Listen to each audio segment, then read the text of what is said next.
Blessed love and peace in Rastafari. Bismillah ar-Rahman ar-Rahim. Allahu Akbar. 道可道非常，道明可明非常明。Já Rastafari. Deus nos te quies in cele sanctificita nomen tuum. Vaheguru sanam. Baruch ata Elohim, Elohim melech haolam. Amen. Kyrie eleison, siva mastu savajigatahe, sabe sata bhavantu sukhitata. Vagabiam. Aquaba upendo na amani. Fikiri nisanami. Chinta dam peremen. Leobovimem, womanjaka. Ubuntu shabono fakithka. Shishin, kamo senira, domo arigato, pelama yelo wakan toko doka shengun, gomalagan. God, we thank you for all that you bless us. Ata jamya yata afanami, madom, ahom, dom, shanti, shanti, shanti, amen. Namaste, Shabbat Shalom. It is Shabbat. I am recording. In many respects, perception, indirect violation of heavenly law. It is a testimony of the circumstances at this moment, yet, which precipitate this recording itself. Yet before getting into that, I share that it is a winter day amidst the modest experience of snowflakes. Earlier today, I see a few leaves falling amidst the snowflakes. Gray, gray, gray, gray, gray. It's very difficult to see what time of day it is for the past few days. It's the nature of Ohio. So, alhamdulillah, Baruch Hashem, Jayom, hallelujah.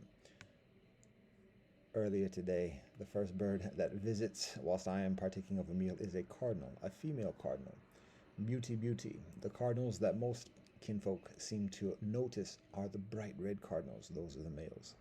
The females are comparatively dull in color, which is beautiful. It's like a greenish, brownish.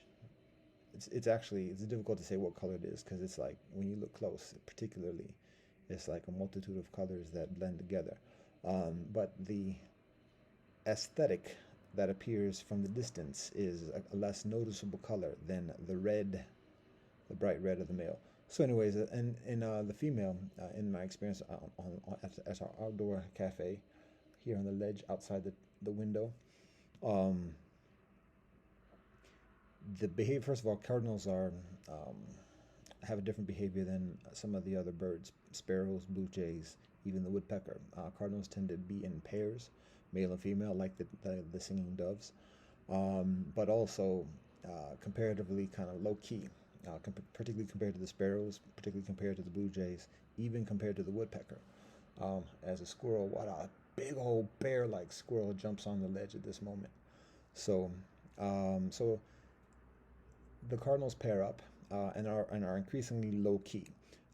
In recent weeks, there have been some altercations, or not altercations, but some posturing particularly between the woodpecker and the other birds, the woodpecker and the blue jays, the woodpecker and the sparrows, the woodpecker and the cardinal. The woodpecker has a comparatively different behavior than all those three. All those three other birds, sparrows, blue jays, and cardinals, primarily partake of the produce of the forest, grains, fruits, berries, things like that. The woodpecker eats bugs, knocks on the trunks of trees and searches for bugs to eat. So it's in that respect carnivorous. However, it also eats the herbage as well. So it is omnivorous.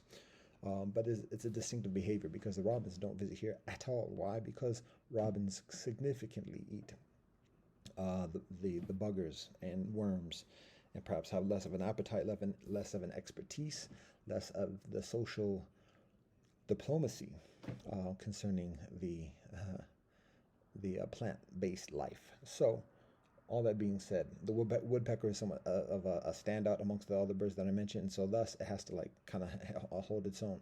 So there've been certain standoffishness, low-key between the woodpecker and the other birds on numerous different occasions. And amidst this, the cardinals again are very low-key, tend to not shy away from, but just avoid those type of interactions. And usually it's the male cardinal that visits first, and to see if it's a food source, and additionally then calls out to the female to visit, and once it's like safe and everything else like that. And also what's noticeable is that squirrels don't have much of a taste for rice. It's rice on the ledge right now. Squirrels further appreciate the pulses, the things that are high in fat, and calories, and additionally, rather than necessarily the grains. But in conditions such as these, there's a consideration that the squirrels are less picky. So there's a squirrel going to town on a little wee bit of rice on the ledge at the moment. Um, have a recent encounter and introduction to a new species of animal that I just see for the first occasion in life, just in recent weeks. Still working for a name, haven't looked it up or whatever, but we can call it like flying tree mice. Much bigger than mice, smaller than squirrels, about the size of chipmunks, gray on the exterior, white on the underbelly. Um, Crazy, nice climbing skills, even perhaps beyond chipmunks, which is why I refer to it as tree mice. Look like mice, like big old mice, not rats, not rats. Much further climbing capacities than rats. Um, and then like flying, because I've literally seen them fly. Like people hear about flying or know about flying squirrels in certain locations on this earth. I've seen this particular animal that I just meet, doing the same thing from the sides of the building, right in front of the window. And for the first time in life, not even hearing about this in the Ohio area. So, anyways, that's another story. Um, as the squirrel that precipitates that segue, or not that segue, but that sidetrack tangent is still chopping away. So, um, again, with the cardinals, usually it's the male that arrives first, finds the food source, it's comparatively copacetic, then calls out to the female. The female arrives and partakes. Today, it's just the female by herself, dolo style. I was sitting there for a minute with no previous visit from the male. I put out the rice there myself. There was some previous from the previous day, but I put some further out. And so eventually, after a while, she arrives and sits there. She might have called out because I heard her. She calls out, and I could hear an echo, and there ain't no echo because she does the high pitched squeak. Uh, that sounds actually like the call of a chipmunk, and then or the chipmunk sounds like the call of the cardinal, depending on how we look at creation. And then there's an immediate chirp back from nearby distance. It sounds like an echo because it sounds very much similar to the untrained ear. However, it didn't always happen. Haha, how about that? So every time she made the cheat cheat, or just a cheat, um, it didn't always happen back. So when it did happen, haha, it's not the echo, it's something else, like the husband. So presumably. So anyway, after she does that, the husband doesn't arrive yet today. So she stays there by herself and just chomps away. So she's there for a minute. I think a sparrow arrived similarly at that same time, similarly in terms of, I guess, flight, similarly actually meaning an approximate time frame, at the similar time frame. But then flies away briefly. So then there's expectation of the sparrow sending out the word, and then just a group of sparrows arriving. There's Sparrows and cardinals tend to be copacetic, anyways. Um, so then,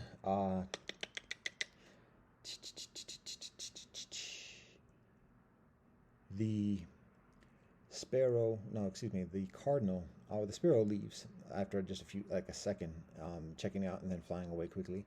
The cardinal stays and continues to chomp away. Um, actually, the female cardinal actually raised her voice at the sparrow. To be honest, in that initial encounter, similarly to the way that the woodpecker does to other birds. So then, all the admonishment towards the woodpecker as being a bully is comparatively tempered, because all the birds do that in one way or another. So, um, the female cardinal, and it was like a how do I say that? That sound like a hiss, like a snake hiss. The sound that the cardinal made towards the sparrow. Um, but then after that, again, the sparrow leaves quickly, and then the cardinal stays there. Now, at that point, like right when the cardinal arrives, I had a pot of rice, pouring it onto my plate for a second helping. And so the window is left open a crack here because when the heater right here heats up, yo, it's sweaty, sweaty. So the window is cracked open at the bottom, and oftentimes, usually when I'm sitting here eating here, and the window is open, all the birds are less comfortable with that, and so tend to fly away and don't return whilst the window is open.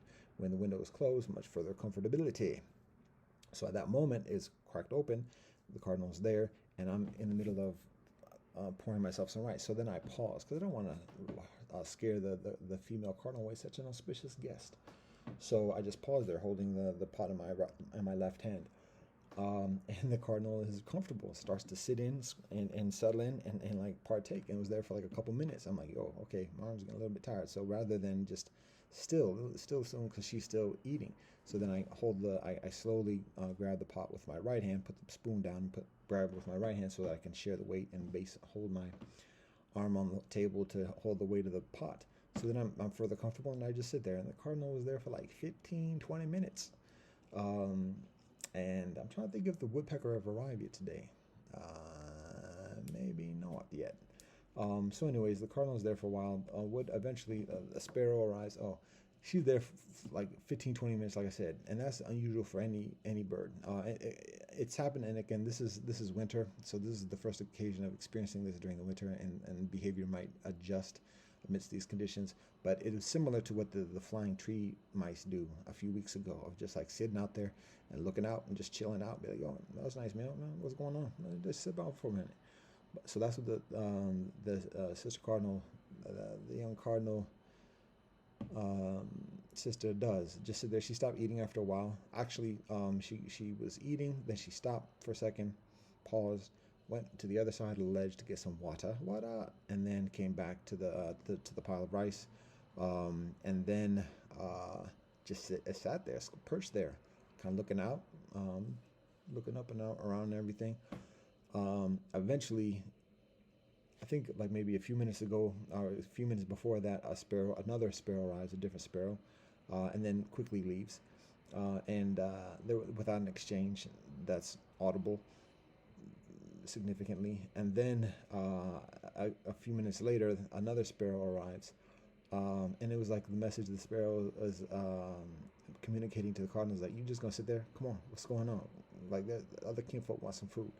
So like shortly thereafter, like maybe 30 seconds after that, the female cardinal flies out, and then shortly after that, a few sparrows arrive and partake. So anyways, that's some of the nature experience on this day that we stay away from technology like this, stay away from even electricity, stay away from the inventions of convention, to remember and immerse ourselves within the experience, the actuality, the eternity of the garden, creation from the Most High Elohim, known by many names in many ways, by many peoples through many years. That's what the purpose of Shabbat is, and that is what I am stepping on by recording this, particularly recording. That's way violation.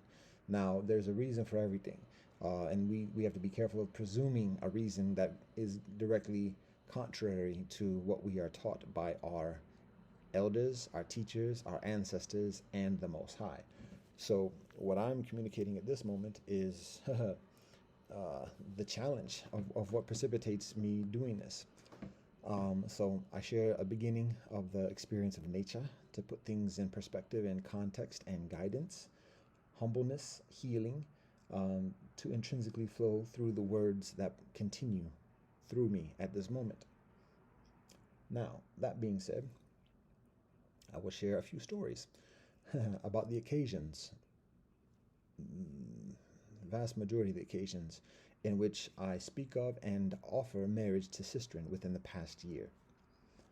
Four specific stories, and I'm just going to share like the very extreme, like brief, brief version of these narratives. So the first one I share is a sistren that I meet earlier this summer. So the short of it, the brief version is I meet her, young, pretty, and says hi, waves in a very cute way. But in my public experience, in my public demeanor and discipline, I abstain from pursuing a woman in that respect, generally, thoroughly, categorically, even when I'm saying hi and additionally, particularly when I'm saying hi and additionally, um, there are strong protocols that prohibit me from pushing up, and even in an honorable and rightful and uh, commanding. What I mean by commanding, because it's a commandment that we have in our spiritual community to be married, to bring life, to have children, to raise families, to be married, have families, raise children in this earthly realm. So we are commanded to procreate. We are commanded to marry. We are commanded to procreate. So even within that, in the protocols of being in public, um, I'm called to maintain a discipline concerning that. So all that being said, this is the one occasion where I actually um, begin to approach the woman, the cistern, with that intention.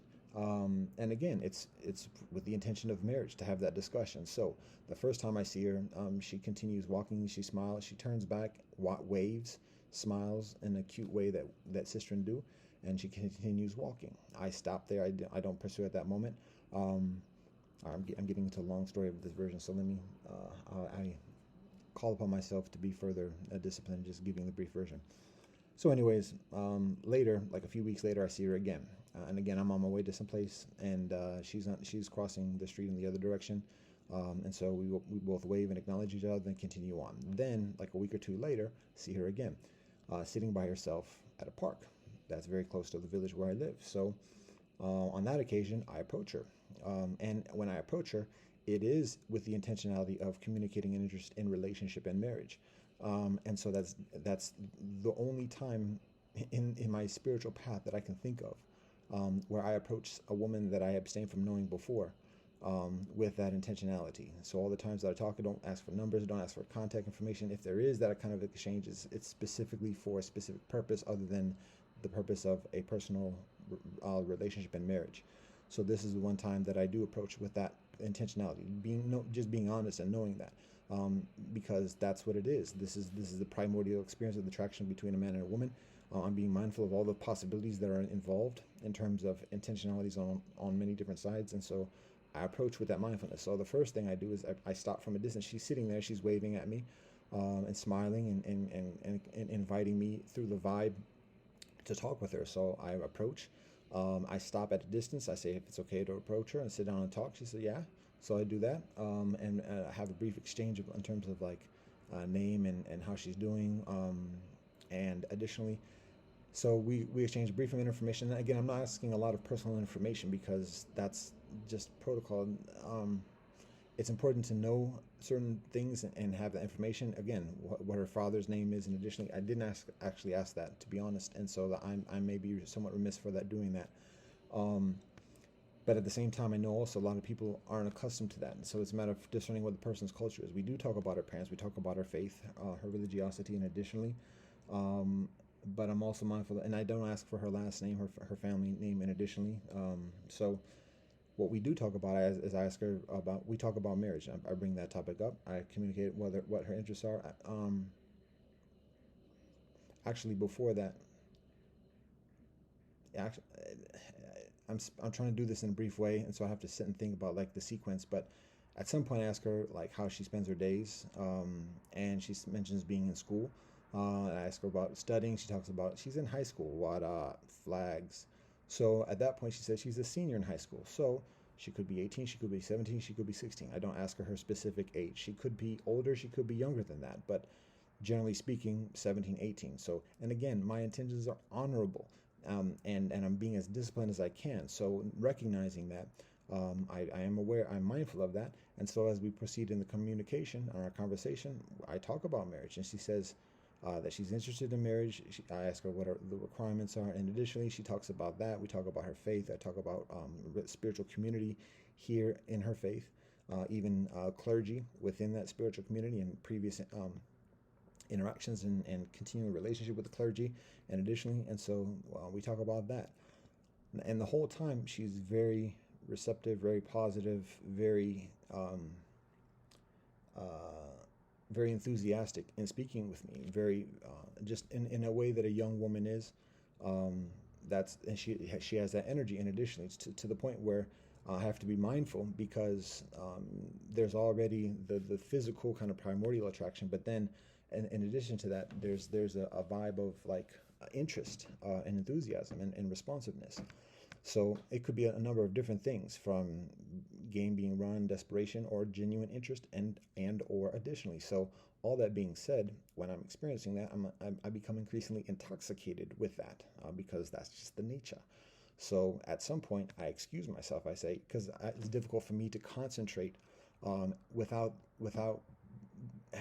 being falling susceptible to the temptation of making an inappropriate suggestion or even responding inappropriately to an inappropriate suggestion, whether intentional or otherwise. And that's a little bit convoluted, and that's often the nature when a man talks about this type of intimate kind of experience in terms of relationship between man and woman. But all that being said, I noticed myself having difficulty um, just having a sober mind, and so because of that, I politely excuse myself and say it's nice talking with you. Perhaps we can talk at some other point, um, and I continue on my way to the park. So that's it. Um, and she says yes, and I said if she sees me again, she's welcome to say hi, and she says she will. Very emphatically and affirmatively. So there it is, and I sit in another part of the park and do what I came to do to begin with, and that's it. Now, about a week or so later, I'm at the same park, and it looks like she's there, but it's difficult to tell from a distance. I was actually talking with a brethren at that point, so he and I conclude our conversation, and at that point it's about dusk. Wow, this is so much longer than intended. It's about dusk, and so it's past the hiding of the soleil, but there's still daylight around, but it's getting darker. So at that point, I wrap the conversation with the brethren, and then I continue on my way back to the domicile. And as I'm doing that, I try to look to see if I could find the sister. Didn't see her, so I go to the crosswalk to prepare to cross the street, waiting for the light. As I'm waiting for the light, I hear somebody call me by name, and it is her. She's coming from the other side of side of the sidewalk, coming up from the hill, and smiling and saying hi to me. So hi, how you doing? So then I invite her to have a conversation further away from the intersection, closer towards the park. So we continue to talk at that point. Her brother is there, her younger brother. So she introduces me to her younger brother. And then we have a continuing conversation. But I also recognize, it's about dusk. And so I ask her about that. Like, what about your parents? Like, what's going on? It's getting dark. When I mention those things, I tend to frame it within my own context. Like, we're getting to my curfew, and I remember growing up, like when the lights come on, that's the time to go home. And so she mentions that, and she talks about the protocols in her household, and additionally, and so there's comfort. But at the same time, I'm thinking this is in terms of talking further about the next steps of marriage or otherwise. Like, this is other than the time to broach that subject in that context at that moment. But I also try to think about how to continue the conversation without asking for contact information or otherwise. So, and again, when talking with a young attractive woman, and additionally, it can be difficult to maintain the concentration and particularly having some kind of intention about further communication, but doing it in an appropriate way. So, so I'm working on that, and as I'm doing that, here come two sistren from the park, and these are two sistren, I'll say, of African ancestry, and that some people may see or may not see the relevance of that, but I'm just articulating that for the context. And then instead of they walk up again, maybe like mid-20s thereabouts, and they directly talk to the young sister and ask her if she's okay. So I'm like, here we go. Now that's the first time that ever happens to me, because first of all, people in the village know me, and so that's not to say that that there's that is a categorical um, uh, guarantee of safety or anything else. But I'm known in this village, first born and raised here in the Heights, and also live here in the village for over 10 years, and known for having conversations with kinfolk for years and years and years and years and years. And oftentimes, young kinfolk, high school, university, middle school, approach me to have conversations because that's the nature of the relationship, the sacred relationship. So, anyways, this first occasion, but at the same time, it's very understandable. If somebody doesn't recognize the adult, doesn't recognize the children, hears some of the conversation or whatever, we just observe it.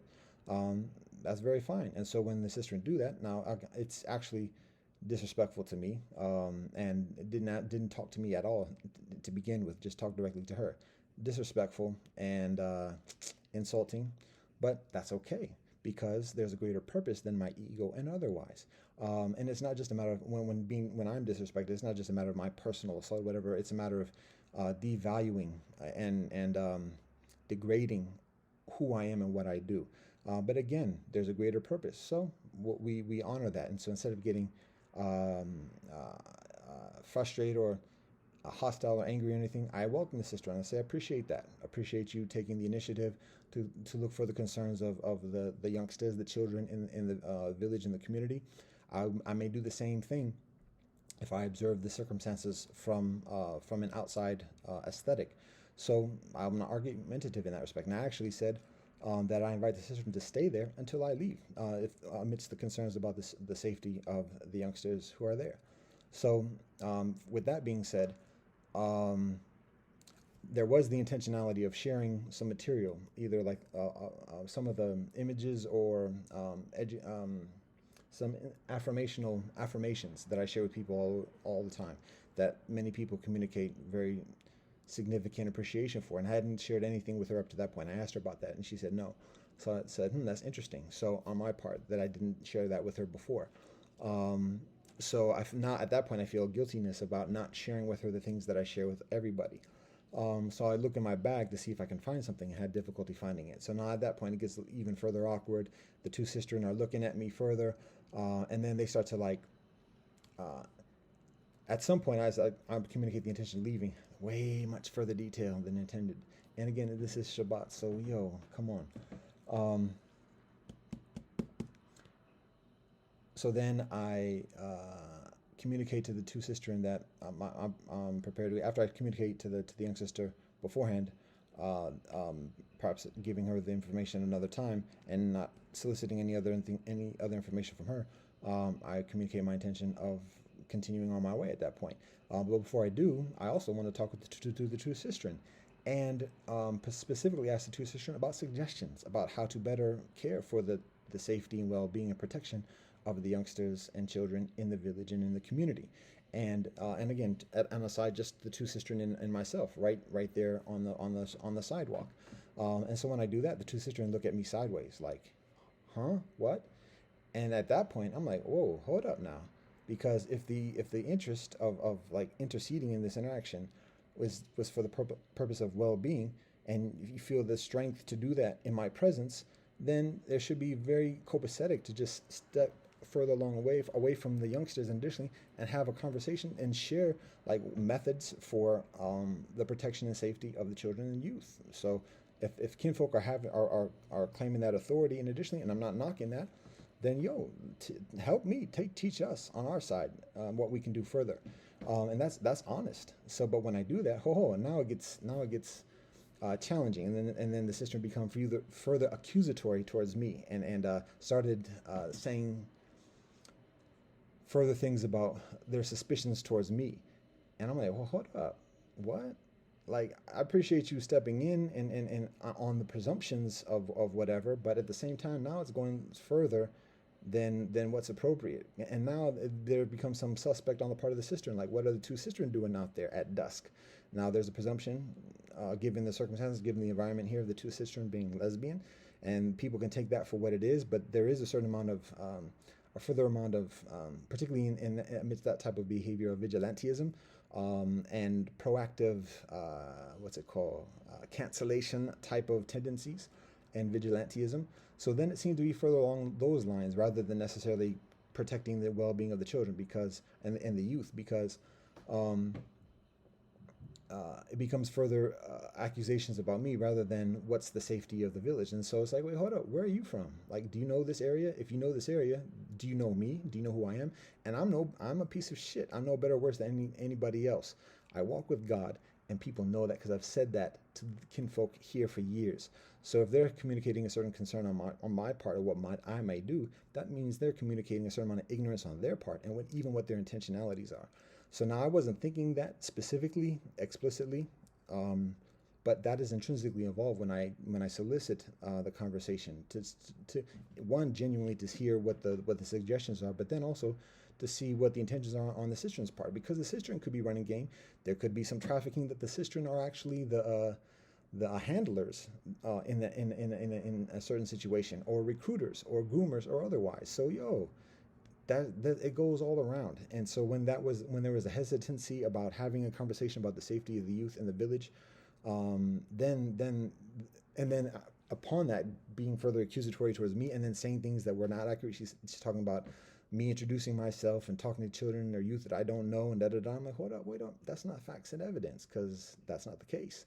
So then it shows a certain amount of, again, that kind of reactionaryism shows a further amount of intentionality on what precipitates the quote unquote intervention in the first place. So, anyways, after a while, the sister walk away. The youth already walk away at that when that exchange between the sister and I occurs, and then eventually the sister just walk away as well. And also it was very it was a very odd kind of communication, because in that interaction, it was only one sister of the two who actually did the communicating, and she communicated with the youth, and she communicated with me, and the other sister just kind of stared at the other sister, and wasn't communicating at all. So I mean, that's fine and everything, but when it became further accusatory and aggressive, there would be occasions when the two would stare at each other, um, and have some kind of nonverbal communication between each other, and then the other sister then would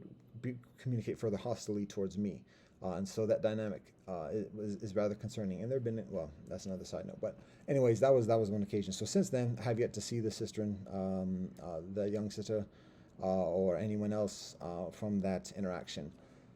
So, anyways, that's one incident of communication, and actually there are other details, and additionally, but I wasn't planning to get into all those details. But just the fact that in approaching one, there is the intercession of others whose intentions are suspect, but the effect is the dissonance within the communication. So, and that was a few months ago at this point.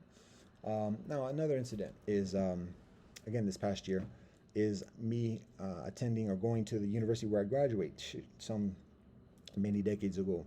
And I go to the university for over a decade at this point, probably almost going on 2 decades, particularly to catch Wi-Fi. There's a place that the public is welcome to go. It's Wi-Fi without monetary cost, and so it's within walking distance.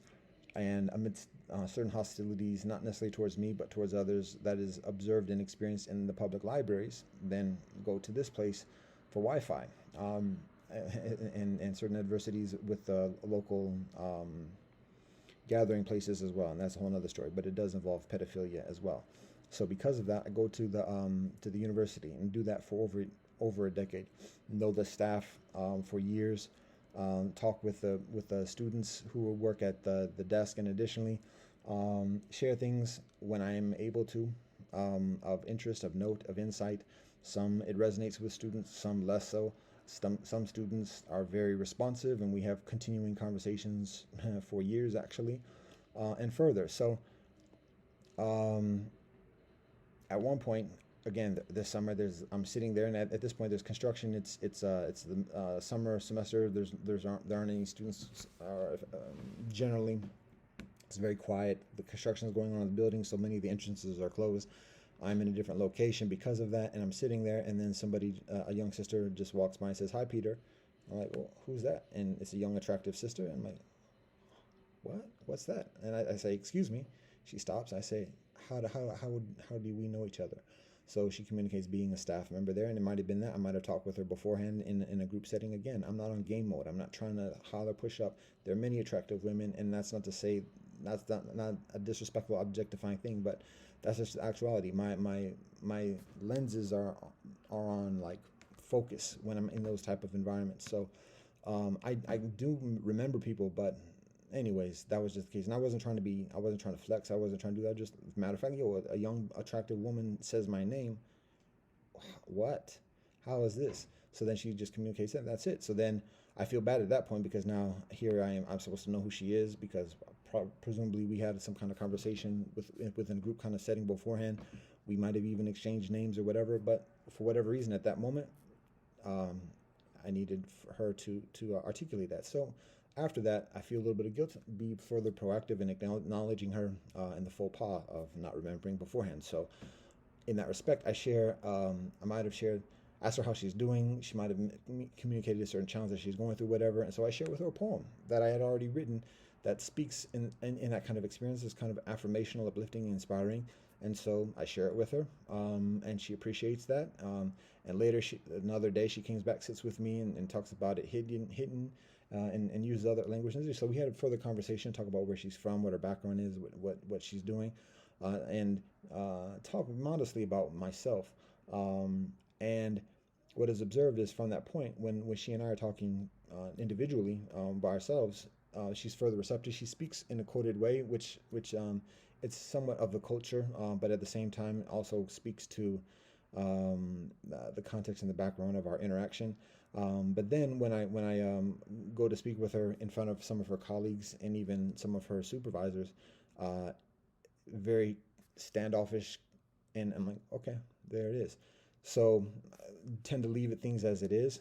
Afterwards, there was kind of like some um, uh, kind of, I won't say regression or 180, but after communicating, after the standoffishness, I'm just like, okay, fine. But then a few days later, a week later, whatever, there's another occasion of us being in a group setting, and then there being further receptivity, even in the company of other staff and supervisors. So at that point, I'm just like, I don't know what the situation is or whatever. But and at the same, I mean, she's an attractive woman. I'm looking for marriage, and additionally, and so that element factors into it. So eventually, after a few weeks or so, my attendance at the school is being adjusted, and so there's less occasion of just by happenstance communicating with her and also observing like certain things progressing on her path. So I send an email to her and I just communicate the interest of marriage. Now, what I receive in return is an email from campus security. And the email in the campus security says that I'm very welcome to continue visiting and going to the student center where I go to. However, just to keep it business, not to have all the conversations with people and this and the other, but just go to them, do my business, and then continue on my way. It's just like, wow, okay, interesting. So that shows the lack of awareness about what relationship is, what appropriate relationship is, and additionally, so from that, I communicated a response accordingly. I had the occasion of being near campus, quasi on campus, whatever, but I have yet to go back to the student center accordingly. So that was another interaction. Third story is um, earlier this year again. Um, I go to a local ethnic restaurant for a specific purpose, to complete a certain bulk purchase of a food item. So, but it required like going through a certain amount of discussion with the restaurateurs about such an arrangement. So I go there on first occasion, get and acquire a meal and to go, and as I'm doing that, there's a young sister who's a server there. And so whilst I'm waiting for the food and asking about the steps for making that arrangement, we have a conversation, waiting for the food as I do, just standing there, might as well talk. And again, I talk with everybody, and I'm talking with her with a mind of just, as I do of just being on in terms of sharing inspiration light as much as I am able to. So then we have that conversation, and in doing that, I think to myself, oh, I can share with her something that I share with other people as well. So I do that.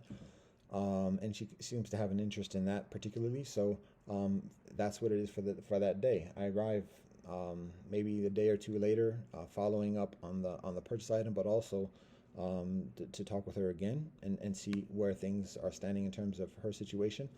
Um, and that goes on for a few days, actually a couple weeks or so, of just periodically visiting and making the arrangements for the purchase. And each time I visit, I share something with her specifically. And at some point, I talked to the brethren seems to be the proprietor of the restaurant. And at one point, and it might have been like the next day or the next time I visited, or thereabouts, but early on, I communicate having a nice conversation with her before and sharing something, and had something else to follow up, and I shared that with him to provide to her, and he says sure, and he says that he starts to tell me her work schedule and kind of smiles, and it's just kind of like, oh, that kind of like smiling of like, aha, he likes her, this, that, and the other, and is encouraging of it. Tells me when her next shift is or whatever, and takes what I had and says he'll give it to her. And additionally, so I'm like, okay, that sounds positive. And then again, on subsequent visits and communicating further interest, and additionally, she's responsive, and the conversation continues on to the point where on one day I communicate having interest in talking about marriage, and I share with her some material, and in my subjectivity of experience, the way I'm in this culture of qualifying myself, but um, when I share with her that information, she looks responsive. She looks like she has an interest in what I'm communicating. Now, servers are in an occupation to be hospitable and to be in that kind of affirmational mode. But at the same time, to be honest, servers are also in that position for the purpose of meeting prospective spouses.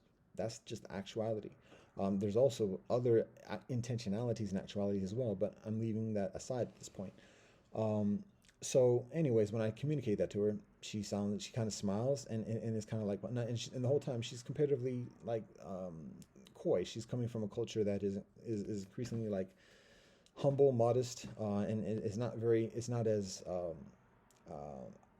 assertive or aggressive as American culture is additionally. So, because of that, I am further um, proactive in communicating that. So I share with her information, and I invite her to talk with her family. And there was already the intentionality of me visiting the next day to complete the purchase that was being arranged. And so I share with her the material, with her the items, and to be honest, the look on her face when I first said it was like she's ready to go with me at that time. Now that's extremely presumptuous on my part, but that's the kind of vibe. It was kind of like a quiet, like, let's go. Then when I invited her to share the information with her family, to talk about it, and like to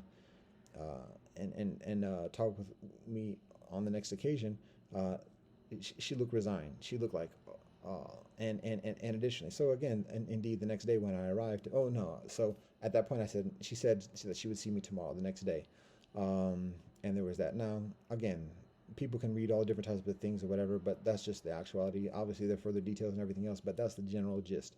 When I arrived the next day, she is absent. She might be in the back, she might be away or whatever, but she's away at that point.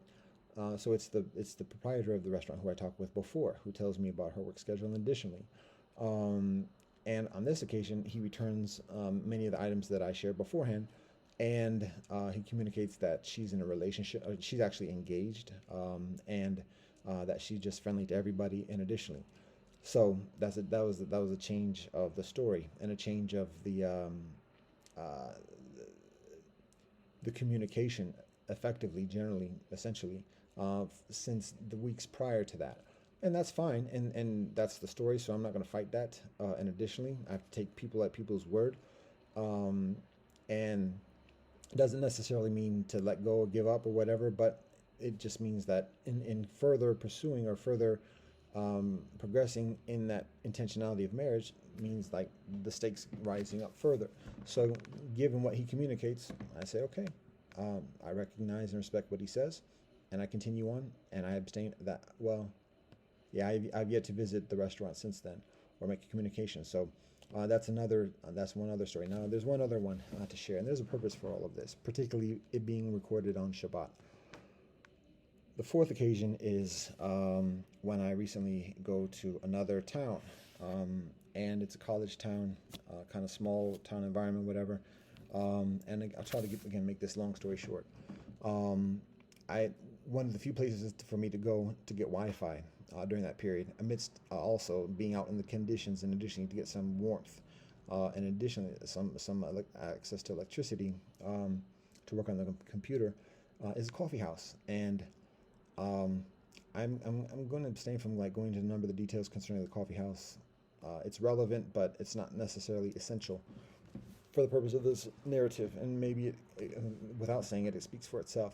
So, anyways, I go there. There's a young sister. One of the first baristas that I meet there is a young sister, and so we have a communication, and there it is.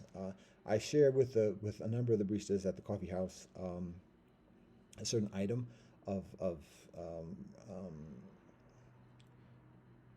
connected with the experience of offering coffee with that intentionality. So when I share that, the baristas are appreciative of that, um, communicating that being the first experience of seeing and having that. So there it is, and I share one with her as well, as particular thanks for what she shares with me on my first visit. Um, and when I share that with her, she tells me her name, and we have a brief conversation. And additionally, uh, a few days later or thereabouts, again, and don't I actually have very modest communication with her at all, to be honest, at least verbally. So on the most recent occasion that I actually talked with her, I talk about the topic of marriage, but it was in a topical sense rather than in a personal sense, with the consideration of the prospect of being able to talk at some point later on. So we talked briefly, and there were other people involved in the conversation, but it was primarily her and myself. And then um, after that day, soon thereafter, but I mean, leading up to that day, I was experiencing a leg injury, pulling my muscle on my hamstring, and that was being further. It was getting worse and worse. It was very difficult to walk. I was limping all around and everything. So at some point, I make the decision, I got to go back here to the heights and take care of my well-being. So that's what I do, and it's comparatively an abrupt decision, but that's what I do. I try to communicate with people, hosts, and additionally before I leave, but it was pretty much like an audible on the line. So that's what I do, and because of that, abstain from speaking to her, the young sister that I meet, beforehand. Never got her phone number, never asked, never got email, contact, IG, nothing. So there it is. Now, a few weeks later, as I'm progressing, amidst conditions and the expectation of being away from the small town for a while, I forward a communication of interest of marriage with her to her boss from the coffee house, because that's pretty much the only contact information readily available or accessible. So just look it up online and share an email accordingly. No response back. Again, no response concerning the sister from the university as well. The first one being just security. So there was no stop doing this, nothing. There was no interceding communication. Just the next communication from the topic of marriage was security. And then similarly on this respect, even further, I sent the email to her boss. No return back. No, that's fine. That's understandable. And it is what it is. Now, I did send other additional emails because, being a institution from the community, I send a number of communications to a number of the institutions, the university, number of agencies within the government, the public, the local government, and additionally some civic organizations. So, in that respect, recognizing the coffee house as one of those institutions where I meet some of the leadership directly in the coffee house, I share a number of those emails accordingly. And so, at some point, um, through very suspicious methodology, I receive a court summons, presumably a restraining order or something to that effect, naming the young sister. I don't even know what her family name is, and her family name wasn't even included on the paper that was provided to me. So it's all types of suspect. And it was the address that it sent to, suspect. The name that it sent to, ironically suspect, and additionally. So, but that's the response from that instance. Uh, so those are four stories. And my point for saying that is just the significant hostility that intrinsically exists concerning the specific topic of marriage. And that should be of significant concern. And people can just talk about this as being my personal experience and da da da da. That's fine, but it's beneficial for people to be honest about this as well and recognize that the normalcy within culture, this postmodern, post-democracy culture, new. I can't say post-democracy because the post-democracy culture is actually different than postmodern culture, but the circumstances, the norm within postmodern culture is extremely predatory, extremely objectifying and subjugating, selfish, toxic, and additionally, that's the norm. That's what people expect. That's what people do to each other regularly, even when being in a relationship, even when being in marriage. And additionally, it's not the totality. Might it be the preponderance? It's difficult to call, but it may be the preponderance of the experience of relationships. When people talk about the statistic of further than half the divorce ending up in further the divorces ending up in marriage. Over 50% of the marriages ending up in divorce. That's a misleading. It's a relevant statistic, but it's also first it's beneficial to make sure that it's a factual statistic and how what on what basis is that. But presuming it to be accurate in terms of the aggregate of marriages, it's beneficial to recognize that even in that case, those who are responsible for those divorces may actually be those who get married multiple times. So that those who actually get married and stay married, they may be 30-40% of the population. No, excuse me, they may be 30 or 40% of the marriages, but actually 70% of the population, because 70% of the marriages are those who marry and divorce, marry and divorce, marry, divorce, marry and divorce. So right there, that's 5 marriages and 5 divorces compared to 1 marriage and 1 divorce. And there could be just 3 people, 4 people in the society. So if here's a simple way of doing it. If there are 2 men and 2 women in a society, let's make it easier just for the sake of this scenario. If there are 2 men and there are 3 women within a society, 1 man and 1 woman get married and stay married for life. That's 1 marriage. The other man in this population gets married to 1 woman, and then they get divorced, and he marries the other woman, and then the other woman gets divorced. Now, this actual scenario is against the rules within Islam and I think also within Judaism, but and just for the sake of statistics, the second man gets married to the second woman, divorces her, marries the third woman, then divorces the third woman and marries the second woman, then divorces the second woman and marries the third woman, and back and forth to like 4 iterations. So in that sequence, the 1 man and the 1 woman are married for life. That's 1 marriage. The other men and the other women are married 4 times. So that's 5 marriages. So by that statistic, 20% of the marriages are for life, never divorced, and 40% of the marriages of the 80% of the 5 marriages end up in divorce. But it's actually the same man doing all the divorcing. So it's beneficial to recognize that. And all that being said, it does play a factor, because even 20, 30, 40% of marriages are ending up in divorce, or 20, 30% of the population being up divorce. And then many of the population never getting married, and then having all types of illicit behavior and experiences and relationships, and additionally within society that don't even involve that statistic. So all that being said, a lot of predatoriness, a lot of objectifying, a lot of subjugation, a lot of insecurity, a lot of hedonism, and additionally, all across the board. And that's not me condemning or saying better than thou or otherwise, but that's just actuality. It's beneficial to recognize that. So when people do talk about a healthy relationship, a committed relationship without marriage, without divorce, and then the response to that is essentially vigilantism, whether that's shutting down an elder, I don't know if a male leader, even a masculine male leader within the community, that's of concern. When the response of the initial and immediate response to a communication of marriage is calling campus security, when the immediate response to immediate response to communication of marriage to a person's place of work, instead of saying stop emailing here or anything else like that, presumably calling police, judge, and having a suspect court proclamation or whatever. Um, that's unhealthy, and that's excessive and inadvisable. So, anyways, um, and that's not just me, but people can take it for what it's worth.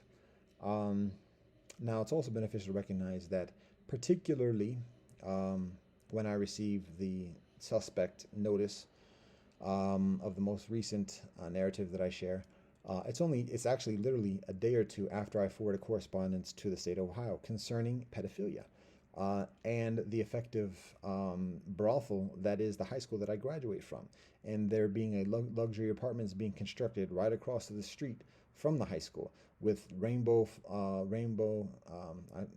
with sodomy colored um, with sodomy emblems on the crosswalks, and additionally to the high school where 13 and 14-year-olds study. Um, so I communicate that concern to the state of Ohio, and just a day or two later, not just the suspect notice of from the government court, but then also the official notice of public inspection of the domicile here, and additionally, and then amidst the communication of resistance from welcoming that public inspection, further hostilities communicated. Now, those circumstances have subsided, but again, this is exactly immediately on the heels of communicating concerns about pedophilia within the community, and additionally. So, um, this is on the heels of a statewide campaign of promoting a woman's ability to end the life of the child that is growing inside of her. And so, again, it's regardless of where people stand on the topic of a woman killing a mother, killing the child that's growing inside of her. Aside from that, just the whether people are for or against it, it's not the priority in society. The waters are toxic, are lethal.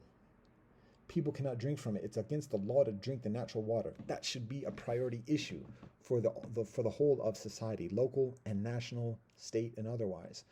People being killed through car accidents, and lawyers, accident lawyers, accident attorneys advertising on public buses, distracting people's attention, that causes accidents. That should be a priority issue, rather than whether a woman or a mother can kill her. I mean, that's essentially what it is. End the life. You can work on the semantics about that, but kill the child that's growing inside of her. Um,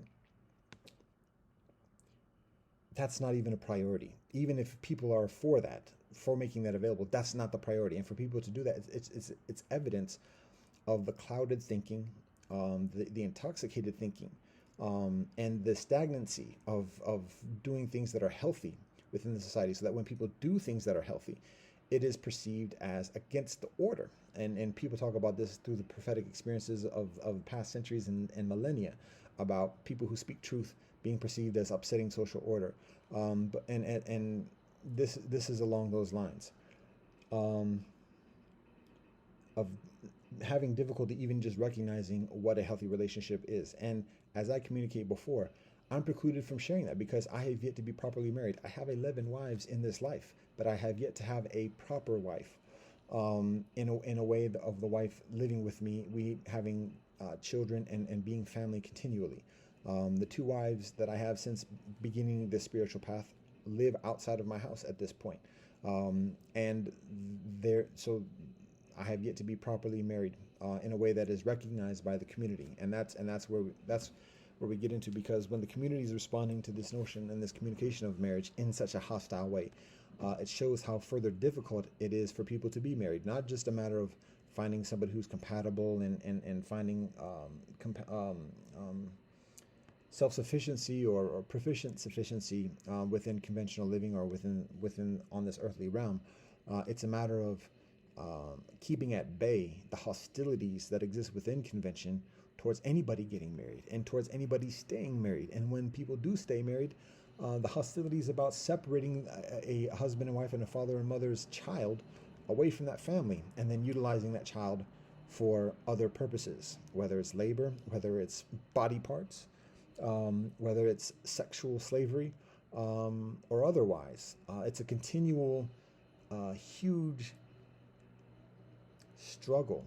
It's further than a struggle. It's a confrontation with convention for people to do things in a healthy way, and particularly for people in a secular kind of public culture, because in traditional communities it's easier because there's support and there's value for those relationships, for that experience, for the children, for the families, for the marriage, for the husband and wife, and additionally.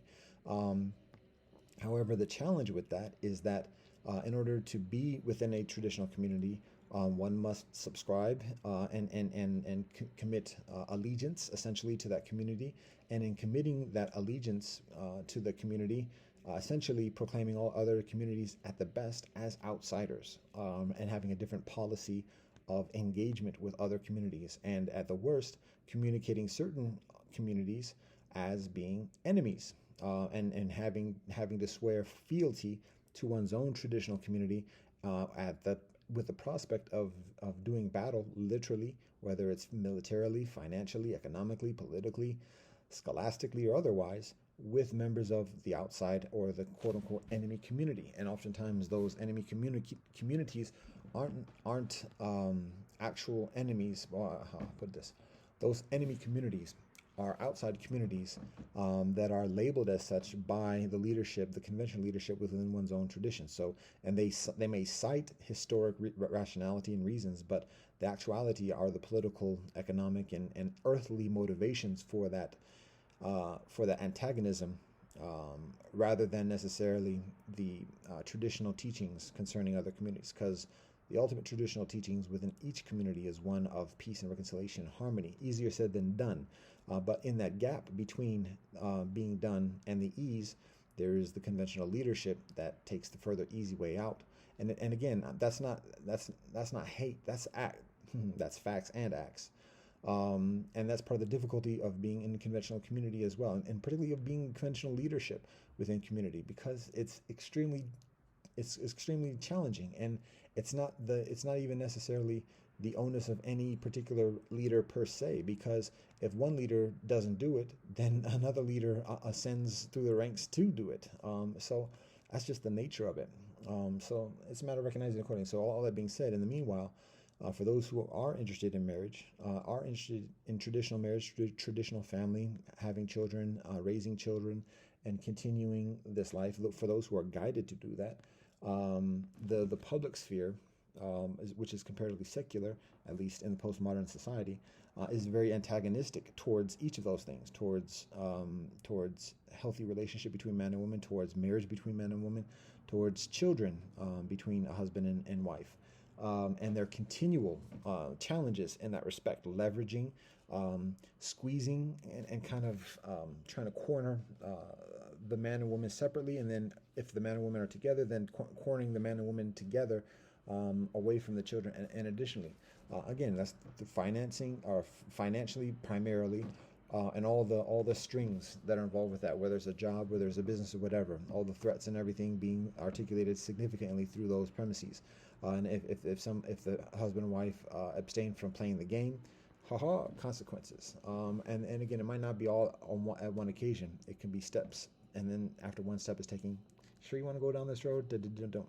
So, anyways, that's just, again, part of the challenge of marriage and relationship and family within postmodern society. Things are evolving, circumstances are evolving. The postmodern society is disintegrating, and a new methodology, a new ancient methodology is emerging of societal cooperation, economic cooperation, spiritual cooperation, and further, because that's just the nature of things. But it also happens in somewhat of a new way, building from the earthly knowledge that's shared from a number of traditions. But my purpose for sharing all this is, okay.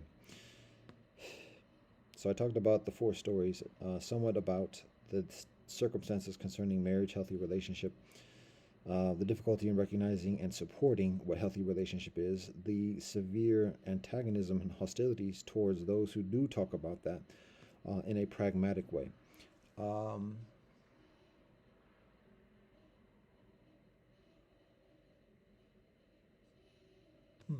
ah, so now we delve into the realm of TMI.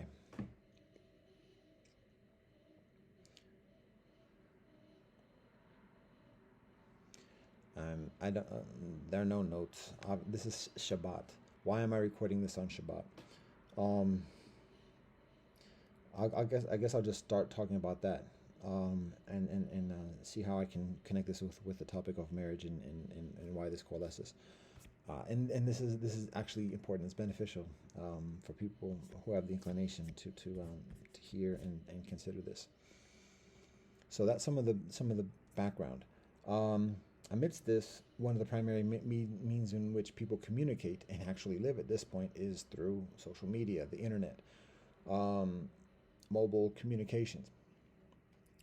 Uh, it's a substantial phenomenon. I refer to the internet, and particularly my experience on the internet, as a vortex of just pulling me in, and it becoming involuntary. I've talked about this previously on numerous occasions.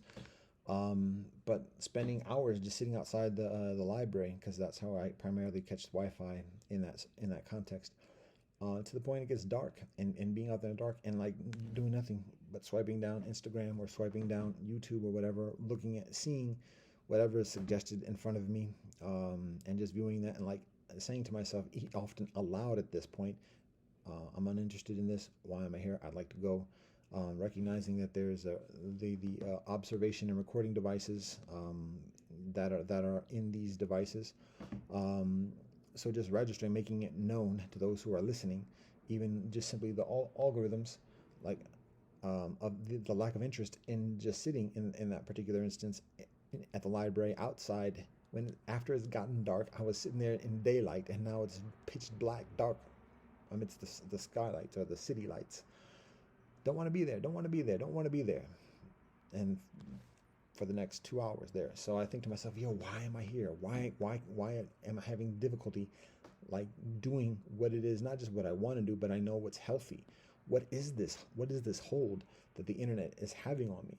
Um, why is this having it's one thing for it to have an effect on my behavior when I'm in this domicile by myself in a comparatively controlled, comfortable environment where I can basically just go to sleep. And I've had that experience frequently of being online and particularly when I have previously have a smartphone, um, and just being in the vortex for like 12 hours, even like an entire day, not even eating, just, well, I'll get to that, but God willing. But like, yo, I'm a grown man with gray hair. I'm the spiritual teacher and da da da da da. Why? What's this power? Why why do I have this? Why do I have this incapacitation? What is it's a type of enslavement. Why am I like why am I shackled to this device? Why am I shackled to this experience of the cipher? Why am I shackled to the cipher? Why is it so difficult for me to separate and do something that I know is further healthy that I need to do for myself, my spiritual ritual, and additionally, now that's been for a few years at this point, particularly, and it's gotten increasingly intense. People talk about the thing with the COVID and the shutdowns and everything, and that like perhaps um, aggravating or increasing that experience. And people experience it in different ways. Men experience it different than women, and additionally, but collectively, it's further experienced. And um, it's observed, it's spoken about, but it's like people have yet to show an answer, at least in a way that's communicated through the devices. Particularly, people are living it. People are living the answer, but the challenge is that people who are living the answer are staying away from the internet, and additionally, generally speaking, so and categorically as well, people are staying away categorically from the internet. Generally speaking, those who find the healthy solution. Some people find a proficient balance, presumably. Some people are still working on it, and trying to find that as best as possible, and I fit in that category. So, all that being said, some things I've learned is that when it's out of sight, it's out of mind. When it's out of hand, out of my reach, it's easier for me to recognize what is a priority, and go to the internet, and when having to make an effort of going to the library, going to the university, going to the tea house, and additionally, I think to myself, okay, is this worth a 15-minute walk? and dealing with the elements and everything else like that. Um, and so it may not be that much of a hurry. I can wait perhaps for a while and then do some other things in addition by the time it comes to doing it that on that day. And in the meanwhile, there's a peace, there's a quiet, there's a serenity that comes with being away from even just the access. Um, and it's like again going up the mountain and getting a refuge. It's quiet. Not as many people are up there. Get some perspective. And additionally, once people get beyond the tree line, we need to go back and get some sustenance. So there's that necessity, but of pragmatism in this life. But at the same time, it's beneficial to recognize the health and the healing that exists when away from the internet, away from the cyber cipher. Um, so that's my personal experience within particularly within recent years, and some of the things that I do to address that concern is staying away. We got this colorful joint now, um, but that give back the iPhone that's shared with me in the past year, particularly because again when the iPhone is here, well first of all, before I say that, going without the internet, there's no Wi-Fi. I don't have a Wi-Fi thing here in this domicile. We don't have a Wi-Fi thing here in this domicile. Um, da, da, da, da, da. I've been without a smartphone for a long time. So no Wi-Fi with that. Even just to make phone calls to people required me going to the library previously or other places just to make a phone call to get access to the voice app on one of the main companies, online companies. So that's how I'd make phone calls. That's how people would call me. So obviously it's not the most convenient, it's not the most immediately accessible, but again, given the conditions and how severe the adversity is, and um, the unwell being that's caused from the immediate access to the internet, it is beneficial for me to do that during that period, can even to this moment. So and amidst the my life uh, path in the past few years, going to Denmark, seeking political asylum with the prospect of never being on this land again, being forcefully deported back here, and looking for proper arrangements for residence, and living, whether that's at another country or someplace else on this continent, or through other arrangements here in the Heights in the Cuyahoga area. So that involves a significant amount of adjustment and arrangements accordingly, and that's still in the works. And then amidst that, experiencing increasing aggressions here in the immediate vicinity, where I live, and even where I'm looking out, and that affecting the work that I do, and that's I guess appropriate for me to pause right there and just like communicate that what I am aware of is that in my life, in for kinfolk who share in this life, in this walk, one, the divine presence exists within each of us. Two, we each have a service to provide in this life that provides healing to others. For myself personally, and for kinfolk who share in this walk, that service is sharing songs and stories, rituals and ethics from the earth, to share a knowledge of self with other kinfolk, to be further strengthened and rooted in each one's own path. That's my service. That's what I'm here to do in this life. So when aggression, and again, that involves, there's a discipline involved with this, and it's not pacifism, but it is ahimsa. There is the ability and the command to protect ourselves as much as possible, but even in protecting ourselves, having a discipline and not doing certain things that have the immediate prospect of causing death or undue harm or injury to others. So that precludes us from doing a lot of the things, or employing a lot of the methodologies that a lot of other kinfolk commit to each other: guns, knives, and calling the police. We're precluded from doing that for our own benefit. Um, so even essentially for other people's benefit, to be honest. Um, so because of that, when there are aggressions, we have to find a way of dealing with that. And when there it becomes difficult to deal with, and again, it's diplomacy. 99% of security is diplomacy. So when experiencing those types of aggressions, that's what we work to do. And when that road of diplomacy seems less plausible after painstakingly and fatiguingly pursuing that, then we have to like discern something like, okay, what do we do at this point? And so first, it's a matter of like how serious is this? Is this just an annoyance, or is it actually is there one actually direct harm? Is there prospect of direct harm? Is this impeding the service that we're providing? And in that third category, it was impeding. It was precluding sleep, and additionally to the point where another opportunity to be in another place nearby, as I mentioned, the small town joint that I mentioned, is made available. And so because of that, that's where I go, and that's where our endeavor goes for that period. Um, wow. Okay. I'm talking about purpose, and service. So the point for that is that when circumstances impede upon the service provided, it's necessary to make decisions accordingly. Um, so I'm talking about communication. I'm talking about the internet. I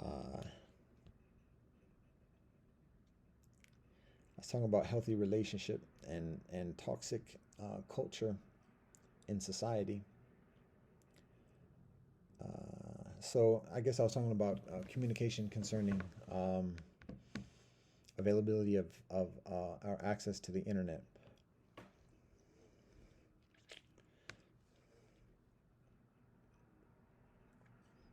All right.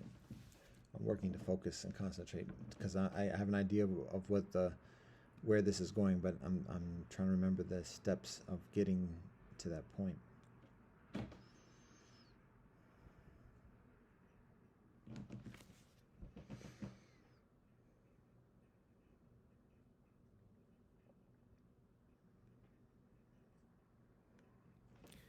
Communication.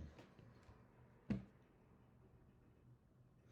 was talking about being in Denmark, being deported, then leaving after being deported back here, leaving to go to another place, and then coming back here.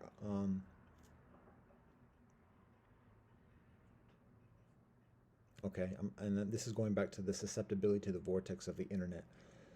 So, um, in that experience, uh, leading up through this, the past few weeks and months, um, there is a there are challenges to my daily practice and the daily practice, my daily practice of the spiritual discipline of our spiritual community. That includes davening, that includes performing salat, offering salat 5 times a day. That includes observing Shabbat, reading Torah, and davening specifically on Shabbat. This includes doing yoga. This includes meditation. Those are all part of the regular spiritual practice within our spiritual community. That's all part of what I do regularly, day in, day out. Even when I'm in the refugee camp, it's actually easier to be religiously observant in the prison house and even in the refugee camp than it is when one is amidst the temptations that are removed, or the temptations once the fences of Job are removed. So and that's where like the evidence of the true spiritual path exists, is when one has to wrestle with those temptations oneself without having that forced or structured or discipline shared with one or imposed upon one. When one is on one's own, one has to find that discipline oneself. So we're always responsible for what we do in this life. There's no blaming anybody else at all. We can look at cause and effect. We can look at the participants in that cause and effect, and we can recognize the connection between those actors and the causes. But ultimately, we only have ourselves to blame. And when we do that, we also empower ourselves accordingly. And empowering ourselves, because ain't nobody going to empower you than you. Anybody else is just pip talking. So when we do empower ourselves, so the only way we empower ourselves is to blame ourselves. And that's nasty. But when we do that,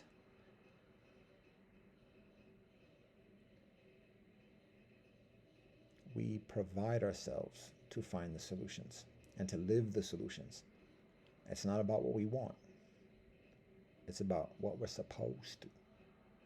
What we're supposed to do. What we're supposed to be. What we already are. What we eternally are. And reminding ourselves. So, all right, communication. Discipline waning in the past year. Um, Discerning the cause and effect of that, the conditions, the influences, um, and then discerning how to proceed. And again, that includes finding a domicile, a residence that is proficiently supported for us to do this work of service, sharing world livity, a literacy of world civilization with kinfolk, sharing the songs, stories, and rituals and ethics of the world with kinfolk to better know about each one's own self and have better respect for others and thus better cooperation, enduring, efficient cooperation with each other. So when that is imposed upon, it's not just a matter of us having to make decisions. Decisions are going to be made one way or the other because this is a purpose and a power that exists beyond myself and ourselves. So if we don't do nothing about it, something about it gonna be done.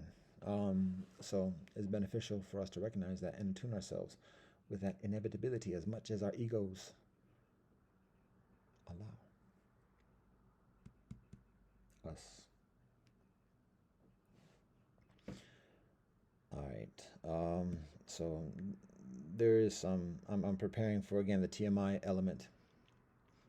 So I want to make sure I do this as relevantly and efficiently as possible. And it may involve pauses.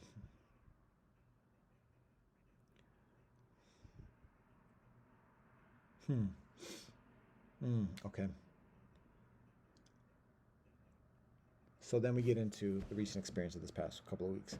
Um, when I first endeavored to go to Denmark, I was arrested at the airport for refusing to leave after my passport was not accepted, and there was no explanation of what passports are accepted. I was brought yeah. So I'm brought back here, or essentially return here, um, to discern what the next step would be. So in that particular instance, acquire a U.S. passport to facilitate the transportation outside of the U.S. because that's the only way, presumably, essentially, in the conventional sense, under conventional rule. So, anyways, that's what I do, and in that process, there is a holding pattern. I have to wait for it to be processed, and that's a few months. And so in that meantime, I'm here sitting here idle, um, and also, um,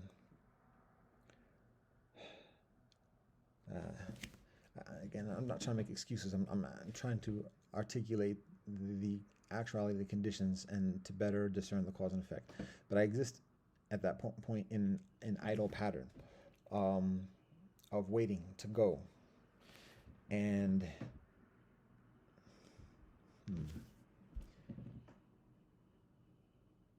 that is a workshop for the temptation.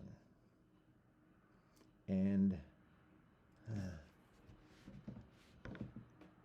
okay. All right.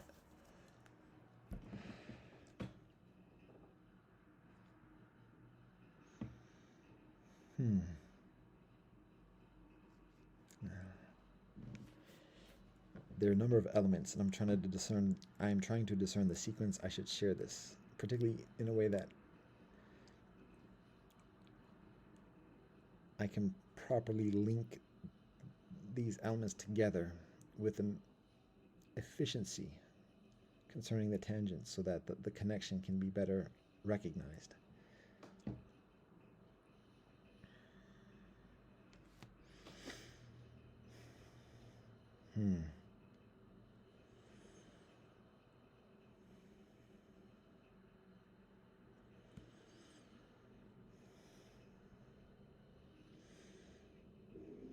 Okay. In the postmodern experience of the relationship between men and women in society generally, there is a very influenced norm of feminism.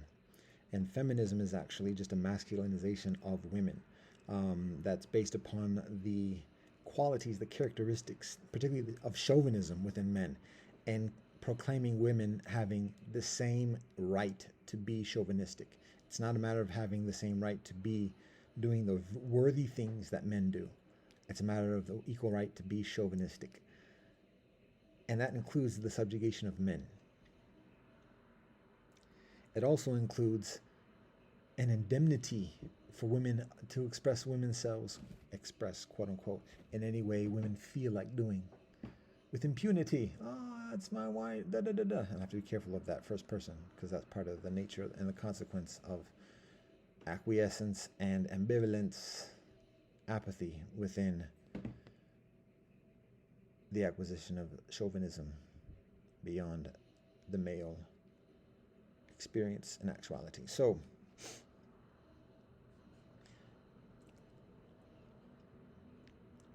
in that expression, in that free lib, the libertarianism, I want to do what I want to do, da da da da da, women are observed as being increasingly provocative, in displaying women's sexual prowess, um, wearing revealing skin, revealing hair, um, wearing pants, um, revealing thighs and midriffs, low cut cleavage and everything else like that, walking around with bras, walking around with yoga pants, showing all different types of things. And men like it. We like it. We that's our nature. But at the same time, we also know that when it's displayed in such a public way, when it's displayed outside of the really direct relationship between a man and woman, a committed relationship between a man and woman, a husband and wife, it's unhealthy. It's not even a matter of beyond morals or whatever else. Just recognize it as unhealthy. So when men communicate that, again, obviously men have done too many things wrong through the years, through the generations, through the millennia. And so, particularly in a postmodern, decadent imperialism, men have very little ground of virtue to say anything to women, anything. And in that gap, the severely corrupt man, haha, men are frozen. We can work with the women and do what we want in this society of corruption. And so, when women wear clothing that increasingly shows the the natural beauty of woman, the sexual beauty of woman, um, just recognize, just be honest, facts. That does something to a man. It does something, and it can be for whatever reason a woman wants, or and to say, or whatever else. But the fact, regardless of what the woman wants or intends, the fact is that it has an effect on a man. It makes a man drunk. It makes him stupid. Facts. Stupider. How about that? Facts. Regardless of what the woman wants. When a woman is showing herself, a man becomes stupider. That's facts. And man is supposed to come stupider. He's supposed to be primordial. He's supposed to be like, yo, that's a woman, let's make a baby. He's supposed to be like that. Now he's supposed to also be disciplined. And many men, many men are, as much as possible.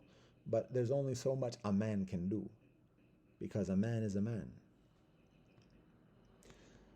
So when women are out in public and displaying the sexual prowess, I won't say into specifics because we know what it is, and I don't want to intoxicate myself as I'm saying this. It does things to man. It makes him stupider. But that's not the end of it, because in addition to that, now also guess what happens? Women take advantage of that thirst trap. And additionally, and whether that's the intention or not, that's the actuality. That's the effect, one way or another. Whether it's direct, whether it's systemic or whatever. Systemic thirst trapping, how about that? And in that thirst trapping, there's manipulation, there's leverage in negotiations, and additionally, whether it's for a job, whether it's for application to school, whether it's for financial other gains or whatever, business, this, that, and the other, opportunities, it's taking advantage of man. So I'm gonna go into this thing, and then maybe I'll share, like, God willing, I'll share the background to put it into context. So again, let's go into facts. When a man does not have sexual intimacy with a woman for an extended period of time, doesn't masturbate, doesn't look at pornography, doesn't relieve that tension, that stress, that energy that's building up within him, the life force of infinite life that exists within his seed is just accumulating within him. It affects his mind. He becomes increasingly susceptible to the suggestion of woman, to the suggestion of sexual intercourse with a woman. And women notice, men notice, certain men notice, corrupt men notice. And thus, a man can be taken advantage of, further taken advantage of, is increasingly susceptible to being taken advantage of, misled. And it's not necessarily a severe, like, oh, he's going to believe some ridiculous thing or whatever, but he can be misled just a little bit, or just swayed just a little bit through that suggestion. He's increasingly susceptible to that. The most intelligent, the most brilliant, the most disciplined of men are susceptible to that temptation, particularly the longer a man is without the sexual intimacy with a woman. That's facts.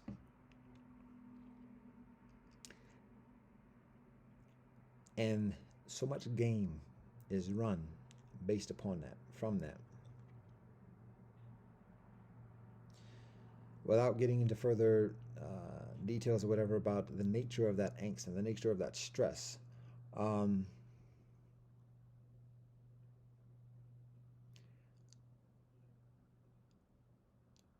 we can recognize the actuality of night emissions, what they would call wet dreams.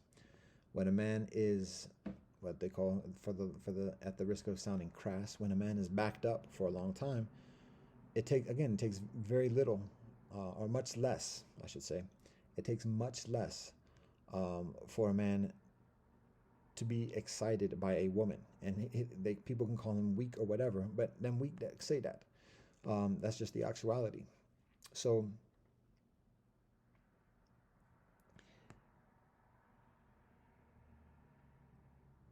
when a man has interaction, and this is one of the reasons why, particularly in traditional communities, a man is told to guard his modesty, not to look at a woman, period, but particularly not to look at a woman and avail himself to the intoxication of her beauty, the suggestion of her sexual allure, because when he avails even just his eyes and his mind towards that sexual allure of the woman, he is influenced by that. The walk on his path is veered, is swayed from the straight and narrow, and even whatever the woman is intending, previously intended, future intended, even if her intentions are to be married with him, and additionally, his path is still being veered because of the introduction.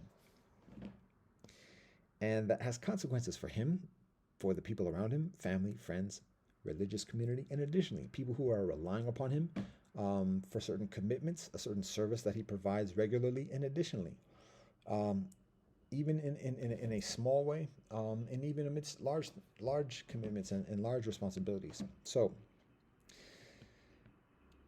it's an involuntary attraction that a man has, and it's an involuntary response. So we can even, now this is a little bit of a long stretch of a side note, but this is something for consideration. Whether a wet dream itself, a night emission, when a man is asleep, unconscious, and experiences an ejaculation whilst he is sleeping. No self-manipulation, no eye-ogling at anyone at that time, but just unconsciously in the midst of the dream. Now, from personal experience, I can provide that there oftentimes are an actual connection between a dream experience that leads to that. But often, at least again, I'm speaking from my personal experience. There's the occasion of it just like all of a sudden waking up and it happening at that point, not even remembering a dream or anything else like that.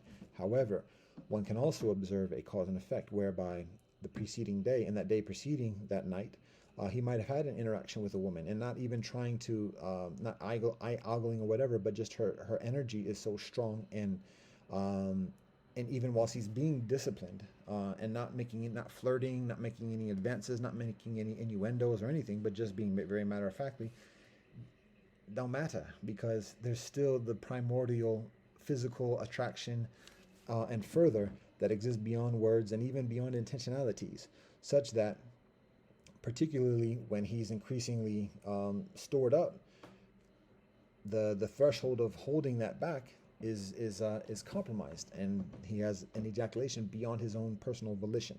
So recognizing that, and this is a question for women to consider, but it's a question that it seems as though women are not qualified to answer. But the question is that rape? If a woman exposes herself to a man in a way that the man does not want and is adverse towards experiencing, um, and one, is that rape right there? Is that can we recognize that as a sexual assault when a woman shows herself in that way? If a man shows himself in public in naked whatever, we easily call that improper. We call that exhibitionism or otherwise. But when a woman wears a bra and panties, or again at the halter top and short shorts, um, there seems to be further difficulty in recognizing that as sexual assault or sexual exhibitionism. And then when the consequence of that is that later that night, when the brother is asleep, unconscious, beyond his own volition, has an ejaculation such that his life force is expelled from him. The next day, he's weakened amidst all the frustration and embarrassment and stigmatization of being weak and everything else like that. Yo, is he not a rape victim right there? That's something to consider. Obviously, there's not a physical penetration of his body, but is that the only way a rape happens? And women are very sophisticated in talking about all the different types of ways that a man abuses a woman, but we should also recognize the different ways that a woman abuses a man, and that being one of them. That when a man is just walking, doing his own business, going to the library, going to the store, just whether he's married or not married, particularly even when he's married, just trying to be blinders. Other women might recognize the appropriateness of not trying to tempt a married man, but it's the same principle. So beyond all the personal liberation and individual rights and everything else like that, an individual has the right to sanctity and additionally, and not being exposed to that type of thirst trapping. So there's consideration for that. Um, Pornography, um, social media, thirst trapping on social media, and additionally, this is where I'm going to with this at this point. Um, on Shabbat,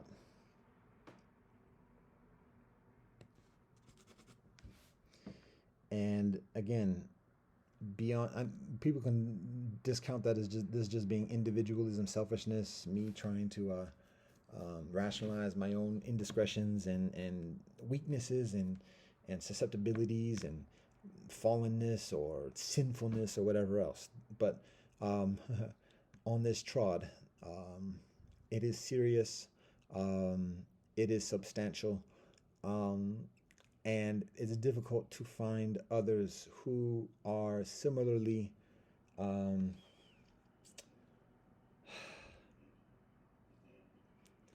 inclined, formidable, or otherwise, in such a way.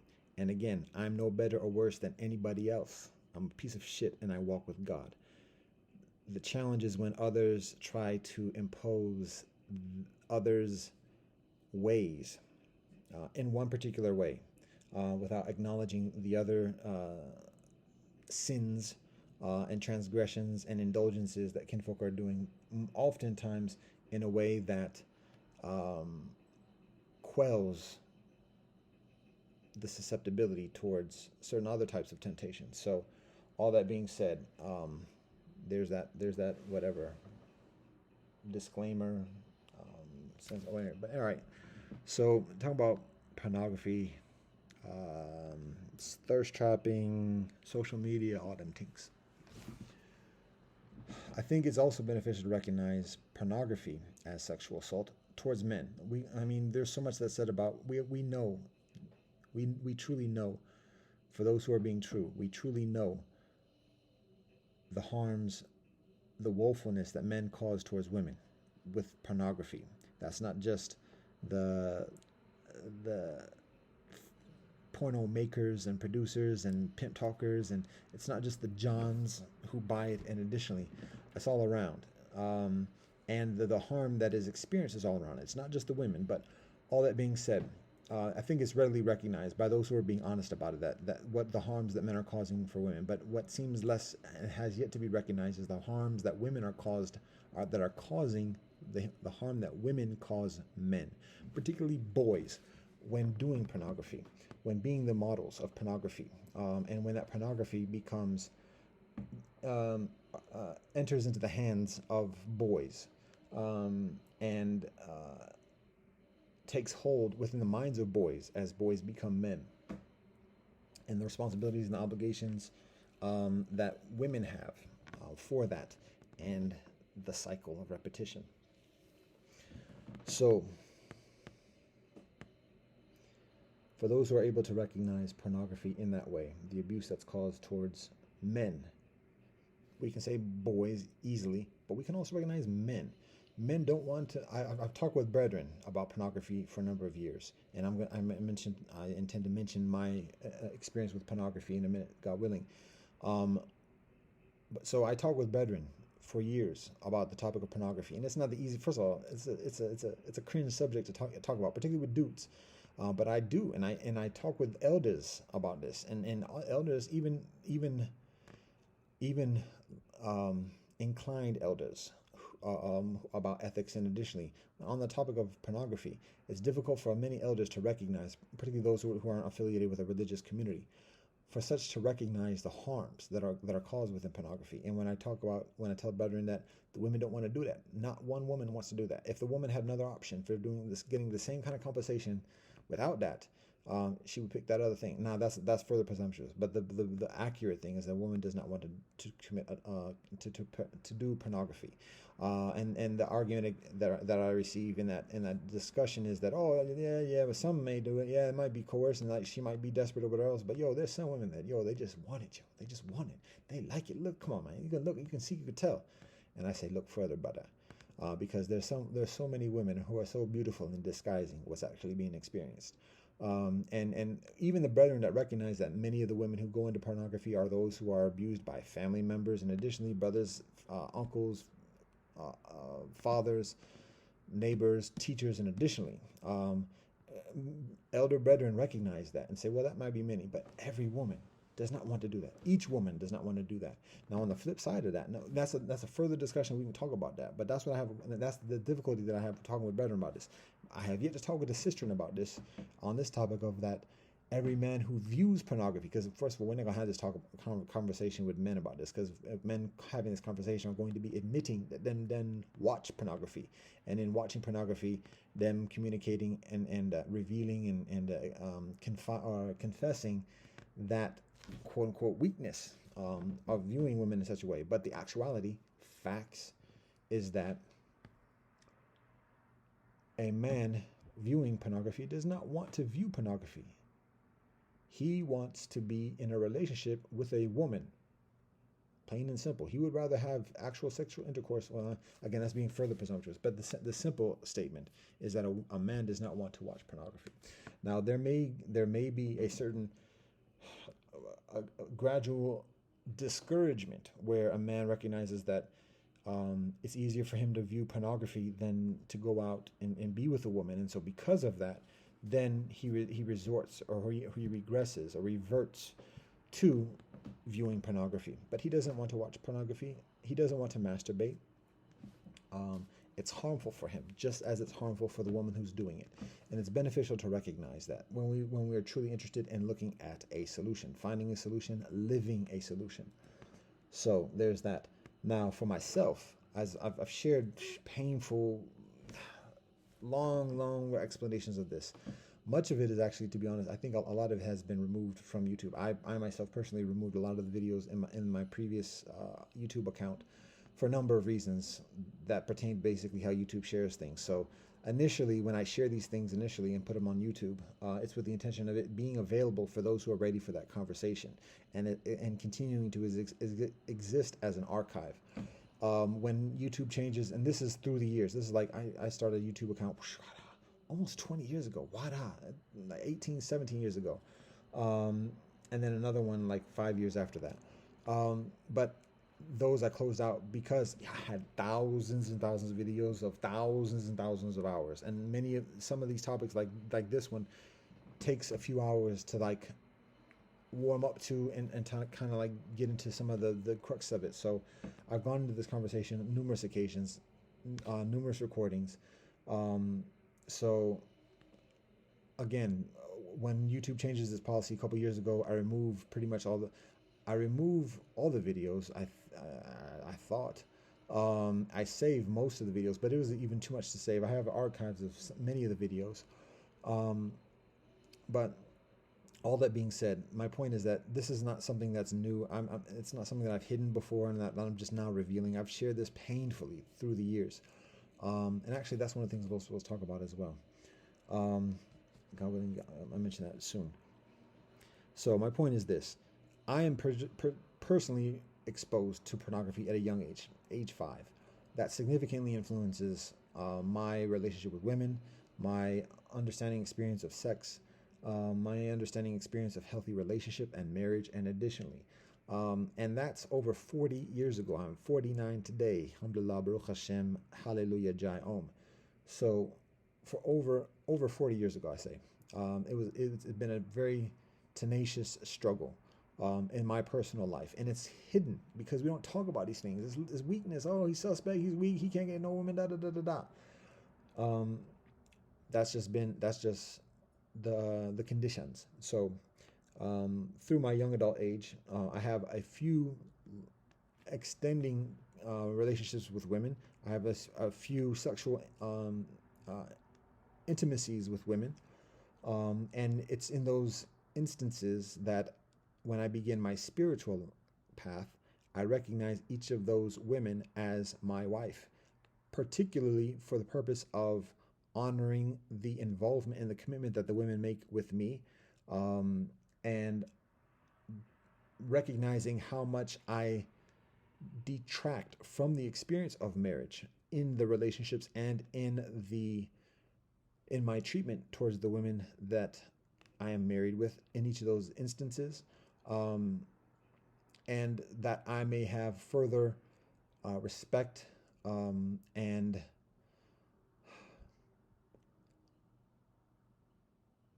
fulfillment of the experience of marriage, continuing on in learning these lessons, continuing to learn these lessons even at this moment. So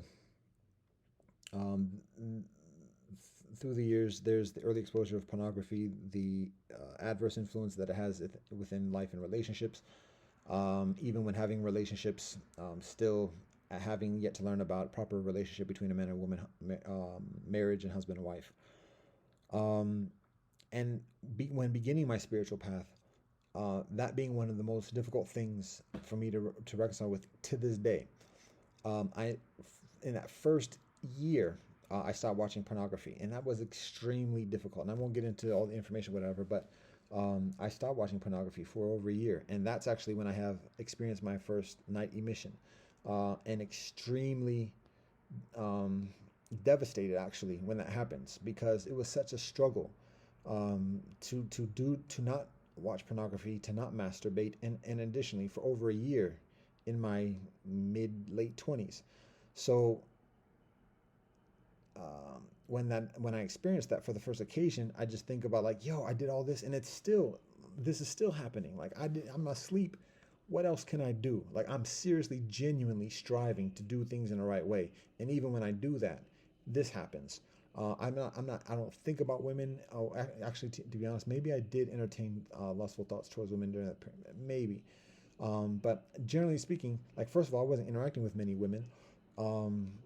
But anyway, so that happened, and when that happened, I regressed back and say, well, if this is going to happen anyways, I might as well not even like struggle and like stress myself, and just try to keep this to a minimum and try to do this, try to watch the pornography and masturbate in as ethical a way as possible.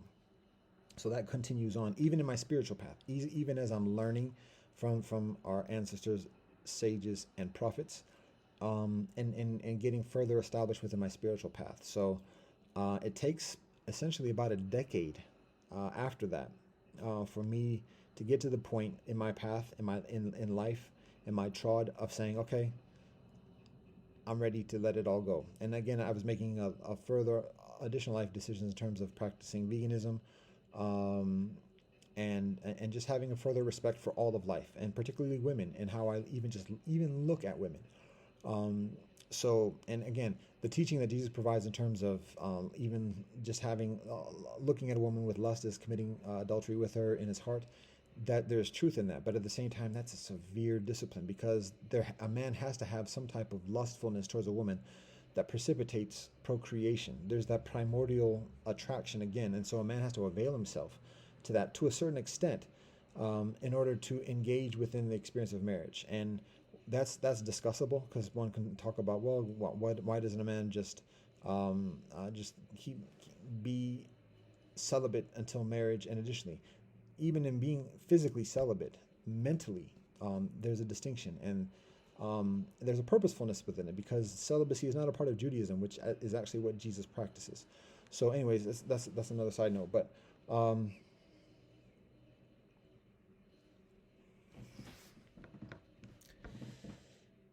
it takes a decade for me to categorically stop masturbating, categorically stop watching pornography, and cultivate a further higher level of discipline, ethical discipline, behavioral discipline within my life. And when I do that, wada, gates open. I drop 200 pounds. I become further established in my spiritual path. It's a further spiritual awakening on my spiritual path that provides much further insight about the heavenly realm, about the dream world, and in particularly about the earth realm, and the experience of women on this earth realm. Because when a man quiets his mind, it's easier for him to see all the convolutions, um, and manipulations and intentionalities, particularly amongst men and also amongst women, the interaction between men and women, and additionally, when his mind is quieted within the experience of celibacy. And so I experienced that. Now, at the same time, a man becomes further and further powerful, because again, he's stacking up his seed, his life force, even after having periodic or occasional, let's be careful about that one, after having occasional night emissions, still staying on that path, not being discouraged, not being deterred, staying on it, be like, look, that's beyond my volition. I have less accountability for that. I haven't been looking at women. I haven't been lusting after women. I might, in my personal instance, I may be talking with women, but that's the conditions of society at this moment in the public realm. People might not say anything to each other. However, there's a certain expectation of equality in terms of men and women, such that in speaking to a man, there's a similar, or in experiencing an obligation, in a experiencing a civic obligation to speak to a man for the sake of village cohesion. There is essentially an equal civic obligation to speak to a woman for that same purpose. Now, obviously, there's not a responsibility of the women responding in that way. There's not a responsibility for the men responding in that way. But for one who is on this path, um, that's part of the rationale. And that is also different from many religious traditions, because in religious traditions, no interaction between women at all, or no interaction with women who are outside of one's own family. Um, so that's to this day for billions of people, actually. However, in this society, that's other than the standard. And in the meanwhile, in that experience of cultural isolation, of individualism, it is, in any culture of isolation, it's easier for people to be antagonistic towards each other, and be hostile towards each other, even when being direct neighbors. So there is a vested interest and a vested need for neighbors to be further knowledgeable about each other, and for those who are inclined to be further proactive in cultivating an experience of relationship and cohesion within the village. So that's part of the rationale about saying hi to people on the street, and additionally, and even another woman, because women are in these are in these positions of leadership in the police and in institutions, schools, corporations, and additionally, and have the same responsibility of civic cohesion, and thus that categorical population of women have a certain civic obligation of cohesion when walking on the streets as well. And that's not the same within other societies. So it's beneficial to recognize that. Um, Now, that being said, if a woman is dressed modestly and one can tell being of civic mind, has a knowledge about different cultures and what some of the protocols are within different cultures, and what the protocols of interaction are with the other sex within other cultures, then that person must be dutiful accordingly, and not be further assertive and initiating a comparatively casual conversation with a member of the opposite sex, particularly a man towards a woman. So that's part of the civic responsibility as well. So hi, or even just waving, not saying anything, but just acknowledgement of existence, uh, friendly energy, genuineness, and that's it. That's it. And again, no obligation on the woman saying anything back, particularly head covered, hair covered, arms, dress covered, and additionally, okay, understood. No expectation, no obligation. I'm just saying hi. I'm just acknowledging and sharing a positive energy accordingly, and let you know like what I'm about. Now, and then when I do that, and when we do that, we are calling ourselves out, because we are drawing attention to ourselves, so that others can see what we're doing. We are held further accountable for what we do, even behind closed doors. And at the same time, we are cultivating an experience of village strength, to be honest, because when neighbors don't know who each other are, it's easier for the criminal element to thrive. I saw a story in Brazil whereby people who avoid eye contact are perceived by the criminal element as easy marks because of fear and separation and isolation, whereby those who are making eye contact and additionally acknowledging the existence of others are perceived as being further strengthened, and additionally and less of a mark, not necessarily a guarantee, but less of a mark. So eye contact, acknowledgement, and additionally is a significant step, or significant steps in cultivating village cohesion and strength. So anyways, even when kinfolk are planning to leave in a year, 2 years, or whatever. So, but that being said, um, voila, that's part of the responsibility. Now, here's the thing. Also, even within traditional communities, where there's strict prohibitions of men interacting with other women outside the family, there's still positions within society, police, and additionally, where there is a certain onus of acknowledgement and otherwise. So I'm less specifically familiar with the detailed protocols in that respect, but it's just that factors into the reasoning as well.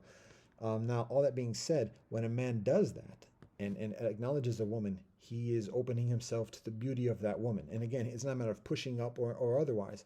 But again, when there are attractive women, when walking at a university campus and there are many young, attractive women who are rather provocatively dressed, revealingly dressed, a man becomes increasingly susceptible to that intoxication of the beauty within woman. So, and that factors into the night emissions and additionally. So, anyways, all that being said, mm,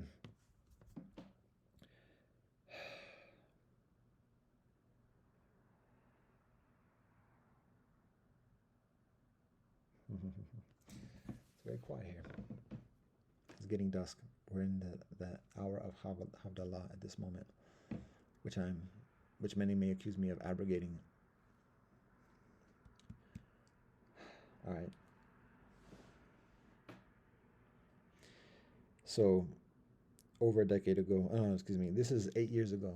Over 8 years ago, I stopped pornography. I stopped masturbation categorically, full stop, and experienced a spiritual awakening as well. Experienced further the experience of others, awareness of how others are hurting each other, increasingly subtle way, the ways in which others are helping each other in subliminal ways.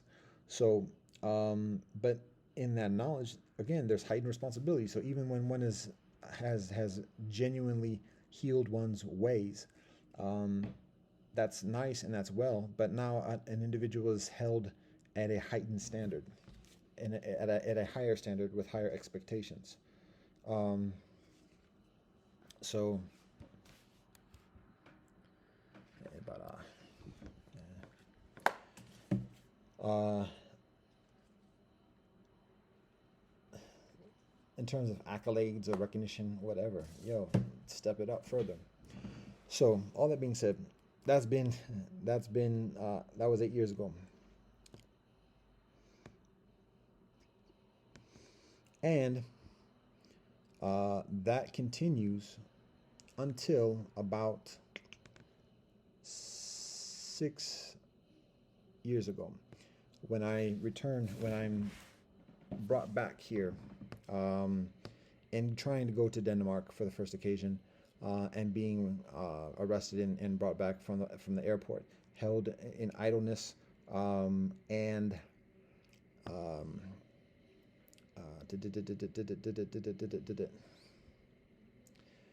waiting and to receive the travel credentials to continue on the travels beyond the U.S. border. So as I'm waiting here for the few months, in that holding pattern of like, it's difficult. Anyway, without excuses. All that being said, yada yada yada. I'm in this domicile, access to the internet, and then that's when I find TikTok, and other things of social media. And when I do that, I become enveloped, in viewing the things on TikTok and social, and on Instagram, and I was already familiar with YouTube, somewhat familiar with Instagram, um, and then I experience further, um, proximity with the uh, characteristics, of the cyber cipher. Um, the for better and for worse. And as I get into that habit of just, it wasn't even habit, it was a binge of just swiping, uh, and that's what I was watching: TikTok, Instagram, YouTube, things that are accessible, things that I, well, not TikTok, but Instagram and YouTube, things that I utilize for the purpose of the work that I do, the work that we do. So just these regular platforms, that are supposed to be comparatively safe, innocuous, benign, but at the same time, where a lot of salacious things are happening, where a lot of salacious invitations to other places are shared. And I become increasingly aware of that, and increasingly enveloped. And again, it's all my fault. It's all my responsibility. But that's just the actuality. I got enveloped in it, and that's pretty much. I didn't go to any pornography or any websites like that, but just getting scrolling. Much TMI, and somewhat, it's a matter of like the self consciousness in sharing this information. But there's a purpose to this as well. It's somewhat of an intellectual thing, but um, it's still beneficial to articulate this, particularly for those who have ears to hear, um, because it's a continuing wrestling match. Um,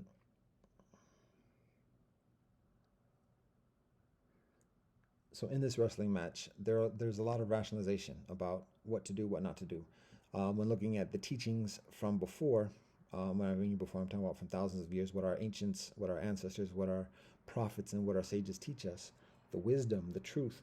What's the guidance, particularly concerning this type of behavior, this type of interaction, relationship, and additionally, the experience that I described concerning relationship and marriage, how difficult, how extremely hostile it is, to be honest, in the secular realm, and then how polarizing it is within the spiritual, or within the religious and traditional realm, such that for those who have a kumbaya proclivity, um, it's difficult to, one, find somebody who shares that type of commitment to that type of lifestyle, but even further, to be supported pragmatically by a surrounding community to live in that lifestyle.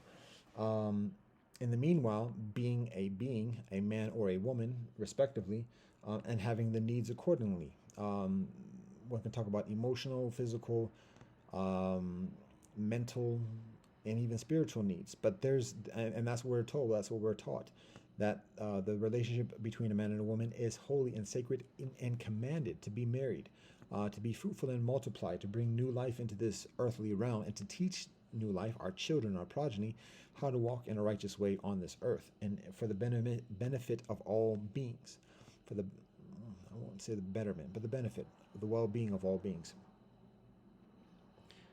So, in those conditions of the hostilities of secularism and the polarities of traditionalism, where does the pluralist get married? Literally, where? Where is pluralist marriage supported? That's actually a rather beneficial question. That's comparatively articulated comparatively innocuously. So there's a work product.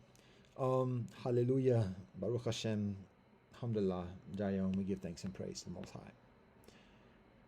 So, but in the meanwhile, that the question continues: where does pluralism find support for marriage?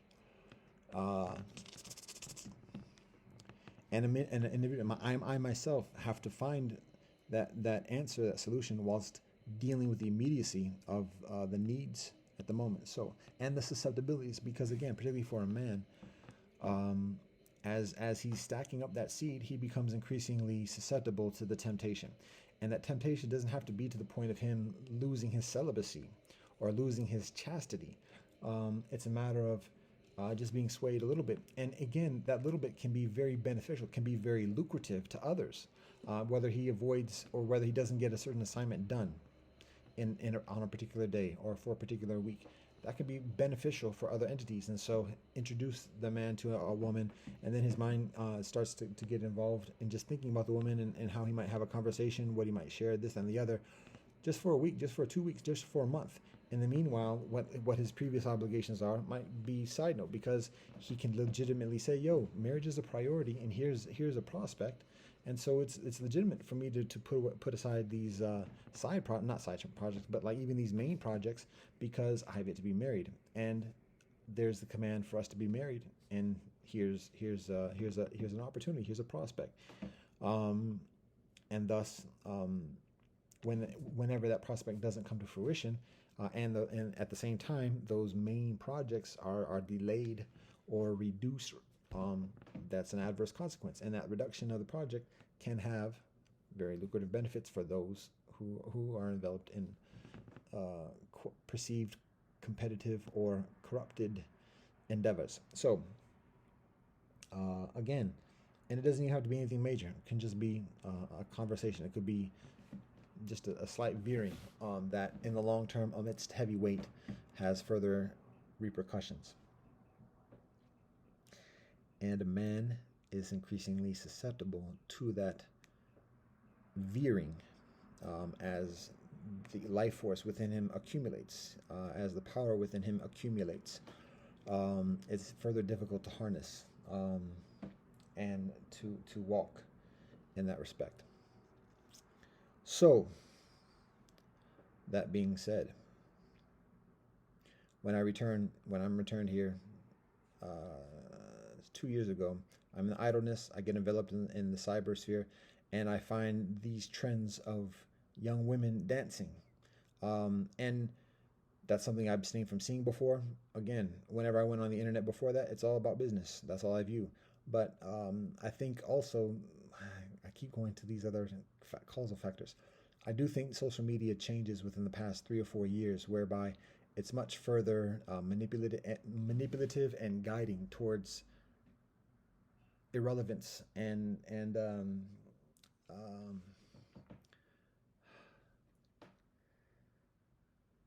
trying to think of the word for nothingness.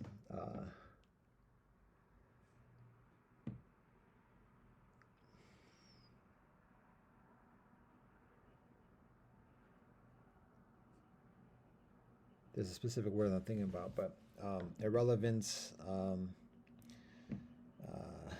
insignificance, um, like evaporation, but just like into nothingness. Social media guides people in that way. If you look at Instagram, the first few posts that are seen are people that you know, at least in my experience, people that I know. And so I say, okay, so and so had it. And then all of a sudden, here come the introductions of the advertisements. Here come the suggestions of the suggested views. Meanwhile, not all the posts that people that are in one's own following circle are being shared. It's select ones and then introduction of others. At the same time, the dates are not shared.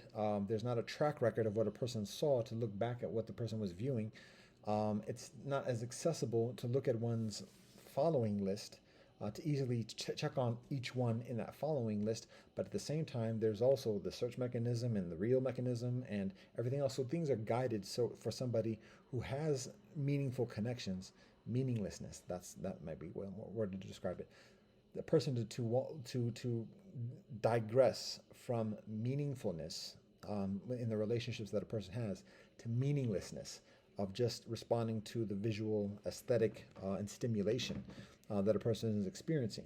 I think that becomes much further predatory and effective a few years ago. Again, right before COVID, haha.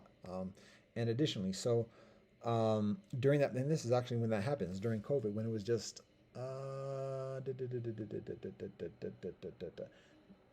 it was that first winter amidst COVID when things were getting shut down and everything, and people were experiencing that cabin fever. And additionally, so in the cyber cipher, there is this longing that young kinfolk, are experiencing, particularly and particularly women, amidst the arrival of Christmas and the holiday season in that respect, later the Lunar New Year, but just this wanting to be with people. And so that factors in the cybersphere and the draw that the cybersphere has of others into it. That's when I find out about TikTok. I find the dancing young sisters, and I'm in this idle thing, and so my mind just gets into swipe, swipe, swipe, and I'm searching for women. I would search for women beforehand, try to find somebody who's a woman who's has some kind of who's talking about something along my lines. And I'm doing that also in the context of what YouTube used to be like back 15 years ago, of like vlogging and talking about life experience. And when meeting somebody, it being like meeting somebody at in person, and there being accessibility, not all these I don't want to call them games, but it is game, but not all these career kind of ambitions and everything else that go in with social media at this point. So that's my mindset. And I know even just 5, 6, even maybe 10 years ago, YouTube is not that way, like what it was when I first get involved with YouTube. But I'm still in that mindset, and it's difficult, particularly a few years ago. Still, it's difficult to like get beyond that, because I remember that's just the thing. So, anyways, I do that for a while, for a number of years, like search for women online, and just not. I don't go to the dating websites or whatever, because that's ineffective, unproductive. But I would look for women on social media, particularly YouTube, and try to find a woman who's talking about something substantive, meaningful, compatible, of shared interest, shared purpose, shared vision in life, and then approach accordingly. So I was in that pattern of behavior, searching for women accordingly, and just search terms, so and so, so and so, and occasionally I would find somebody, a woman who would like kind of sort of meet that kind of description. So that's what my mindset is. And so then when I get on TikTok, search for the same thing. That's not what TikTok is. That's not what TikTok's about. And then I'd find out somehow these suggestions of dancing women started like popping up in the results. I'm like, that looks interesting. And again, it's comparatively innocuous, but then it gets further and further deep, and by that point, voila, I'm gone. And so I get enveloped in that, and eventually, again, I didn't masturbate, but I'm just so backed up, but I didn't need to. Just the stimulation of hours and hours of watching, and that's what it would be. After hours and hours of watching all types of videos and in TikTok and everything else like that, and then eventually being fatigued and increasingly susceptible to the suggestion, the sexual suggestion of women, then it would be just hours and hours of swiping on women who are dancing. And again, TMI, just to be honest, being backed up for a long time, it doesn't take that much for a woman to evoke that type of response or that type of consequence within myself. There's ejaculation, didn't masturbate, just swiped onto the different videos or whatever, and there it is. And trying to like discern what's going on, because it's not a night emission, because there's certain volition on my part. But yo, I was just on that joint for like literally like the past 24, 30 hours straight. Didn't eat anything. And so that could be, actually we could categorize this as a different type of state of consciousness. It's not unconscious, but at the same time, a person isn't even like me at this moment. I'm not online. I'm recording this, but I'm still on a device. The cipher is still there because there is some kind of connection with the cybersphere through the um, surveillance and everything. We know that just by talking like this, saying certain terms, and then seeing that in the suggested items when in social media. We know there's strong evidence of things being recorded, things being observed, and there being an audience, even when I'm not connected with the internet. So because of that, there's a conscientiousness of being at this very moment, as I'm articulating this during Shabbat, being connected with the cyber cipher. And so trying to discern at that moment 2 years ago, again, and looking at that connection with the cyber cipher as a different state of consciousness and recognizing it as that. When people talk about addicts to intoxicants, whether it's crack, heroin, marijuana, alcohol, or otherwise, there's a different state of consciousness going on. A person might be somewhat coherent, and there might be different levels of the coherency, but in certain ways, like the person is in many ways gone. They're not on this earth at this moment mentally, and so when a person is sleeping, we know that for thousands of years. We call that the dream world. We call that the dreaming. A person may return from the dreaming into this earthly state, but it's another state of being. It's another state of consciousness. So it seems beneficial for us to recognize just being on the internet as a different state of consciousness. And in that state of consciousness, after 20, 30 hours straight, no food or anything else, nothing anchoring me into this world, I become enveloped and swipe. I become drunk enough that my defenses are low, and blah, there it is. And then try to figure out, yo, I'm not going to pornography. I'm not looking out. I'm going to the same places that I go to build community. And then I get enveloped. I mean, it's not an excuse. I'm trying to figure out like what am I doing, and what can I do to better these circumstances. Meanwhile, again, TMI, but during those days when I would do pornography, over 10 years ago, particularly, but even before that, it itself is an endeavor, a laborious endeavor, because it wasn't a matter of just for my personal satisfaction and pleasure. It was very much a diplomatic endeavor, so that if I'm giving my attention to a particular woman of a particular ethnicity, then I have an obligation of providing similar attention to other women of other ethnicities, for better or worse, whether it's a matter of showing where my affinities are. Okay, that's who he truly likes. That's who he's truly attracted to. Or just to show that it's equal oppressiveness and harm to each woman of each ethnicity. Oh, he's committed to this type of community, but this is where he gets off on in downing women in that community. So for both of those reasons, I look at women from all the different types of ethnicity. So even after relieving myself, and again, this is over 10 years ago, after relieving myself of the angst and stress that I experienced in accumulating the life force within me, and having yet to cultivate the discipline for that, then I would go to a website or a number of websites and look at many women for many hours, and then after experiencing an ejaculation at that point, that's not done. I have to watch other women, and then it would become like a multi-day endeavor, seriously. And it's very fatiguing, obviously demoralizing, and further. But that's the thinking, that's the rationalization, that's the experience in that endeavor over 10 years ago when doing the masturbation. And so when I stopped doing it, it was much easier. Don't have to worry about all those questions and all those diplomatic protocols or whatever else, because I'm not doing that. The women that I do talk to are the women that I see. And if I experience some type of absence of interaction with anyone from any particular culture, then I may be further proactive in just generally interacting with that community in one way or another. But I'm systemically connected with multiple communities. We are systemically connected with multiple communities, so there's less of that necessity in actual life. But in that particular instance, with the pornography, that was the protocol.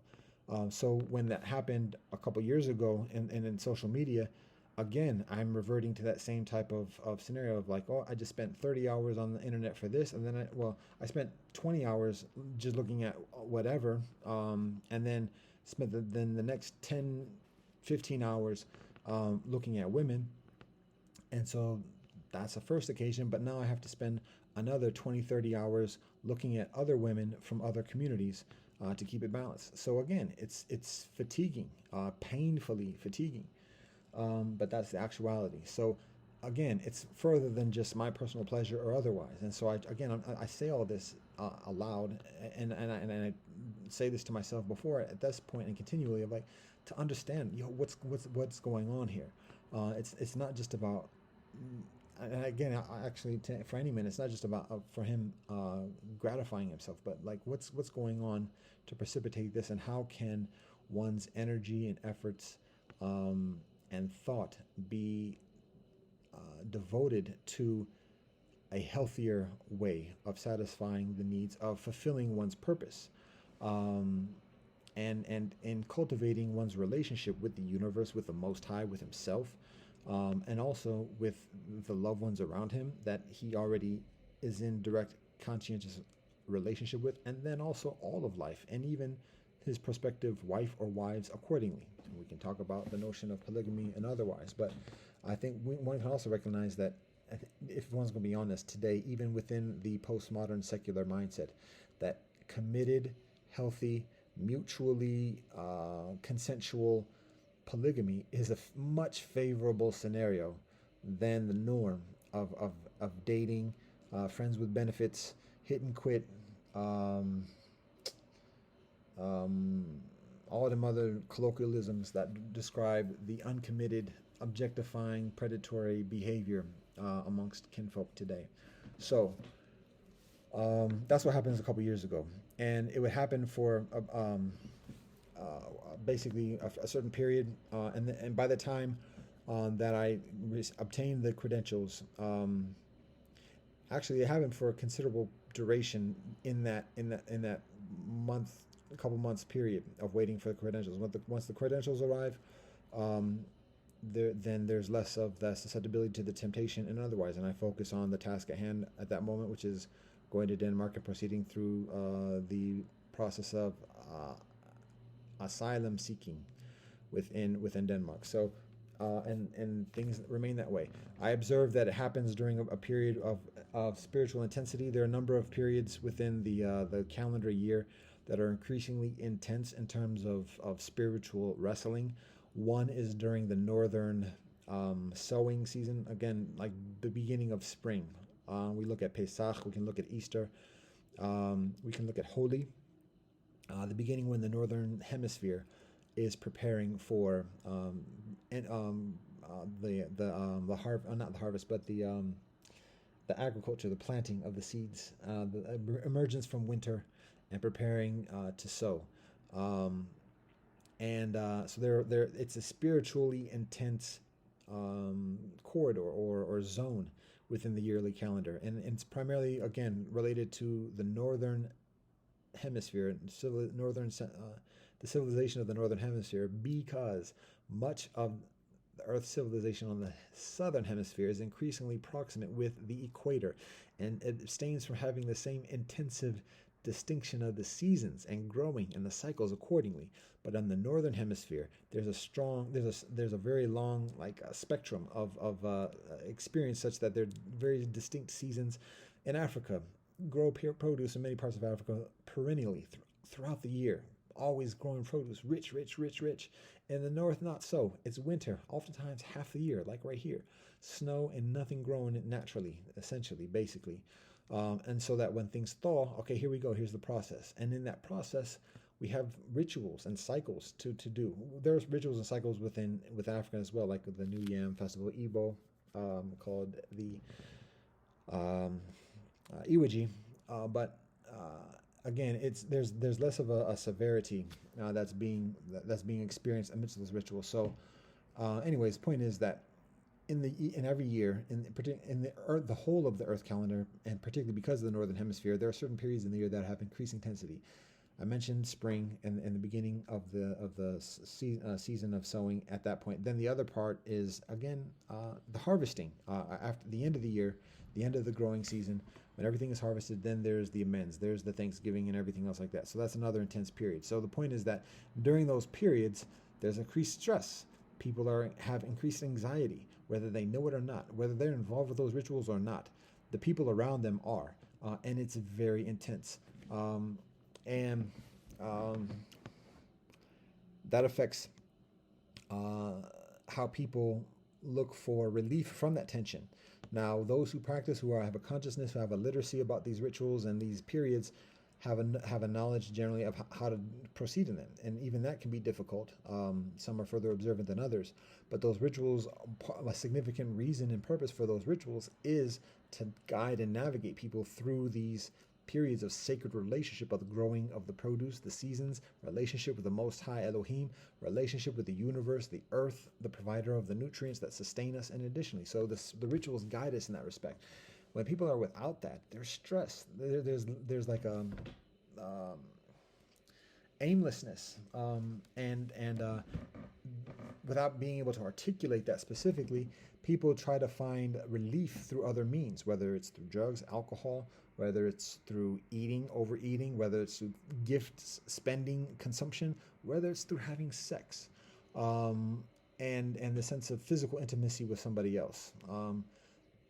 Though that perceived need and the actual need for relief is heightened during these periods. Christmas is one of those. Now, Christmas seasonally is a little bit different because it's further, but further along after the growing season, after the harvest season, but it's connected with winter and the experience of darkness, and additionally, and it has an energy of its own. But that's another topic. So. But I observed within my own personal experience during that period, that's when it was occurring. So I consider the nature of the relationship, my relationship with the cybersphere. I recognize the experience of COVID during that period, the lockdowns, people being locked up. I know when women are locked up and feeling alone about themselves, without the comfort, the physical comfort of a man. And additionally, women can become increasingly motivated to go out and reach men. Now, the way things are done today is different because a lot of things can be done through the internet that weren't done in my age, in my day. But I know in my experience, particularly when being at a university, and additionally, that it was much easier for a man, or for a boy, or a man boy, to misutilize a woman and to use her for sex, to manipulate her during such periods when she's alone, when she's away from her family, when she's cooped up in a room by herself, and increasingly receptive to any man who gives her attention, any man who she's already familiar with, feels somewhat comfortable with, and is increasingly receptive to sharing company with him, increasingly motivated to sharing company with him, and increasingly acquiescent to his suggestion, because he says, "Oh, I'm here, and once I'm here, this is what I want. I'm doing what you want. Now I want you to do what I want." And then having difficulty saying no because she wants his company. So I'm aware of that scenario.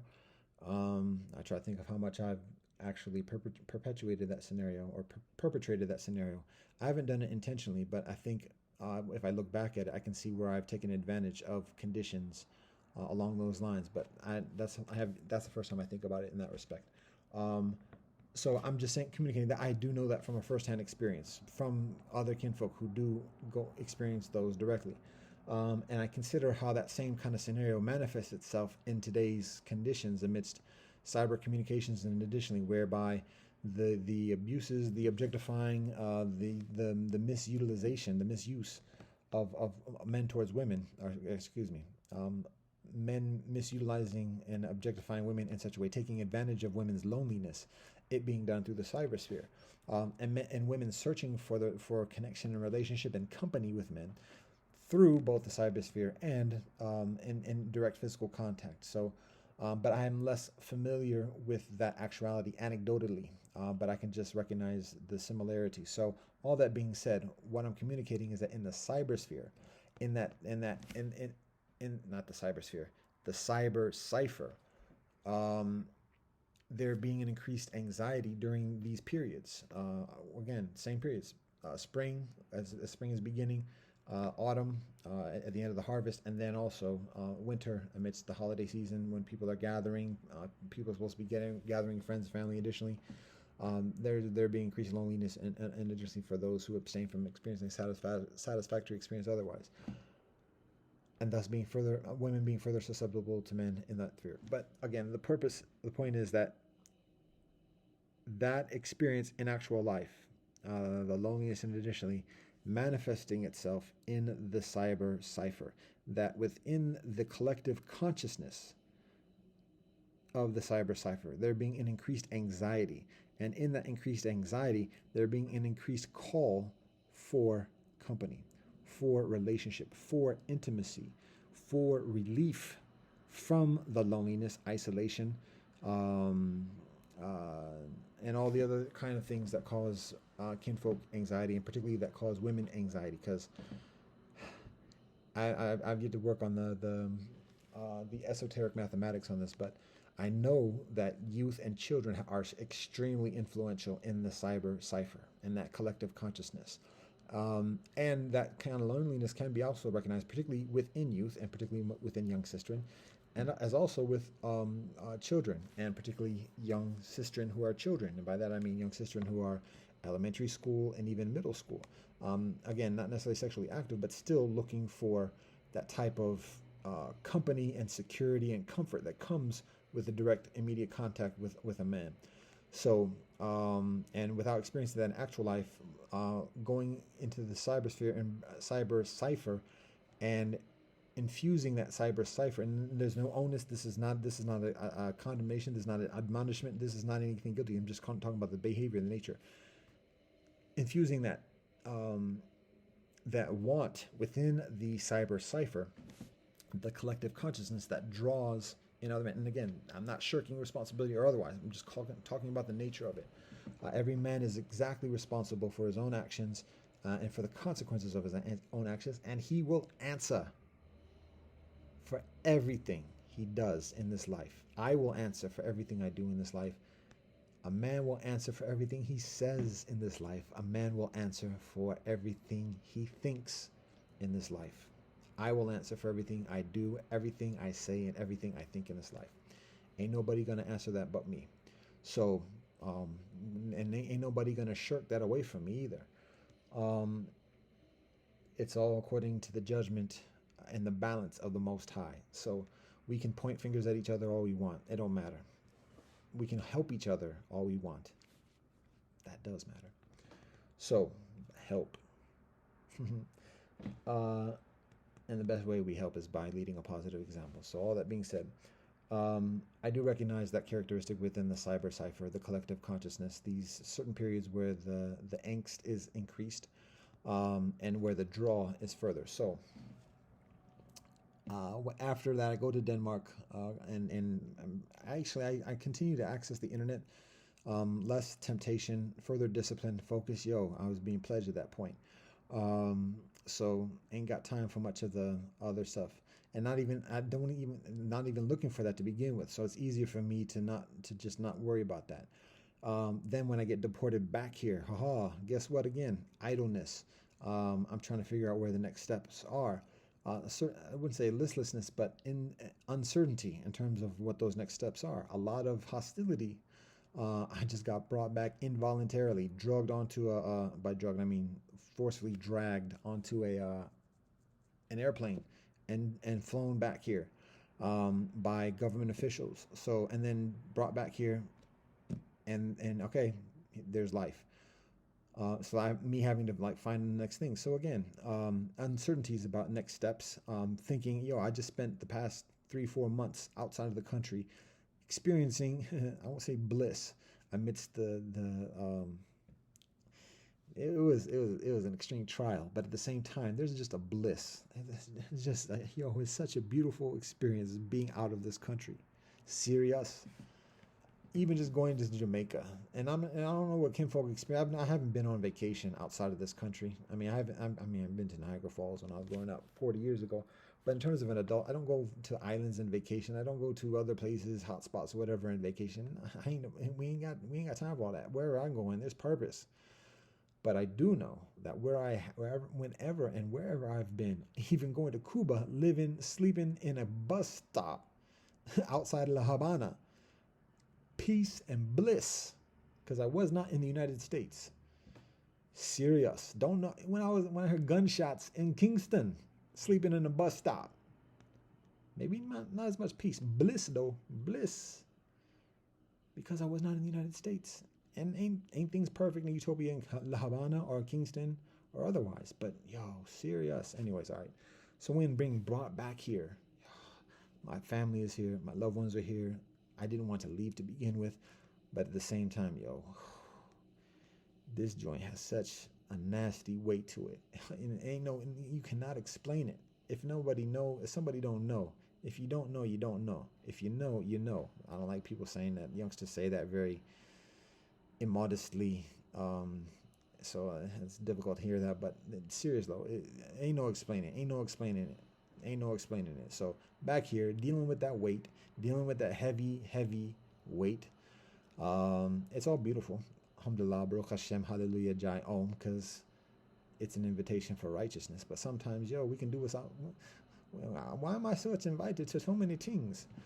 But that's what it was. 2 years ago when I got back. Is it? Yeah, a year and a half ago, something like that. A year and a half ago when I got back. So again, idleness, uncertainty, and internet access, susceptibility. It might have been the same time frame. It might have been a little bit later, but then again, actually, it was a year later. So when I first arrived back here, I'm working, I'm hustling. I'm not hustling, but I'm active in terms of finding solution and cultivating solution. And I tending to my relationships and marriage as much as I can at that moment. So not even on that mindset of susceptibility to temptation. I'm focusing on other things. After things, that's actually a significant point. When things dissolve in terms of my relationships with my two preceding wives in the past year, then there is increasing susceptibility, because I have to look for a woman again, and for a wife to be in my house, for me to properly share, to properly provide for and attend to. And that's what I recognize within all of my relationships with women, with all my marriages with women through all my life. The reason for the separation is my lack of attention, plain and simple. That's plain and simple what it is. That's what precipitates it, my lack of attention. The lack of proficient attention that my wife needs at that moment. Plain and simple. And that's just not a matter of like paying attention or whatever else, but it's like giving enough attention to know what my wife needs at that moment, and then providing that accordingly, and devoting my attention to that accordingly. So that's what I recognize, but that's another story. So all that being said, during that period, there is the migration of my wives from my house, so that I am in the position of requiring a wife and going through a process continually, without explaining or articulating what specifically precipitates the migration of my wives from my house. And again, marriage is eternal, so there's always a relationship, but we have to also recognize the appropriate protocols, the earthly protocols in this earthly realm. And again, my whole stories about my wives is a whole other thing. It's a spiritual conversation, and it requires a certain spiritual literacy to properly perceive that. Otherwise, it just sounds like craziness. So,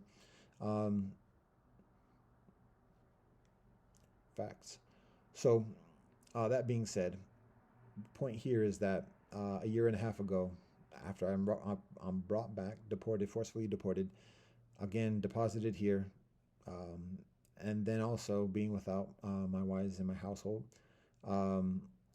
being in that stage of requiring a wife again, and then also the uncertainties about where I may be living personally, and where our community may be within the preceding months, and looking for that process or looking for that arrangement accordingly. So amidst the uncertainties and everything else, haha, here we go, internet access, it's here, and then susceptibility and regression into the uh, the social media scenario that I described before. Um, just swiping, and there it is. That happens. It didn't happen as much of a binge or whatever as it does before. It's comparatively brief, but again, it's enough to just be discouraged and everything else like that. And in the process, there are amends to communicate an explanation additionally, and that might be what precipitates this joint right here. So that's about a year and a half ago, actually probably a year ago at this point, to be honest. There's the regression. So the first regression happens right before I leave to Denmark, when I'm held in the holding pattern before being allowed to leave, and then when I return after a certain duration and certain stagnation, another regression during the same period about a year ago. So then we arrive to today, or today, but to the recent weeks in addition. So as I've gone through those previous experiences, I learn, I study, I pay attention, and I do my best to make amends where I hurt people, where I hurt women particularly, um, and to discern how I can do better, how I can minimize the harm that I cause and maximize the well-being that I share. Um, and I recognize the power, the hold that the cyber cipher has over me, when particularly when it's immediately available. My susceptibility and my weakness. We have to recognize that as men, as people, when we do have susceptibilities to things. And so I was like, okay, I have to give this up. So I let go of the smartphone, let go of the Wi-Fi again. I don't even think I had the Wi-Fi at that point, but let go of the smartphone. And then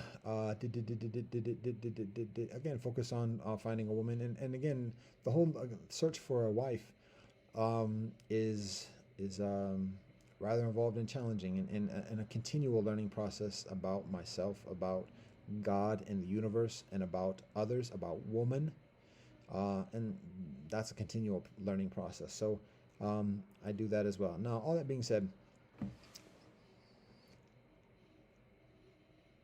I'll say the name of the small town that I go to. A few months ago, I go to Oberlin, which is about an hour drive away from where I am at this moment. It's in a rural area. It's a small town. Um, it's a college town, um, and I'm there for a little over a month thereabouts. I return here, like I said, because of my health. And actually,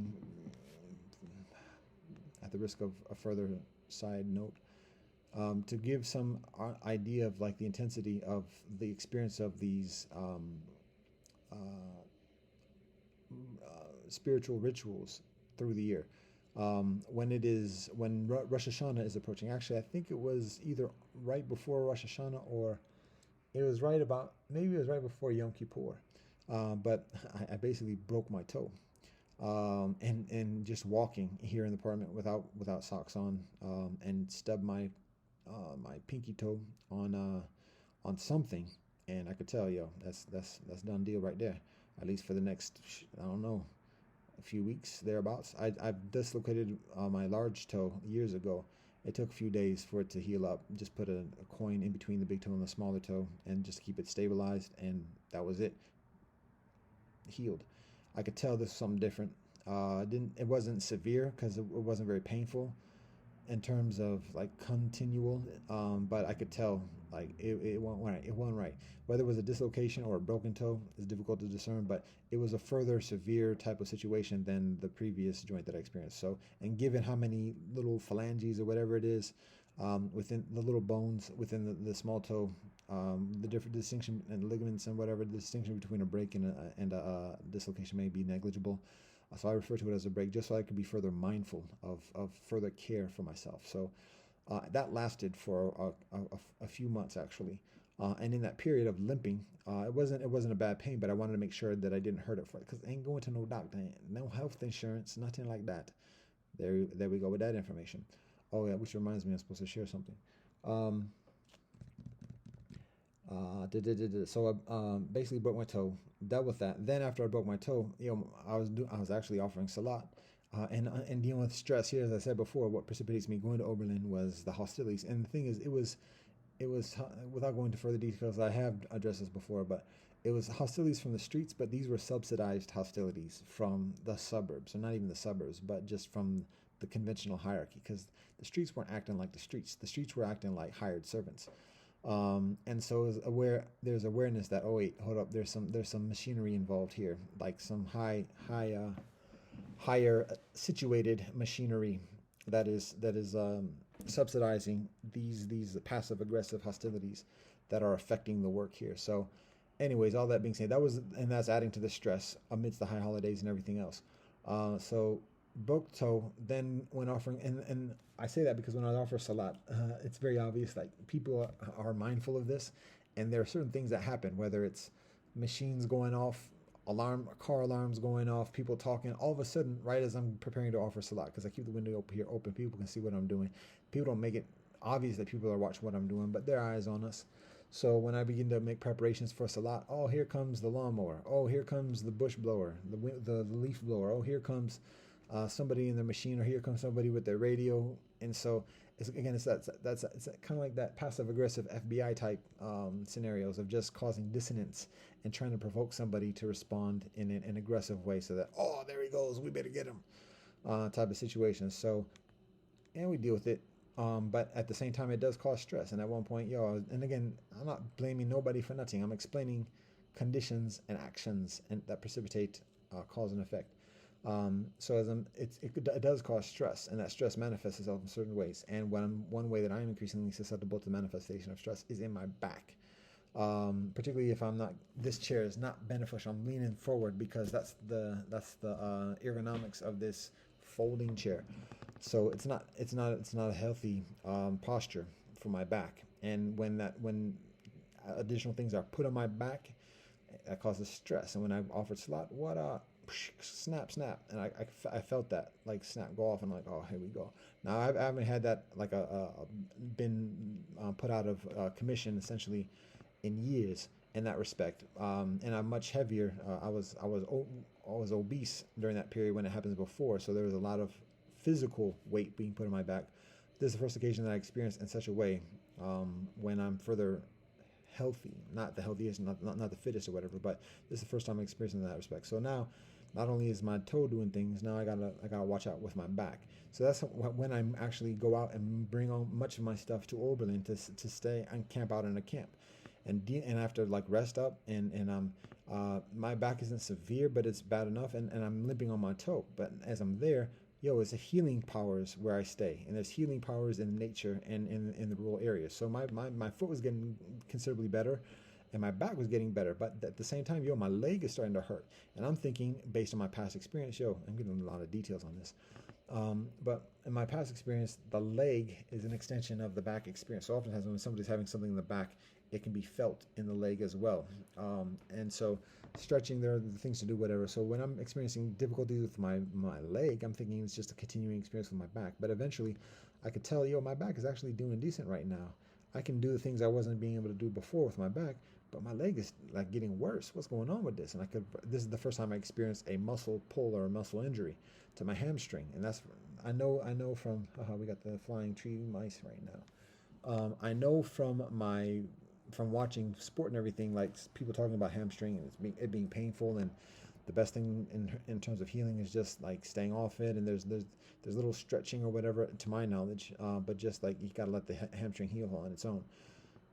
However, that didn't click initially. Again, I'm thinking it's my back, and so I'm just continuing to go walk around Oberlin wherever I got to go in the cold after spending the night in the cold, and additionally, which just tightens the muscle further. So when I would wake up, pain and pain and pain. And I'm thinking, I just got to stretch and just like work it out and warm up a little bit, and just walk out. And so that's what I would do. I would stretch just a little bit because I didn't have a place to stretch proper. And then I would be hurried. Oh, I got to get to so-and-so. I had to go out and out and about in Oberlin to share what I'm doing. So got to get out. So I would do that. I would warm up as I would walk. It would feel better. But then after sitting down for a minute, like and being in a warm environment, that helped a lot. It would after sitting down, it would tighten up, and then I would get back to the place where I'm staying, just try to lie down and get some sleep. Eventually, I couldn't even sleep because um, it would get cold. The temperature would get cold. That would aggravate my leg. It would be painful. I couldn't stretch. I couldn't find that posture that would just provide relief. And that would become frustrating. And so I couldn't even sleep because I couldn't even think of where to move to just get relief from the pain. And so then I'm not sleeping. When we don't sleep, yo, that just aggravates everything. So that's what was happening. And again, like I said, it was getting worse and worse. And meanwhile, I'm in the public. I'm supposed to be. I have the onus of I'm introducing this work, and just in being in public, I'm on. I have to be.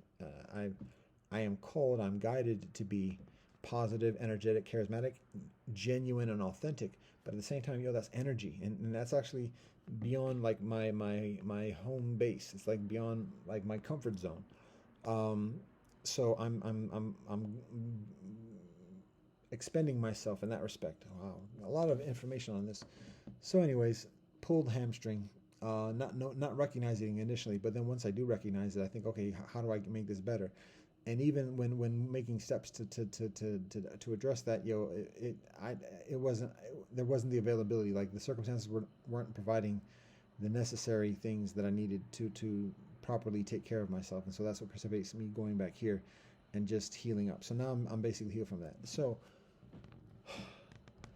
in this aggregate, in the past few months, actually in the past year, amidst all these things happening, my spiritual discipline wanes.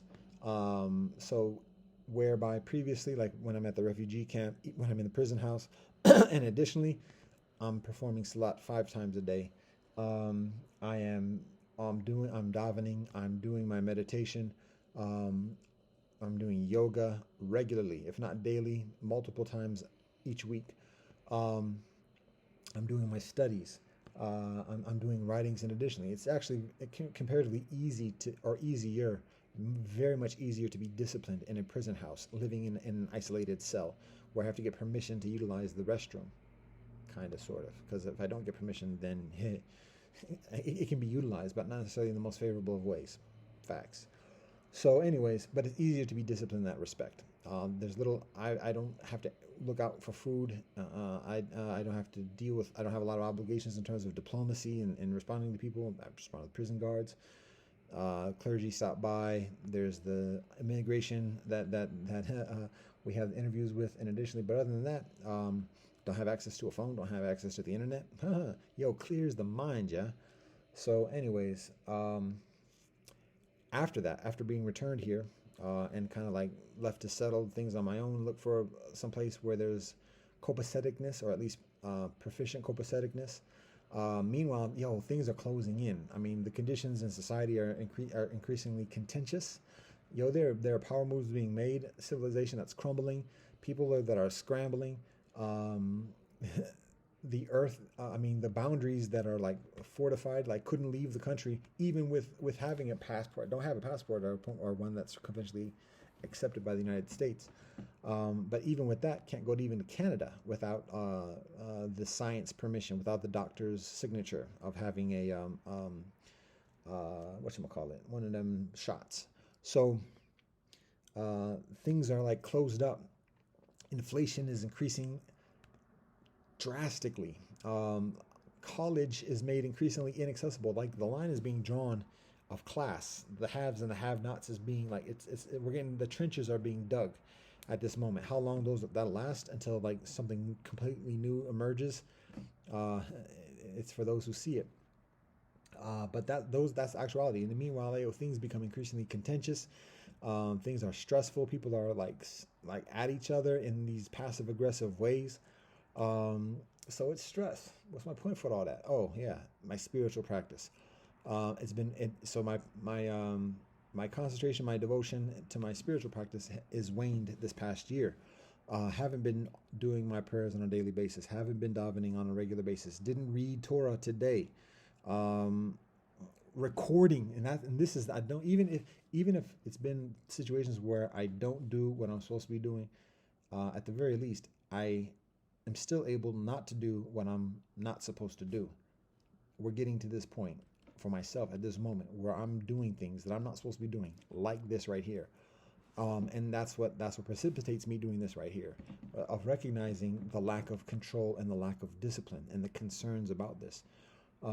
So in my spiritual path, I've been here and there in terms of my prayers and meditation, but that affects the peace, the stability, the calmness, the guidance, the relationship that we share with the world, with the universe, with the earth, with all life, with all our kinfolk, diplomatically and further. So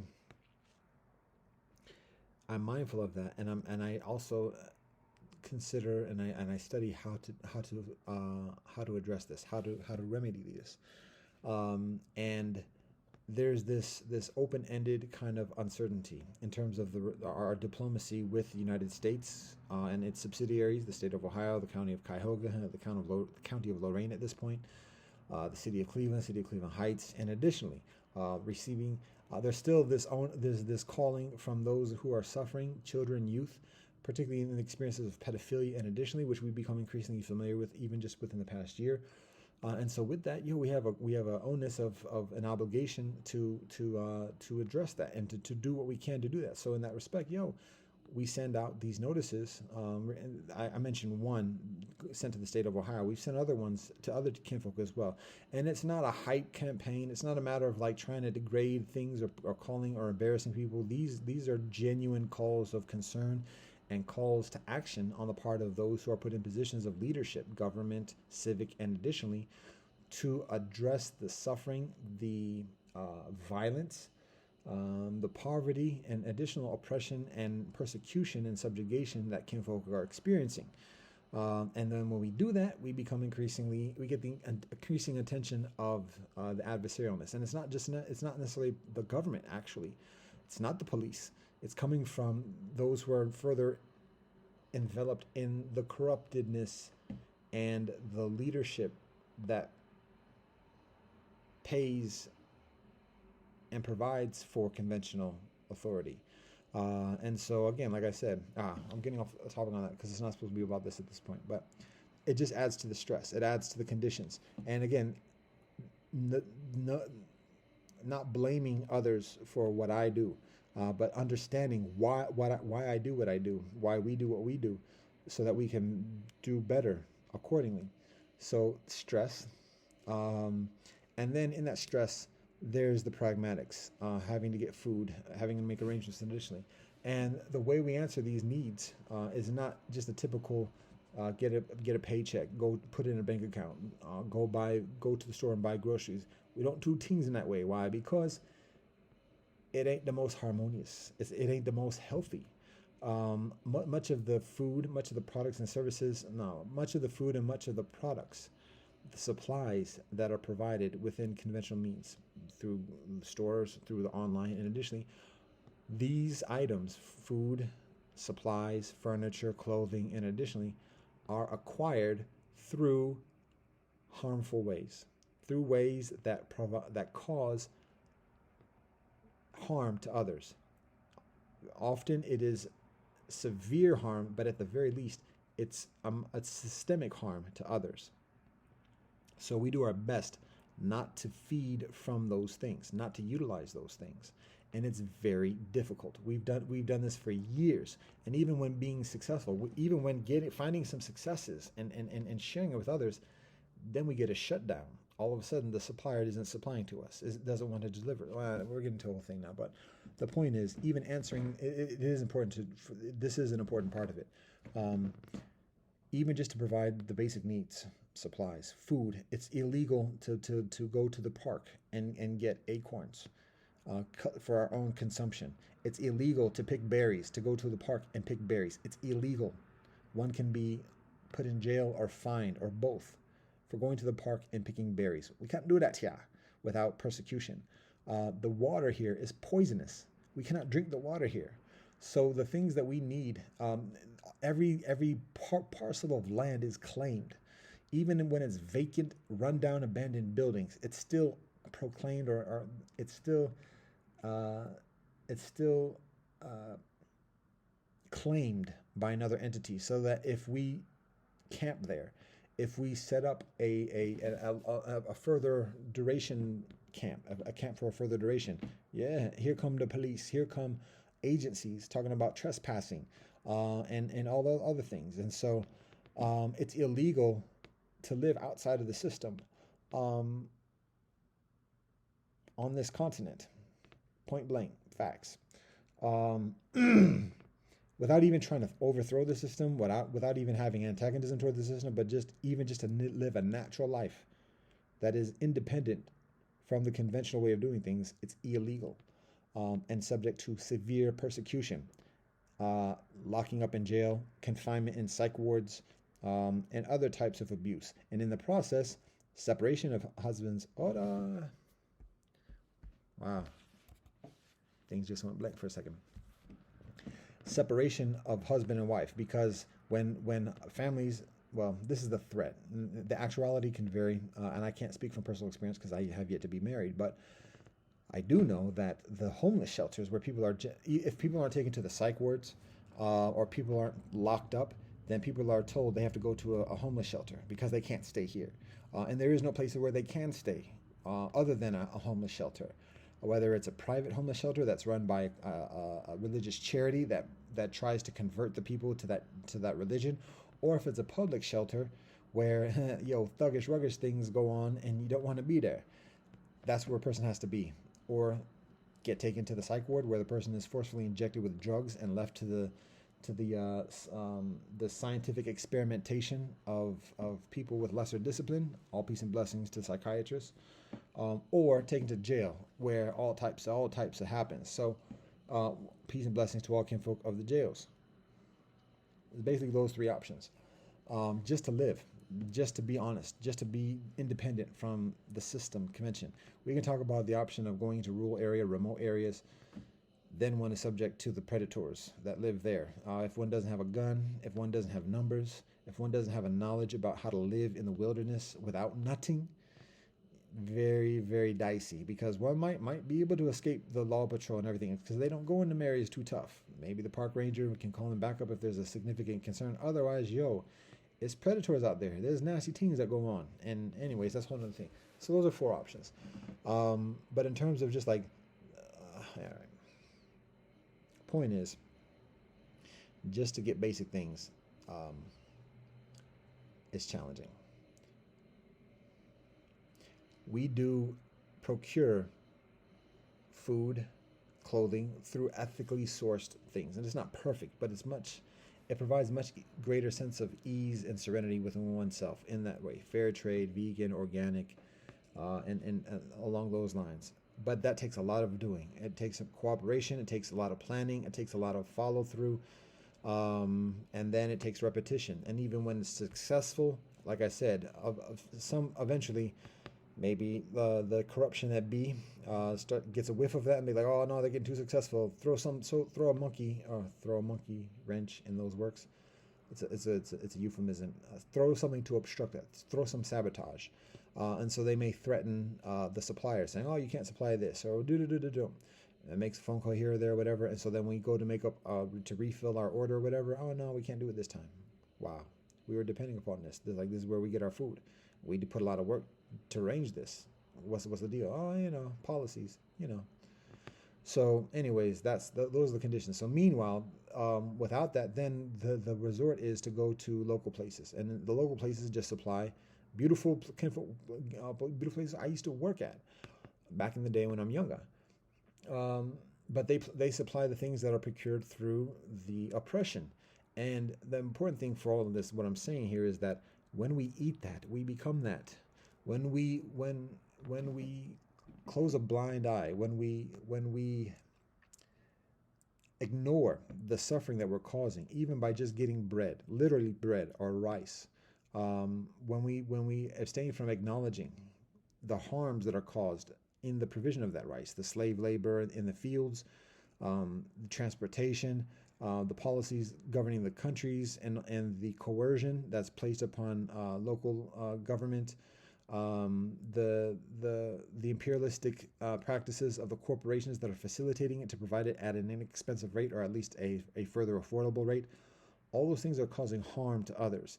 And when we eat that, we are absorbing that suffering, that harm, and we're also um, um, desensitizing or numbing ourselves to other harms that we might not necessarily be causing directly or indirectly as much. But once we start like ignoring the harms that we are causing, then it becomes easier to numb ourselves and to ignore other harms that we're causing, or even if or even making decisions that cause additional harm to other people just because, well, if we're doing it here, then what does it mean? What does it matter if we're doing it there? That's actuality. It's not facts because it doesn't have to be that way, but that's a rationalization. Um, and that does play a part because food is a sacred experience. People talk of the body as the temple. It's serious, and me being overweight and everything else like that. Still, facts is facts. And what there is awareness of is that when we eat something, it shapes who we are. Um, we become what we are eating.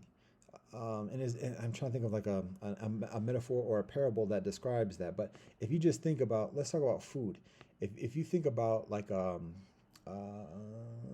oats, we'll think about oats. And if you think about like oats that are like wild oats that grow in like just a healthy environment, get all types of natural, fresh, clean air, natural, fresh, clean water, natural, fresh, clean shine from the soleil, nice, clean, fresh soil and nutrients. And additionally, yo, them oats is healthy. And when people go in and gather the oats and prepare it and then ship that off to other people, and they're living healthy and happy in harmonious relationship with the nature and the environment, and they're singing songs and they're honoring their ancestors, and they're harmonious with others. Yo, all that energy, all that positivity, all that healthiness is infused within oats, so that when we go to the store or we buy it directly from the kinfolk who are doing it, yo, we're consuming that. So when we eat that, it's in ourselves. And if we look at our stomach as a temple, we look at our body as a temple, and the stomach is like the atrium for our temple. Yo, it's a beautiful party. It's a beautiful conversation that's going on in our stomach, and then nutrients from the oats, the earth, the soil, the wind, the waters are feeding our organs, and it's feeding our minds, and it's guiding our minds to make healthier decisions. We're further harmonious where we are, because that's what we're consuming. That's what we're introducing into this temple. If you invite kinfolk to your house who are rude boys and gangsters, and whether it's government or otherwise, and they drink things and they do all types of hedonist type stuff, yo, it's static in the house. It's unsettled. But when you invite wise kinfolk, quiet kinfolk, beauty kinfolk, who have loving conversations. How are you doing? How's your family doing? How's the growing season this year?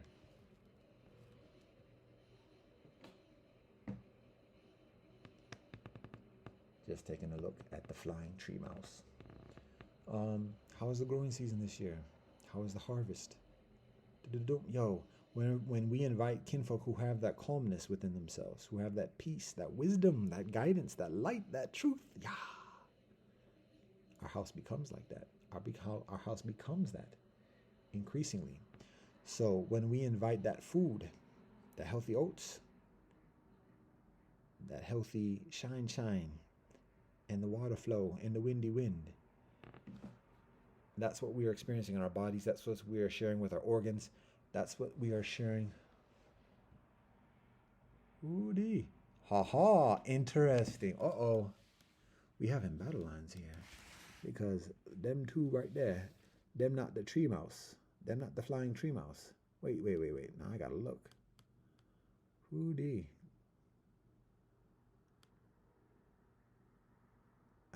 Interesting. So this is not a fun thing right here. So I gotta be mindful of that. So anyways, that's the healthiness we bring within ourselves. Now, if we're eating something else, if we are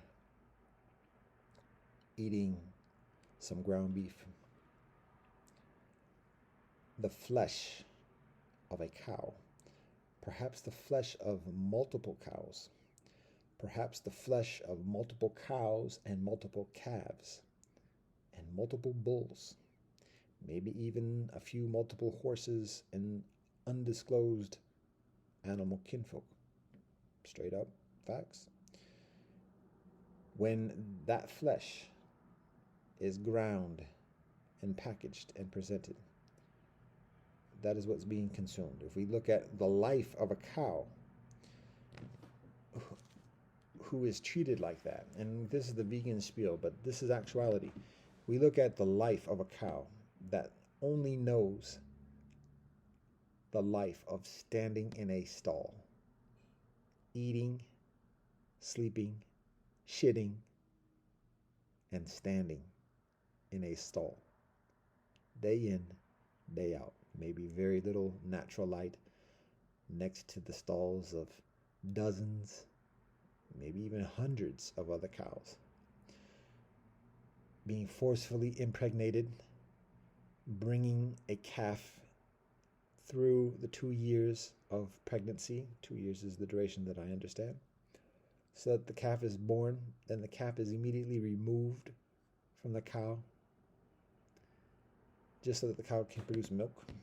And then eventually, when the cow is deemed the age, the cow being left to slaughter, and knowing exactly what's in front of it, maybe from day one, for the next thousands of days before it actually happens. All those sorrows of watching one's child being taken to the same fate, of eating garbage just for the sake of becoming fatter, milk being extracted forcefully to feed somebody else, day in, day out, knowing the prospect is death eventually. That's pain, that's suffering, that's nasty atrocity. And that's what is consumed when kinfolk eat that. That's what's being introduced into the temple. That's what's going in the atrium, in the waiting room. Them cries and that sorrow of that cow, them cows and them calves and them bulls. And that's what feeds the organs, and that's what feeds the arteries, and that's what feeds the brains, and that's what feeds the mindset and the ideas and the thoughts as one continues to walk. And on the outside, generally, one shuts off to that. One doesn't want to think about that. That's unpleasant. That's not dinner talk. So one hides away from that and just focuses on the pleasant things. That's an unhealthy coping mechanism. That avoidance is a type of drug, because the things that a person distracts oneself with in that avoidance is the same thing as taking a drug to find escape from the stresses that one is experiencing. So that's one example in terms of food. That applies to all types of food, and that was a very severe example. But the same principle, the same actuality exists for all the different types. Whether it's eating grapes that are picked by oppressed migrant workers or otherwise, the pain, the affliction, the threats, and additionally, the kinfolk who are transporting it, the truck drivers, the grocery store workers, who are paid way below. All that suffering, all that stress is what we consume when we eat those things. Even when it's clothing, whatever it is, we are absorbing it and we are becoming that. And we may turn a blind eye to that. We may not want to acknowledge it. We want to avoid it, but it's still there. So that's what I experienced this past year. After maintaining a very severe discipline, to be honest, a rather diligent and difficult discipline of being mindful of, oh, you look like a bugger. Oh, the bugger, get out!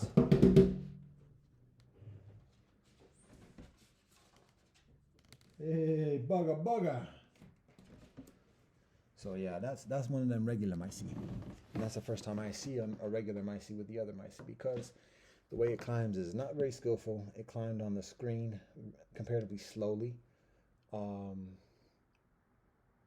Anyways, and the reason why it's a different treatment is because the flying tree mice do not go inside, from what I observe, and from what I understand, and from what I presume. They don't go inside, so there's less of a concern about that. The other micey, them like the inside as well. And then we get a little bit of a overlap. So that's what the reason is for the difference of treatment. The apartheid, the discrimination. It's not necessarily apartheid, but it is discrimination. So, anyways, what we consume affects us. It affects our health, and I know that. I experienced that, and in this past year, amidst the conditions, and just reverting to basically conventional ways of supplies here with food, and additionally, um, I'm enveloped I'm involved and I'm guilty of the same harm and suffering uh, that is caused that others are causing by purchasing the same items. Now, it may be comparatively a modest amount of suffering and harm. It it does matter because some things are much worse than others, um, but at the same time, there is a a numbing of awareness, a numbing of compassion and empathy. Uh, and in that numbing, there's an increasing susceptibility of doing other things that cause indirect harm towards others. And it's not an excuse, it's not a validation, it's just uh, um, that susceptibility is an actuality. And so, all right, all that being said, um,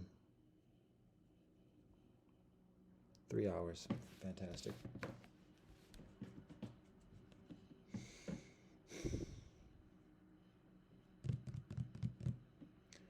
So we're getting to a point here. Going back to the topic of sexual behavior, healthiness, relationship, the harmfulness of certain behavior, and finding working solutions and arrangements at this moment.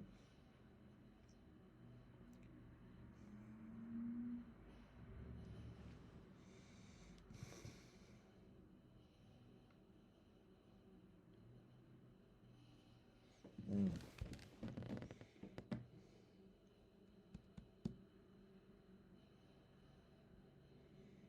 There's the connecting point or the connecting thought at this moment that I consider sharing. That I consider sharing at the beginning when preparing this joint, or just thinking about sharing this joint. And it's beneficial for this to be shared at this moment. Um, as I continue on, I'm near completing the what it is to share, but there's some important things here.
All right.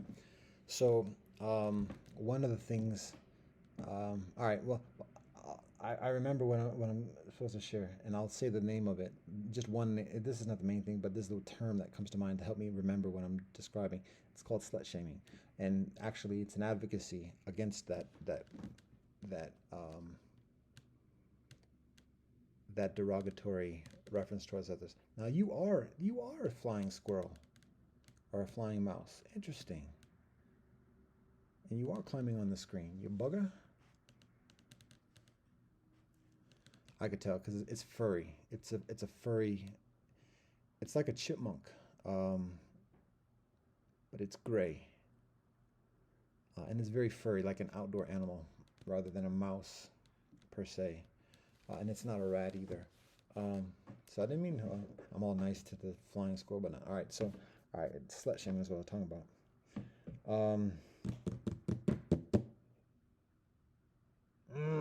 All right.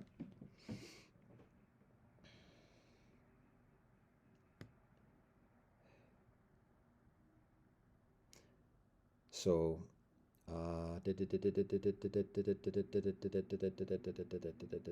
what precipitates this? Oh, I was talking about spiritual discipline. Um, I was talking about my spiritual discipline before I got on the topic of securing our material necessities through ethical means, because the two go hand in hand. And uh, our spiritual discipline helps us to be centered, to discern what the essential things are in this life, and to focus our efforts in doing that. Shelter, residence, food, clothing, uh, family, relationship, health, education. Those are some of the essential things that we need in this life. Then the question becomes for us, particularly as men, but also as men, women, husbands, wives, families. The question becomes, how do we procure these things for ourselves in an optimally harmonious way, in a way that optimally serves the well-being and provides for and strengthens and prolongs the well-being of all beings. And that's where we get into the ethics. And again, it's not even just a matter of doing things um, because it has some eventual personal benefit for ourselves. This is the harmony. Like, this is the way things are done in a healthy way. And when we attune ourselves with it, then we experience the well-being accordingly. So it's not a quid pro quo. It's not a prolonged quid pro quo. It's an attunement of oneness. So first we identify what our essential needs are. Get outside of all those superficial, artificial things, and look at the official things that we need. And then how do we procure those things? How do we if the water is poisonous here, if we go to the land here and with the subjectability to imprisonment and torture and death, then where do we get our nourishment from? And when we discern where we get our nourishment from, how do we get our nourishment in a way that is most peaceful, that is conducive and most fair to the beings around us, but all beings, because again, that's the nature of the oneness. So one way of doing that first, again, is just being modest, not going out for a lot of things. The further things we get, the further things we go for, the further imbalance, the further harm, the further suffering we cause. So the fewer things we go for, the further we enable things to be self-governing, self-correcting, self-sufficient, and intact, and less antagonistic or vengeful towards ourselves. Um, all right, so that's the again the review of the food and supply thing. Um, I was saying how the spiritual practice goes hand in hand with that. So the spiritual practice helps us to discern what the essential things are that we need, but then procuring those things in an optimally ethical way helps us to be optimally attuned within the harmony, the natural harmony, the spiritual harmony, the cosmic harmony, the conventional harmony, even of Earth and the universe.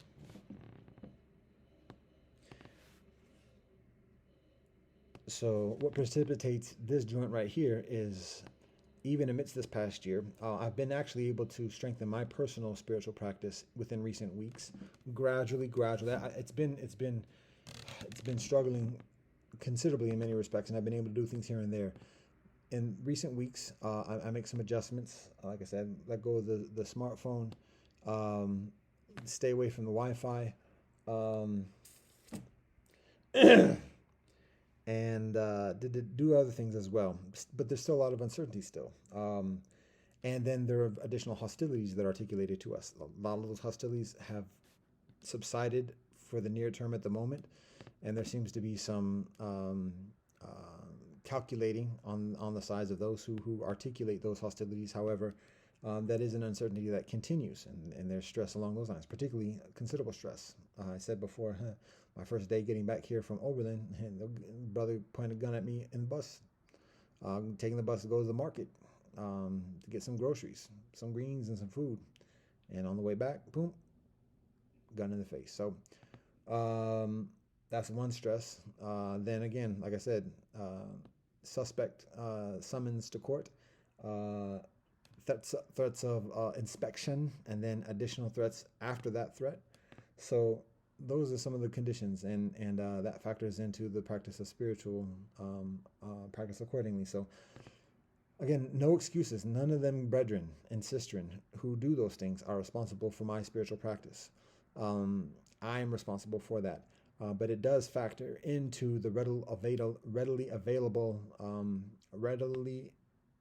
availability of doing the spiritual practice. And that's taught within the spiritual traditions about if there's war pending, war threatening, if there's hostilities or whatever, prayer is extremely important and on a daily basis. But if something's happening, and it's either a matter of like praying or being susceptible to sniper shots, and I'm not saying that's at this moment, but that's just a graphic example of the severity. Like, it's okay. You can miss it here or do it in an adjusted way. If there's injury, if there's knocks at the door or otherwise, it's okay to make adjustments. Now, the nature of the threats at the moment are direct and explicit, but a lot of it is also extremely subtle and passive aggressive. So anyways, all that being said, spiritual practice, in the few weeks, I've been able to further strengthen it, and still working on some arrangements to be further situated here with less cause of going outside of the space, so that I can further cultivate the spiritual serenity and discipline within this actual space, this sanctuary that we are proclaiming and maintaining by the grace of the Most High. However, the best way of doing that is by practicing, and so within recent weeks, that is increasing until I find out that the telephone here, the flip phone that I showed it before, the flip phone, it has Wi-Fi. I can hotspot. We can hotspot with this flip phone. But so now there's a susceptibility to the vortex again. And it becomes a question of, do we deal with the susceptibility to the vortex? Even this right here is susceptibility to the vortex. It actually is, even though I'm not online, I actually went for over a week or so without even using the computer, recognizing that even just using the computer was susceptible, because having the hotspotting was making me available to or susceptible to the vortex, the cyber cipher. So I went without using the computer for over a week, but I have work that I do. I have a service that we provide in me utilizing the computer through sharing documents, correspondence, and additionally. And whilst being off the computer for over a week or so is very conducive towards cultivating health and well-being, it also deprives the benefits of the service that we provide. So when I utilize the computer again for the first occasion this past week, here comes the vortex, here comes the susceptibility, here comes another 12 hours of swiping on social media. And then eventually, here comes the susceptibility to further indiscretions, as I described before. And that is where things stand at this moment, working to reconcile. And not only that, it being different now, because this is the first time that I abrogate the standard protocols of Shabbat. Now, when one looks at Judaism, there's a spectrum about how much people observe Shabbat, certain things. I observe Shabbat in an increasingly orthodox way, which means that we don't utilize electric items. We don't drive cars. We don't look at radios. We don't look at TV. We don't look at internet. We don't look at mobile phones. We don't do all that. I do actually utilize fire on Shabbat, after Shabbat, Erev Shabbat. And there's certain permissibility with that, but it's a little bit, there's a lot of details with that. But my point is that my observance of Shabbat is comparatively orthodox and comparatively strict. and it's very healthy and it's very strengthening. And I just abrogated it this past day. And the reason being because of this cyber, even as I'm speaking at this moment, I'm enveloped in the cyber cipher at this moment. Even though this is not directly online, it's still part of the cyber cipher. And so this is part of the symptom of the cyber cipher. And I'm not blaming it on anyone. I'm just articulating that this is what it is. And one of the reasons is why I do this is that, as I said before, children and youth are part of the cyber cipher, and children and youth are extremely powerful and influential within the cyber cipher.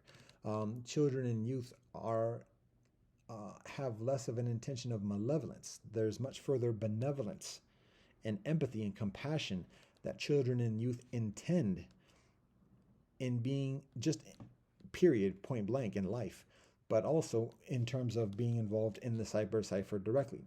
The challenge is that children and youth, by and large, are significantly uninformed of these practices of Shabbat, of Salat, of meditation, samadhi, of yoga, and additionally the things that people do to be healthy.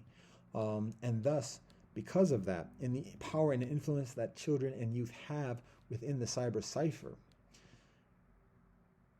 up to this point, children and youth have less of a tendency of protecting and proactively supporting the practices of communities and adults that practice these things that help the benevolent nature, the spirit, mind, body, and heart of kinfolk on this earth.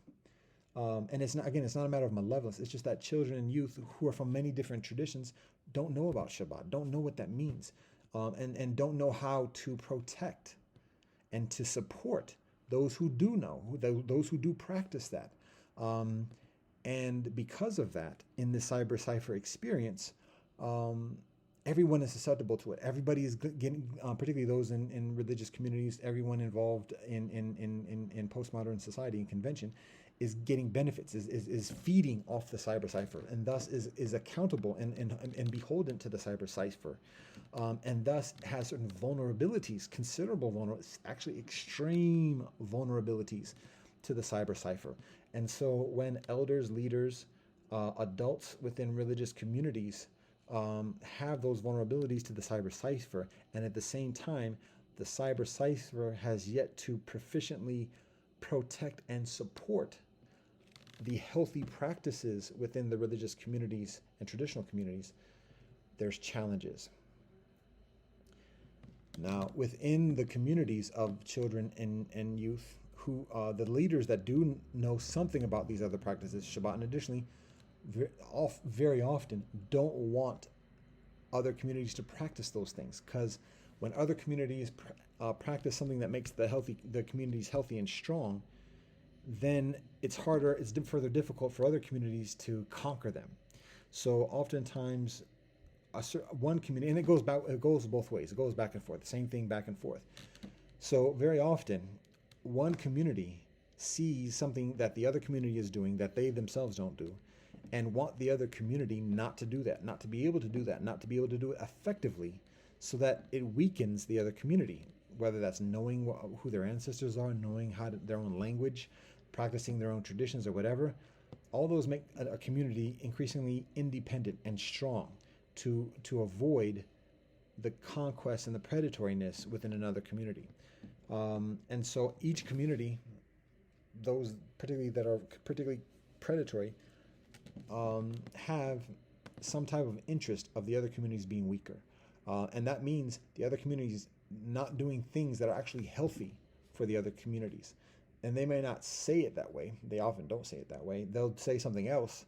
And the way they'll say it is just very derogatory, and it sounds very bad. But in actuality, like, why do you have a problem with that? Like, yo, they pray 5 times a day. Come on, you can't trust them. Wait, hold up. What? Because they pray 5 times a day? Huh? Oh, they observe a day off of work once a week. Oh, how can you trust that? What's wrong with that? What harm does that cause you? Huh? Oh, they meditate out and they sit in awkward positions and they just sit there and do nothing. So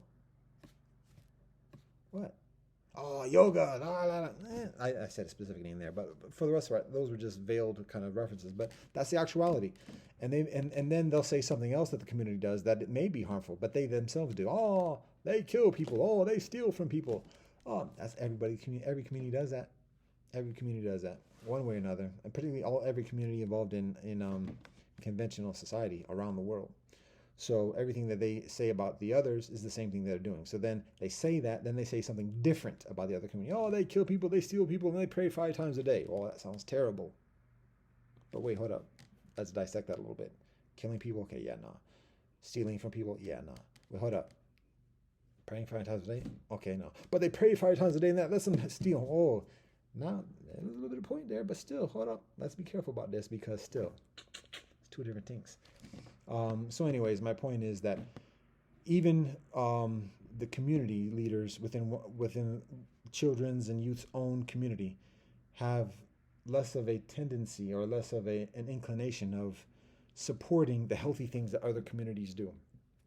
So there's the necessity of additional ways of sharing knowledge, sharing information, learning about other communities so that the cyber cipher can be further proficiently and optimally supportive and protecting of these healthy practices. That's across the board, whether we're talking about peacefulness, whether we're talking about sharing, whether we're talking about modesty and chastity, proper relationship between men and women, marriage, traditional family, parents and children, whether we're talking about honesty, truthfulness, or whether we're talking about sobriety, having a clear mind, being able to think clearly and fairly. It's beneficial for the cyber cipher, and particularly youth and children, to be further knowledgeable and literate, to know what the practices are within different communities that are healthy within those other communities that may differ from other communities, so that each community can be optimally healthy. We can't be healthy for others. We can't expect others to do everything that we do to make ourselves healthy. Not everything. There are many things that we share in common, and we can hold each other accountable. Each of those things that I just mentioned, peace, sharing, chastity, honesty, sobriety, all communities believe to a certain degree in each of those things. So we can support each other in those things. Being honest, that just seems like common sense right there. Are we talking Patrick Henry? Haha, Google. Anyways,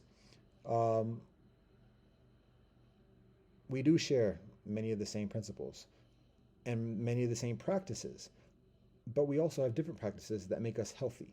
And it doesn't hurt any other community in and of itself. And thus, it is beneficial for us to protect and support those other practices within other communities. The things that we find that other communities are harmful, or in the other ways that other communities are harmful, we can talk about that, and we can work to minimize those harms and the threat of those harms towards our own community and towards any other community. One of the best ways we do that is by not doing it ourselves. And when we not do it ourselves, others see that, so that when we say something, it has much further weight and much further influence and much further productivity.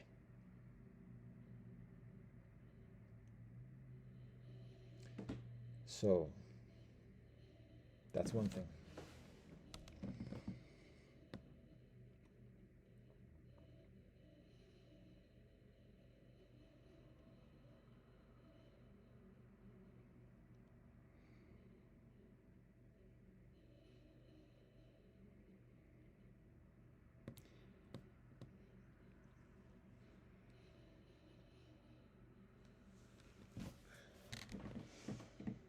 The radiator is on, so the heat is getting up.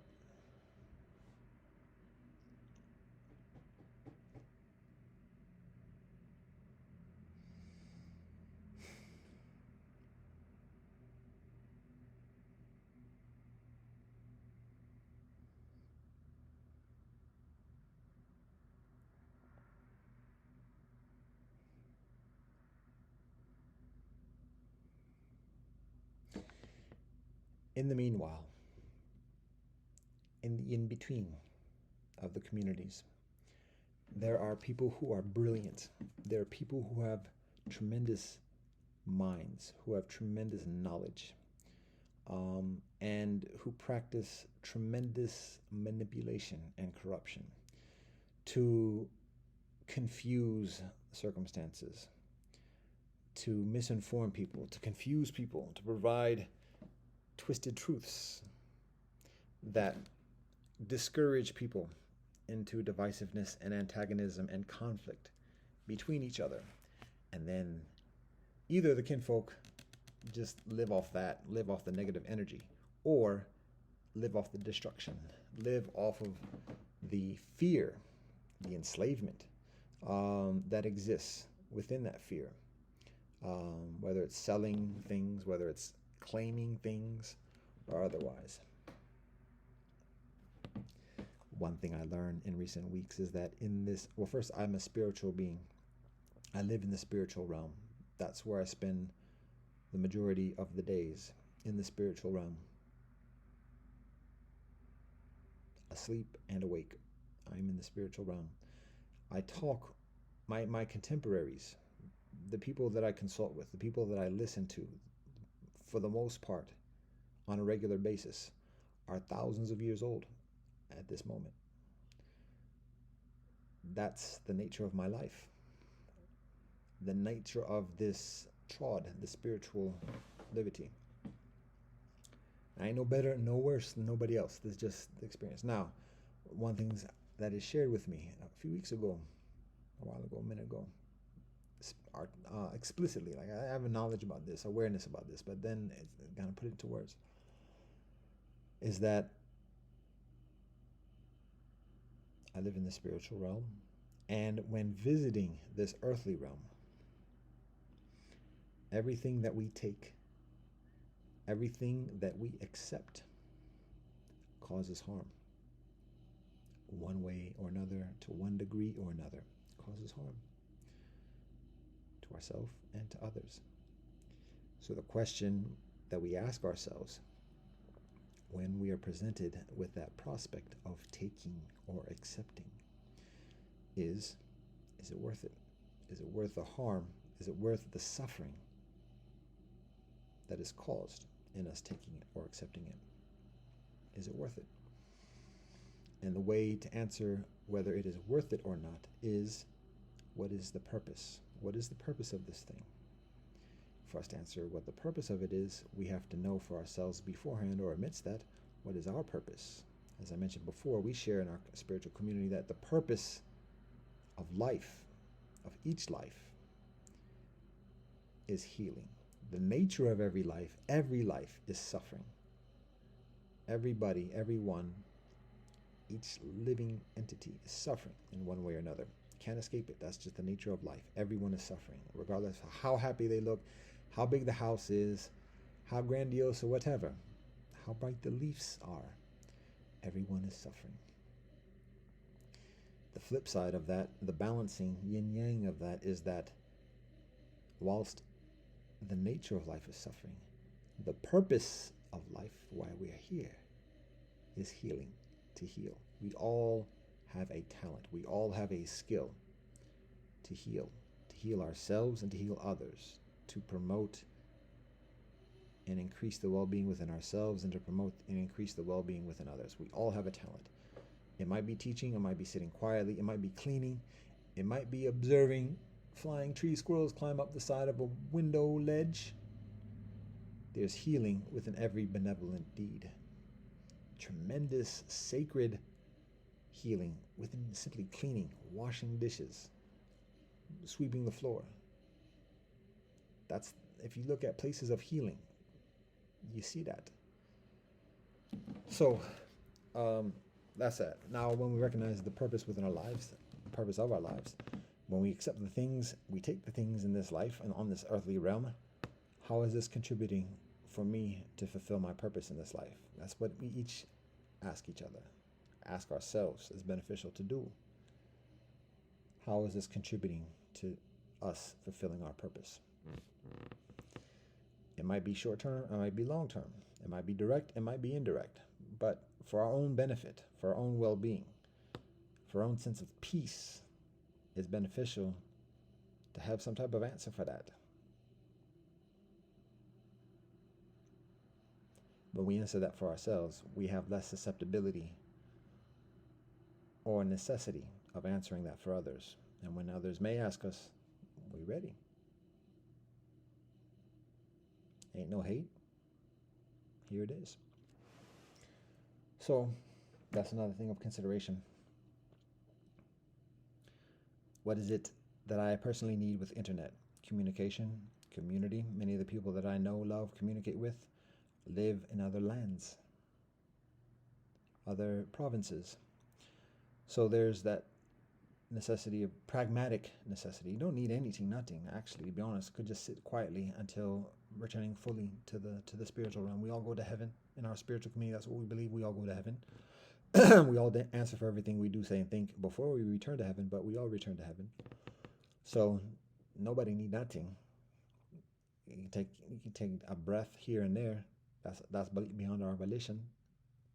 And then beyond the breathing is the beyond. So in the meanwhile, whilst maintaining purpose in this life and to sustain life, this is the pragmatics. And so one of those pragmatics and one of those, the guidance is relationship with the Most High, relationship with the universe, relationship with our ancestors and those before us, relationship with all our kinfolk, all our relatives of Inamaka, Mother Earth, all our progeny, and further. Internet is a main way of maintaining that communication and relationship. Now, obviously, there are challenges within it as well. So then again, the question becomes, is it worth it? And so for some, it may be most definitely got to have 24 access. For some, it might be, well, you know what, periodic access here and there may be beneficial. It's for each of us to find what that balance is, what that arrangement is. And so I'm doing that for myself personally. In the meanwhile, I am susceptible to the adverse influences. And I have to think about further what that is and how to proceed in an optimally favorable way, an optimally healthy way for myself and for all beings. There's a lot of gray areas.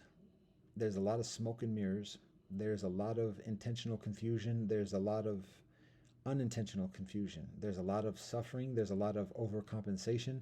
There's a lot of insecurity. There's a lot of fear. There's a lot of loneliness. There's a lot of hostility. There's a lot of greed. There's a lot of deprivation, all within the cybersphere. And it's intense. The world, all those experiences of the world, the suffering, the greed, the deprivation, the lusting, all of the world experience is within the cyber cipher. It's extremely powerful, and we have to be mindful of that. I'm humbled by that, and in observing its influence, I'm continuing to wrestle with that. And so at this very moment, what I'm wrestling with is how I continue with the internet, because as I mentioned, I've already fallen susceptible to the vortex and to the sexual suggestion of women. And I think, and I haven't had to deal with it like this before, even amidst the preceding regressions. And I'm in the cyber cipher now, but I'm comparatively sober. I'm still intoxicated from just recent days. And I'm seeing things that I haven't seen before. ASMR, that's that type of manipulation. And again, I'm not hating on the sisterin or brethren who do that. I'm just looking at the cause and effect, and certain amount of the intentionality concerning the effect. I look at the OnlyFans phenomena that I haven't. This is the first occasion that I've been introduced or had to navigate with these things. So the lines that are previously drawn, like I said before, even like when I grew up, there wasn't no internet, so we didn't have that kind of accessibility to pornography or otherwise. And so after being introduced to it, once it's in our mind, we know where and how to get it. And additionally, but even then, like there was still an effort to be made to do that. Uh, with the internet, it's difficult for me to even fathom the type of temptation and distraction and discouragement that exists within that, particularly amongst young brethren, young boys and young men. I know what I experience myself as the internet matures, but even then, until the time when I let go of pornography, at least to that point, um, it was easy. It was easier to draw the line between what is pornography and what is just like standard kind of community groups, Facebook or whatever else. But like I said, in recent years, like there's a lot of essential soft core pornography on Instagram that's perceived as just like this is just like I mean thirst trap is a norm, and I'm not hating on women accordingly, but I'm just looking at the harm that's caused, and it is harmful. Um, and it's a norm. And I'm not even looking for it. But when I go and you can talk about like search history or whatever else, that has little to do with it because I've gone on. I can go. I can say I've gone on new devices and start new accounts, whatever. But all that being said, we can recognize, if we're going to be honest, that there is an extreme intentionality, and the mathematics of the algorithm direct people's attentions with these certain things, so that when I'm going regularly, whenever I go to Instagram and I'm looking just to catch up with people that I am and further distance from geographically, try to see what the recent posts are. Again, see the few posts, and then here come the advertisements, the suggestions, and additionally, when I go to the Reels suggestion or when I go to the suggested thing or whatever, like again, it might start off with comparatively innocuous things, but then here come the women. So anyway, my point for this is what?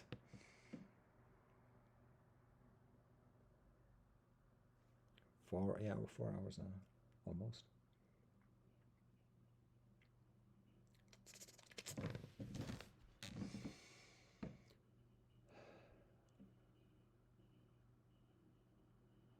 I was talking about OnlyFans. So I was talking about the lines, the drawing the lines. So before, when I let go of pornography 8.5 years ago, even at that point, there was a very clear designation. I don't know how much Instagram was on that. I wasn't on Instagram that tough. And Facebook, at least my knowledge back then, I let go of Facebook at the same time. Actually, to be honest, there might be some connection with that.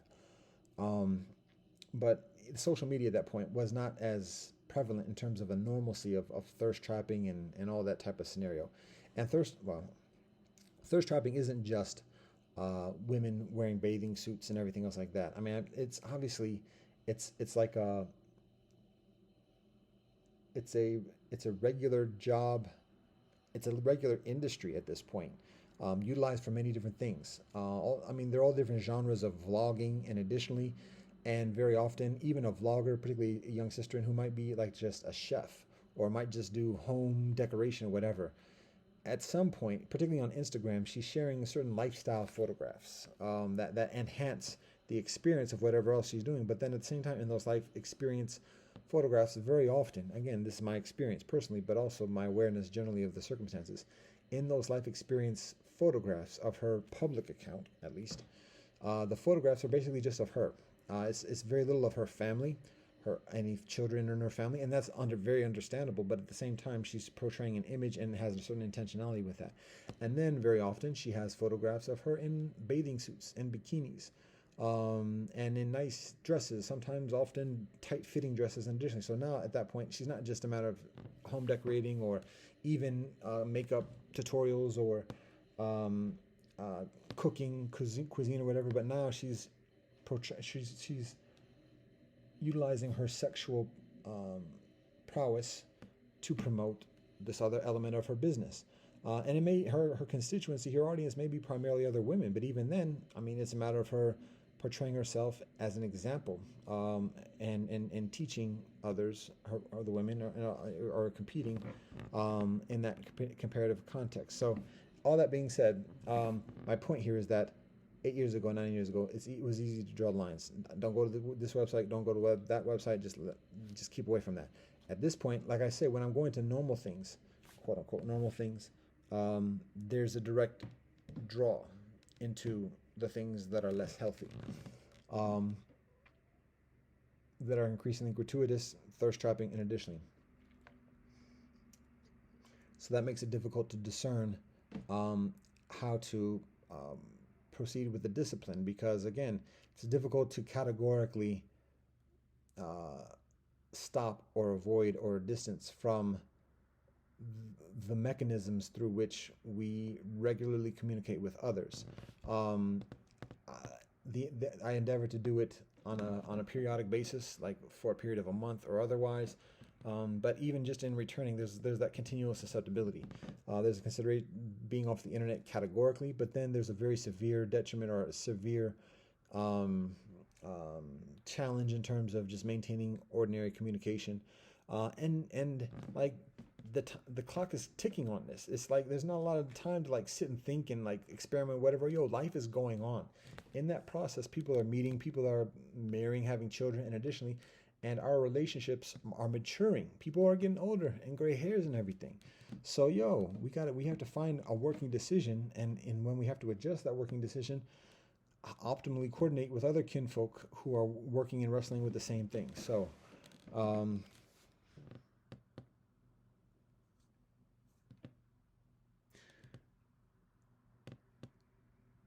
I see the ASMR joints, and again, like I said, like that's something I'm just now. I've heard about it before, but I haven't seen stuff like that before. But when I see stuff getting developed in the vortex, and to be honest, in the past few days, in this most recent iteration of susceptibility, I can call it indiscretion, but even then, I'm rationalizing even whilst being intoxicated about what's happening. So, but in this most recent iteration, uh, I do the thing I'm acknowledging is that I do uh, instead of just swiping, there are some search terms that I enter specifically to view a specific type of content, and not favorable content. Honestly, still on YouTube, still on Instagram, still in the innocuous, normal social uh, realm or platform, but not appropriate type of content. Um, and I'm responsible for that. I have to answer for that. Um, I can, if I'm going, when I process this and try to concern or discern what happens, um, I can attribute to being drunk and further intoxicated, fatigued. Um, there's a certain amount of legitimacy in that, but that doesn't excuse what I do or otherwise. I have to answer for that. I'm accountable. What I work to do is how do I avoid that as much as possible, continuing on, because I'm still on the brink of going back into the vortex amidst concluding the recording of this. And I'm working on finding a rationale for me not to do that. And it's very difficult because it's very difficult to find somebody who provides a positive example of such avoidance and a comprehensive example that practices the same discipline or a compatible discipline of categorical peace and harmony with all peoples.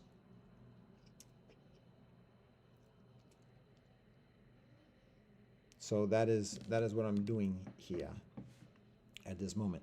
And in the meantime, articulating this, speaking this aloud so that other kinfolk, brethren, sisterin, and additionally, who are also wrestling with these things, might hear this similar experience, might hear some solutions, might think of some solutions, or be reminded of some solutions, or might encourage some solutions accordingly. I remember 20 years ago when getting involved or going on my spiritual path in that time frame when I was still watching pornography and masturbating. I remember, to be honest, I joined a, a council of clergy leaders within our civic society here in the Cuyahoga area, and in doing so, we had emails, addresses, and we would have correspondences, listservs, and additionally along these lines. And at some point, I made an open solicitation in an email saying, please somebody give me give me a rationale or an argument not to watch pornography. I actually sent that out to the clergy that I meet with on a regular basis in our civic society. There wasn't a response directly. A lot of times the way clergy work, the way the spirit works, is often in a very subtle way. It's often not necessarily direct. And there is responsiveness in an indirect way, in an eventual way. But I do remember explicitly um, putting that out there. So, um, and it being answered eventually um, from the Most High through the other spirit beings of this realm, in this earthly realm, and additionally. So, all that being said, I'm doing this at this moment, working on a solution, wrestling with this at this moment, recognizing um, the strength of the force in front of me, and discerning how I proceed. So here's the dilemma that I'm working with at this moment. As I mentioned before, um, okay, as I mentioned before, uh, in that scenario of the 90 missions, how the power that a woman has over a man, and the consequences of that power when that man has a lapse of either discipline or even just protection. Um,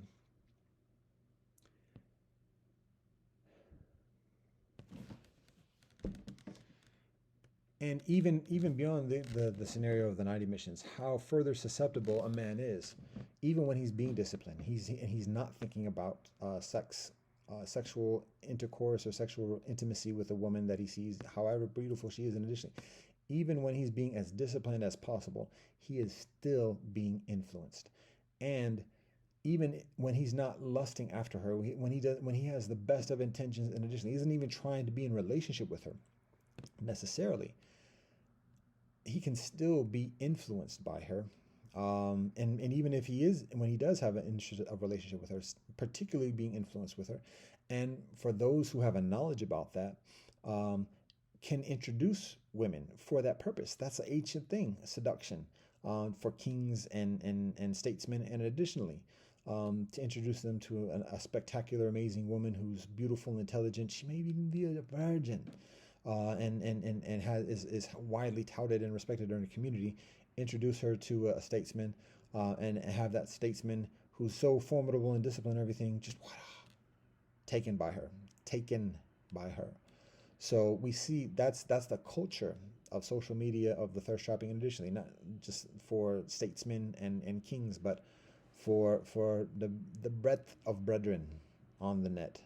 So uh, I'm wrestling with that at this moment, and I know what my susceptibilities are. I know what many of my vulnerabilities are, and it's difficult to discern how to continue in keeping the pragmatic solutions of necessities, like I said, communication and otherwise, um, that whilst maintaining those pragmatic benefits and methodologies, being susceptible to the vulnerabilities, and where the balance of that is accordingly. And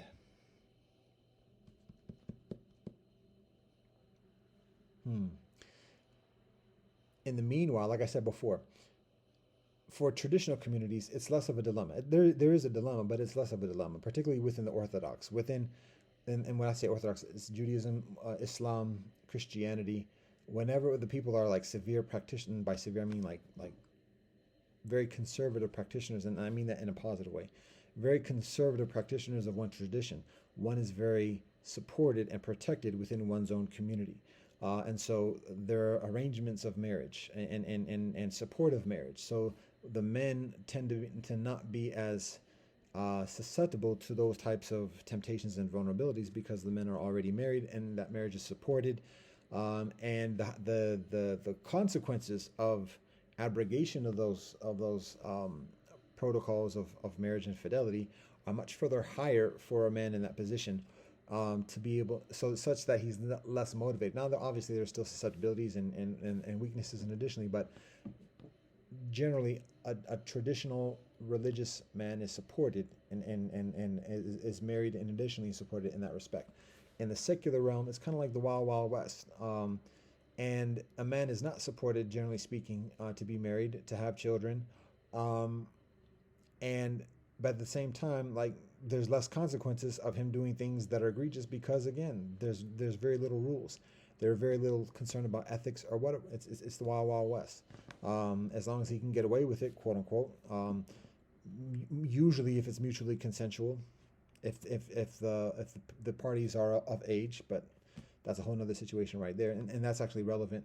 But anyways, point is that uh, in the secular realm, uh, there are much further challenges, and so uh, finding a solution is less of a priority within the traditional communities. And in secular communities, there's less of a motivation because what's the purpose of marriage if you can just have sex anyways and not get enveloped in all those other things? So um, one other element that I mentioned before is that in the traditional community scenario, in being part of a traditional community, that generally means that that man is also pledges allegiance to that community and considers all other communities as outsiders, and then has a different standard for interacting with outsiders. So for those who are inclined towards pluralism, there's less of that plausibility of a workable scenario. So now that's a general description. There's a spectrum, and there are nuances. There's even innovation in a halal way. Um, so that is what is the dilemma. So when looking for solutions, some people can say, "Oh, just do this," but yes, but in doing that, um, when you do that, that's fine because you're supported here with XYZ. But when you suggest that for somebody else, yeah, that XYZ ain't there. So there's agreement with that solution, but that solution also exists within a larger context and a larger arrangement that doesn't apply within the situation at hand.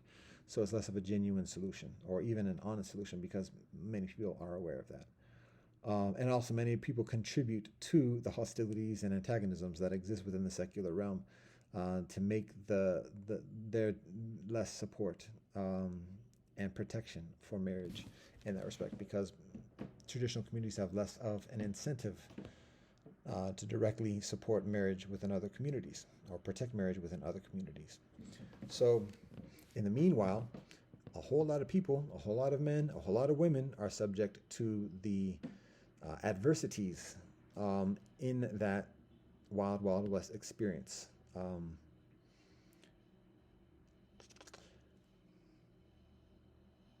Another thing, also, to be honest, is that many of the traditional communities within Islam, within Israel, essentially within Christianity as well, although technically it's actually not available within Christianity, but historically it's widely practiced within Christianity.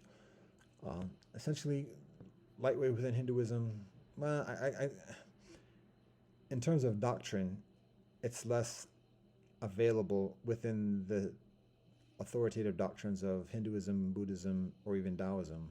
But at the same time, there's less of an explicit, well, there is actually explicit guidance to abstain from doing such things. But what I'm talking about is specifically enslavement, and particularly further specifically, the enslavement of women for the purpose of having sex with women. So what I'm saying, just plainly speaking, is that in Islam and within Israel, and this is not hate, this is just facts, and this is what makes it challenging for a solution. It's not touted today, it's not said today, it's not promoted today in a very explicit way, but the fact is that historically and doctrinally, like, it's still on the books, it's still permissible according to ancient tradition. And now, that being said, it's advised not to be done. There's a higher way that is prescribed for those who are knowledgeable and honest about it. But the actuality is that it is available, it is permissible for general practitioners. And what I'm talking about is going to war with another community, killing the men of the other community, taking the women and making the women slaves, having sex with the women slaves. That's allowable today within Islam. It is allowable today within Judaism. It's generally not allowable in Christianity technically, like I said. However, um, there's a strong history of that, and um, there's argumentation that it could be done, um, and that argumentation is what significantly props up the historical practice of it to this day, despite what Jesus actually teaches. And I'm not advocating any one particular tradition in this sense over another. I'm just speaking factually because for a practitioner of any of these traditions, um, it is permissible, and thus to abstain from doing it, there needs to be some type of motive. Uh, what I'm saying is legitimate and factual, but it's not the priority point that I'm making here. The point that I'm making is that um, this experience of the exploitation of women is actually permissible. Now, maybe not necessarily in the way that it's being done, but the way that it's being done is much different than what is actually known 1,000, 2,000, 3,000, 4,000 years ago. There was no internet, obviously, presumably, and the nature of the exploitation today in terms of um, uh, the communication, like men having sex with women without actually touching the women, women having sex with men without actually touching the women or the men. Um, that's beyond the actualities of 3,000, 4,000 years ago, even 2,000 years ago, or 1,000 years ago. And so if we get into like the legalistic arguments about what's permissible, what's not permissible, first of all, in each of the traditions, it's a man's wasting of his seed is prohibited, and one can even say strictly prohibited. So there's that. But at the same time, it's permissible for a man to have a woman as a concubine and have sex with her, and essentially spill his seed accordingly there, or at least, well, there's discussion about the other elements of that. But the point is that the exploitation of women is permissible, um, and the sexual exploitation of women is permissible. Um, and because of that, it's further difficult to simply articulate the principles of marriage to the traditional communities, particularly outside of the traditional communities in the secular realm, because one, the traditional communities only basically care about marriage within the traditional communities. Two, actually have a certain competitive interest in there not being marriages in other communities. And three, the practice of sexually exploiting women of other communities is actually permitted. And so it becomes a discussion. It has to be reasoned why to support healthy marriage outside of the traditional community. So the result, the consequence of that is what we see on the internet of a free-for-all. Governments having very, very scant laws, a lot of gray areas, a lot of smoke, very difficult to draw the lines. Supreme Courts declaring the principle of I know pornography when I see it, as a way of distinguishing the naked image of a woman in a Playboy magazine from the naked image of the statue of David from whoever did it, Michelangelo. I know, all respect, peace and blessings, but whoever carved the David, the naked statue of a man and his genitalia, how does one distinguish the two from each other? In actuality, ain't much of that distinction. So there's corruption and unhealthiness in each of those experiences. And who am I to say? Well, actually, I am somebody, but I will say I'm no better or worse, as I've said before. And people can call me out on my own bullshit. Um, but the purpose of this is to recognize what is healthy, what is unhealthy, and to progress collectively, individually, respectively, towards the experience of optimally healthy. So, point here is the lack of guidance, the lack of protection, the lack of support for healthy relationship and marriage within the secular realm. The gray areas, all the brilliant reasons and rationalizations about what's proper and what's improper. Legal age 18, or unless you're in some place like, I guess, England, maybe France, maybe España, 16. When actuality, the age, the year that a boy or a girl is on this earth is less of an indicative factor of whether that boy or girl is prepared for marriage compared to another experience. For girls, it is whether she has the body. Uh, it's a question of her body and her behavior. Um, that discerns that is the difference between a woman who's of age and a girl. It's the distinction of her body and her behavior. The body and behavior of a woman compared to the body and behavior of a girl. That's the distinction, regardless of what the age is. 20, 16, 14 even. And now it sounds maybe disgusting or whatever, but that's the actuality. And that's discussable. We can reason that, but there's the actuality. Now for the boy, there are different criteria. So there's an additional criteria, I should say. It's his body, and by body, what I mean is by whether the girl is able to, whether she's menstruating, whether she's able to actually become pregnant and bear a child. That's her bodily preparation. The behavioral is not just a matter of her mentally being prepared, but what is she doing? Is she and this is a factor of how her parents raise her, how the community raises her, and additionally. But if she's going out and wearing scantily clad clothing, showing her midriff, exposing, maybe if, let's say she's developing, let's say she's menstruating at the age of 14, and she's going out and showing her womanly figure, that's her behavior. If she's dancing, she's advertising, she's announcing her preparation of being in relationship with a man. Now, it's not articulated in that way, but that's essentially when people cut through the bullshit and the pimp talk.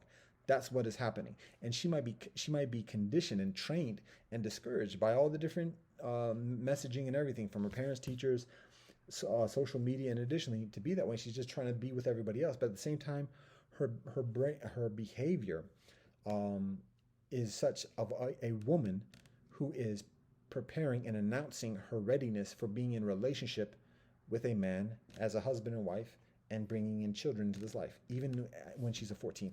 I'm not saying that's favorable. I'm not saying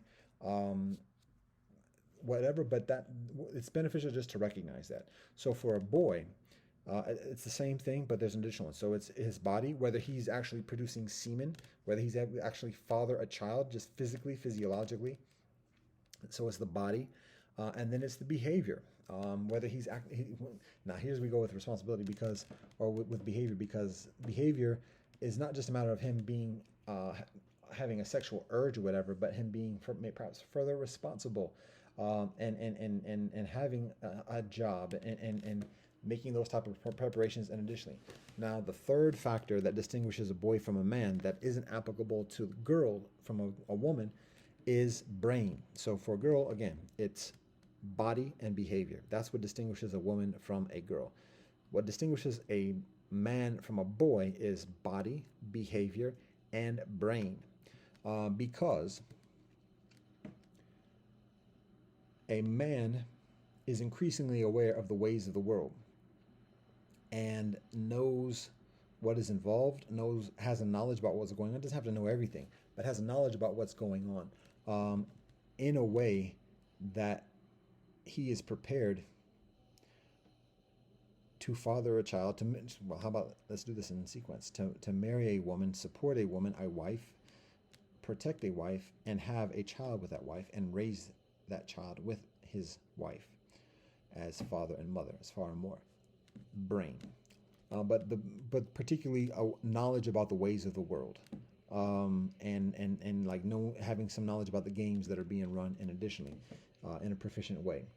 That's different from the sequence of the woman and girl, because all girls know that. Plain and simple. They ain't not gonna let you know, because that's the nature. But that's a constant. Like, girls know that already. Between woman and girl, it's the same. Girls have the knowledge that women have. Now, again, part of the nature of a girl and the nature of woman is not to let you know everything that the girl knows, not to let you know everything that the woman knows, because there's power in that. There's sacredness, holy sacredness within that. So it's beneficial for kinfolk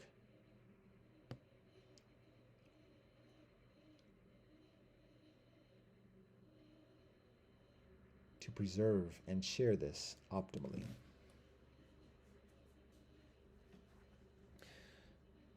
And one of the other things that I'm reminded of for me to share in this joint after going on 4.5 hours at this point. It's not Shabbat. I don't feel as guilty, but I still have to answer for it earlier today. But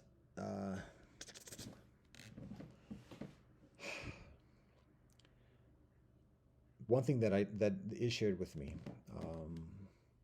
I have to remember what the previous work product is. Pluralism. How is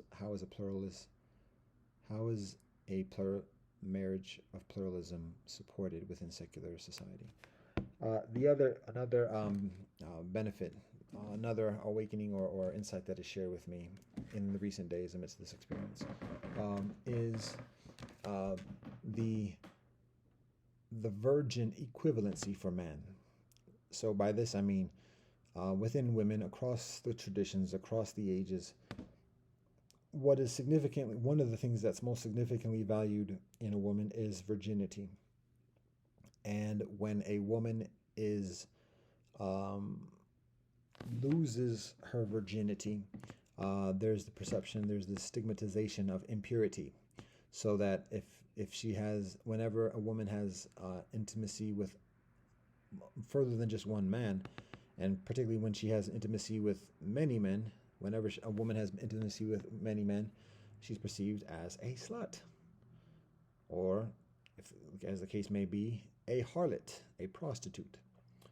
The difference being that the latter receives monetary or material compensation for sexual interaction rather than just having sexual interaction frivolously. So, point being that she's much devalued and disrespected within society. It's much stigmatization, sometimes actually traditionally death penalty, within traditions, even within the tradition of the United States. However, that's for women. Now, when we look at men, it's actually the same penalty in terms of tradition from Torah. I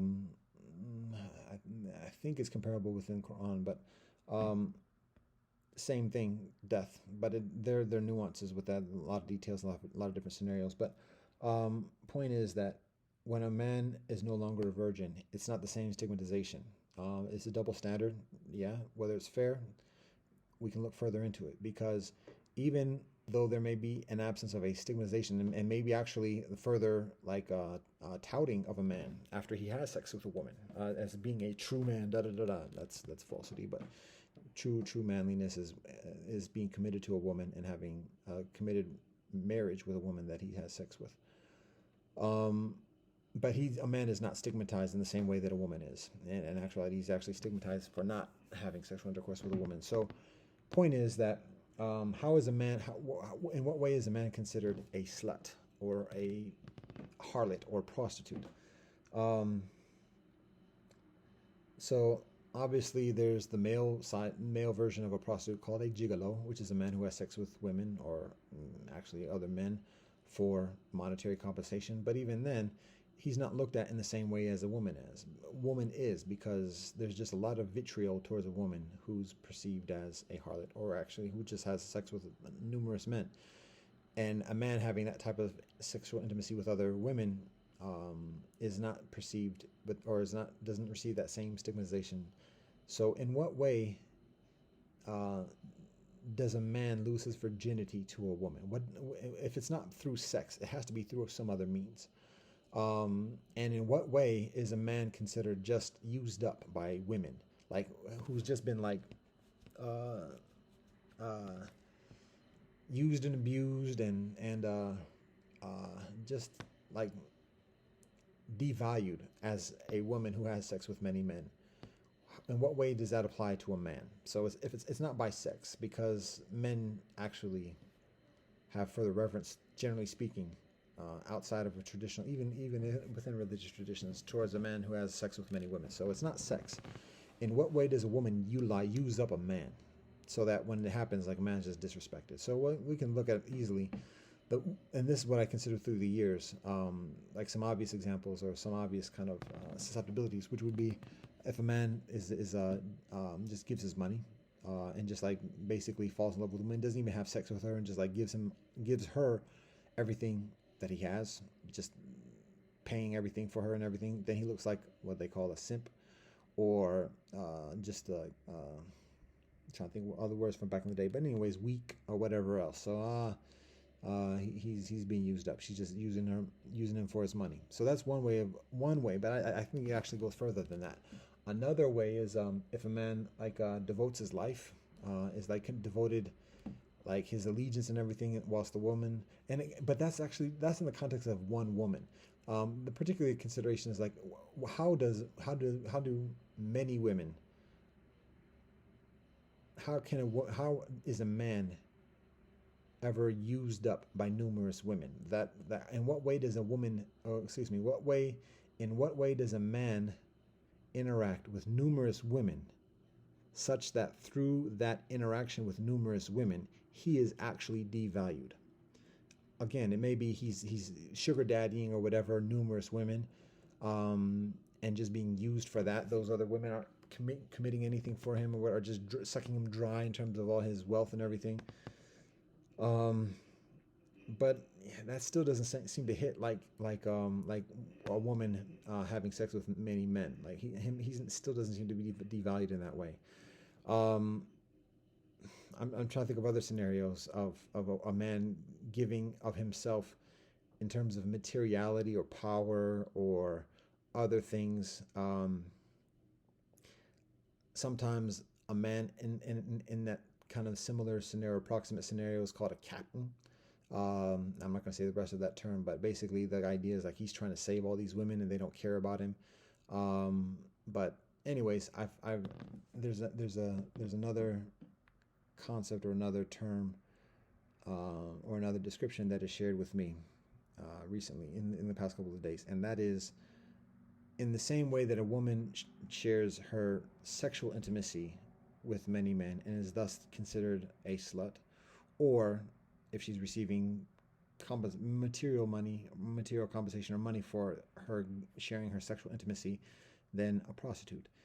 In the similar way, when a man shares his secrets with a woman, he's losing his virginity. And when he shares his secrets with many women, then he may be considered a slut. Or if he shares a secret with many women for a certain material benefit, then he may be considered a prostitute. And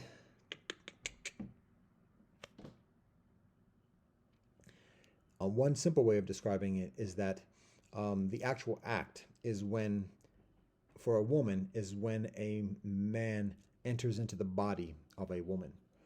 And for a woman,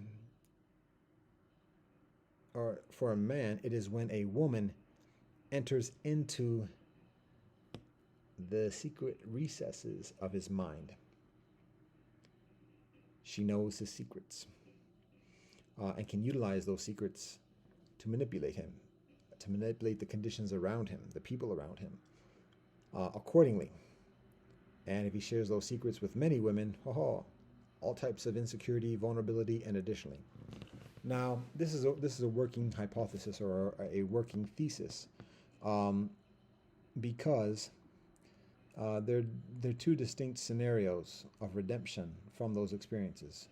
I'm reminded of a teaching within the book Pimpology by Iceberg Slim, that describes when the occasion or the circumstance when a prostitute is used up. By that meaning that a pimp saying that he can look at a woman who's a prospective prostitute of his, and he can say how many times he thinks that woman can have sex with other men before, like, she's gone, before her mind is just out there, and that she's beyond control. She just wiles out.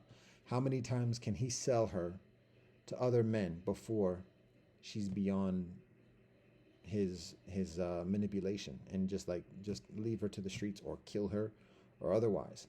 So it's terrible thing. It's nasty. It's an atrocity. But that's what the actuality is articulated within a very widely regarded book from somebody who practices that life. And this is 50. Is it? almost 50 years ago, thereabouts, half a century ago. So that's in that scenario. So there's the consideration about on the flip side, um, how much can a man be spent in terms of his secrets, and additionally, before he is impractical to the woman or women who are manipulating him and controlling him, who are pimping him. Now, again, that's according to Iceberg Slim, his street name, in the book Pimpology. And even when that might be the genuine, authentic experience of the streets, there's also a truth beyond the streets. We can look at the Gospels of Jesus. We can look at we can look at the Bhagavad Gita of Hinduism. We can look at even Torah. We can look at the Quran. We can look at the Buddha. We can look at Tao. And we can recognize that there is always the availability and the experience of redemption. There is the availability and experience of healing. There is the availability and the experience of oneness.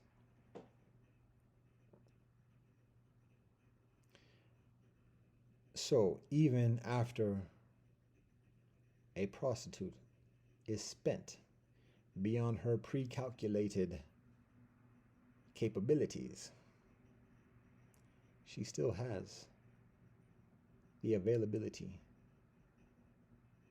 and experience of redemption. And even after a man is spent beyond his pre-calculated capabilities, he has the availability and experience of redemption.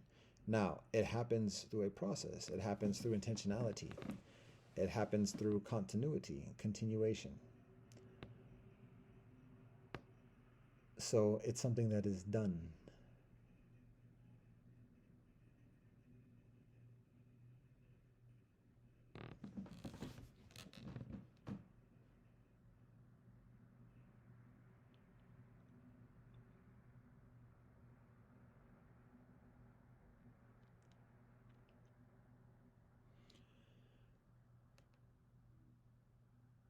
And it is something within us.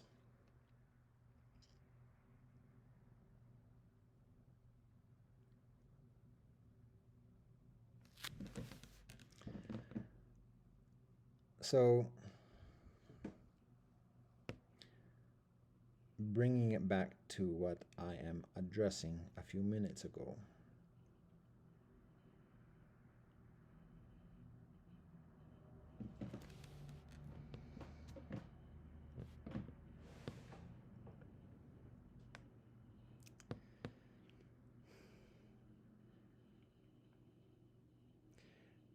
In talking about how a man is used by women in a comparable way, if not the same way that a woman is used by men.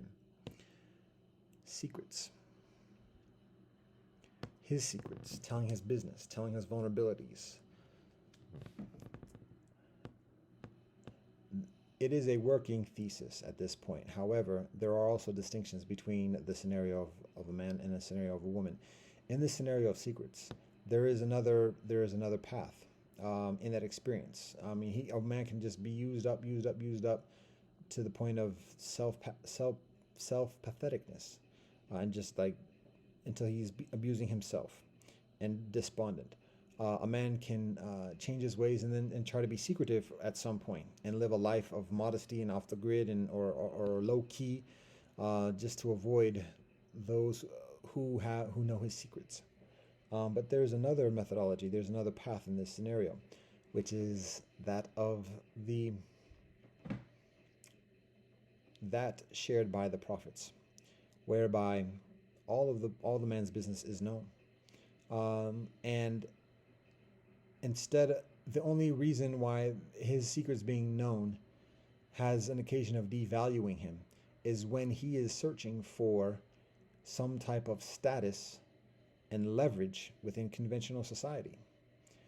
when people know his secrets, they can just call him out on that. And either if others don't know his secrets, they can imperial mail him, imperialize him, meaning hold it over his head and manipulate him because of the knowledge of the secrets. Or if it's known or generally known by those who he values, knowing or not knowing, then they can just refer to it and just further embarrass him in public. And additionally, so that even though it's known, it's always brought up. It's all, and particularly when he has children. And additionally, it's not just a matter of disrespecting him and demoralizing him. It's a matter of doing that to his wife, his family, his wife's family, and further. So particularly if the woman is looking at him as a prospective husband, if she knows his secrets and she knows that others know his secrets, she might think about that before committing to that, because then she is marrying herself to that vulnerability or susceptibility or leverage as well. So, but that's only when they're trying to ascend the social hierarchy and the conventional hierarchy of society.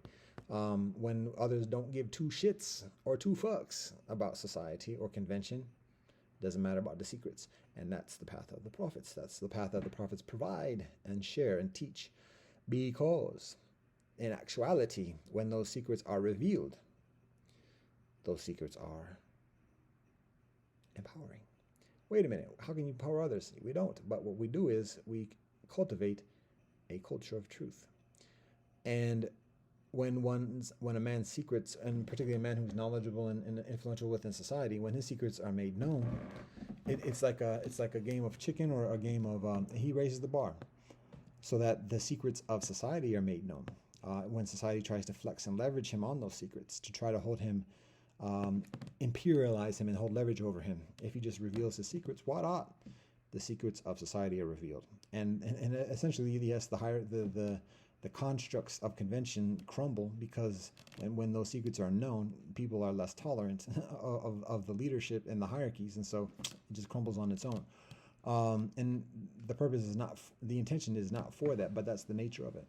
But the point is that a man to proceed upon that path, he has to be indifferent to the secrets. Any woman he marries has to be indifferent to those secrets, and her secrets as well. All of it being out there, and just being like, here it is. Now, it's not just a matter of just being open and loud, whatever, but it's a matter of having a rationale, an experience, a lesson that is learned from those secrets, and particularly for those things that he does. That's all he has to answer for. He has no reason to be embarrassed or anything for anything that's done to him at any point in his life. However weak he might seem, it can be all recognized as just part of the path and learning from it. Now, for the things that he does have to be accountable and says, this is what I was doing. This is why I did it. These are the presumptions. This is the knowledge that I'm working with at that point. Here's what I learned since then. Here's what I'm still working with. And additionally, but again, ain't no secrets. It's all out there. Everybody know. So ain't no holding things over him or otherwise. That's actually what true liberation is. So, because what the prophets teach us, our ancestors and elders and sages teach us, is that, and elders who have this knowledge, I should say, is that secrets are an illusion, and that truth is inevitable. Truth is manifest. And so for those who delve in the arts of secrets, it's only in delving in self-illusion. And many people may share that self-illusion. Many people may seem to be rather effective in manipulating and doing constructs with that self-illusion, particularly because and amidst others who are enveloped in self-illusions. But secrets are just illusions. There ain't no secrets, and particularly there ain't no secrets amongst the Most High judges, who done got all the information. So I ain't got to worry about the judgments and opinions of others. If anything, that helps one. If one thinks, oh, they're not going to let us do that, fine, we don't need that. How about that? Because that's not fulfilling our purpose in this life.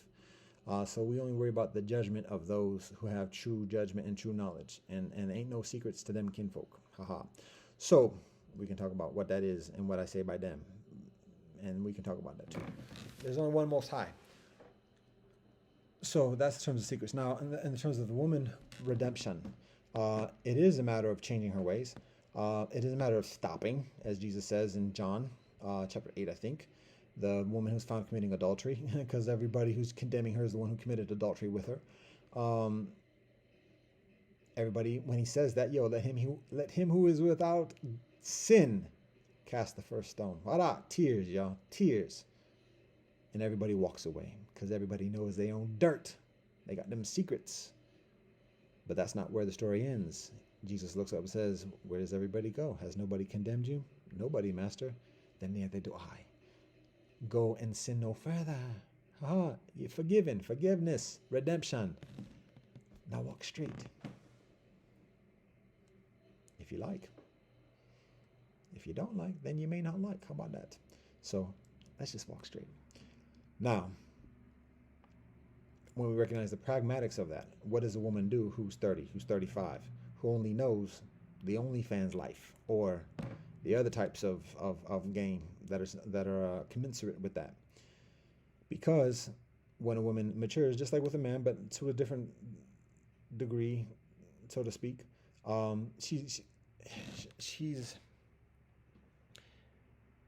when we progress in life, we learn certain things, and we kind of just get accustomed to doing those certain things. It's further difficult to learn and be open to learning new things, particularly as a living, as a trade.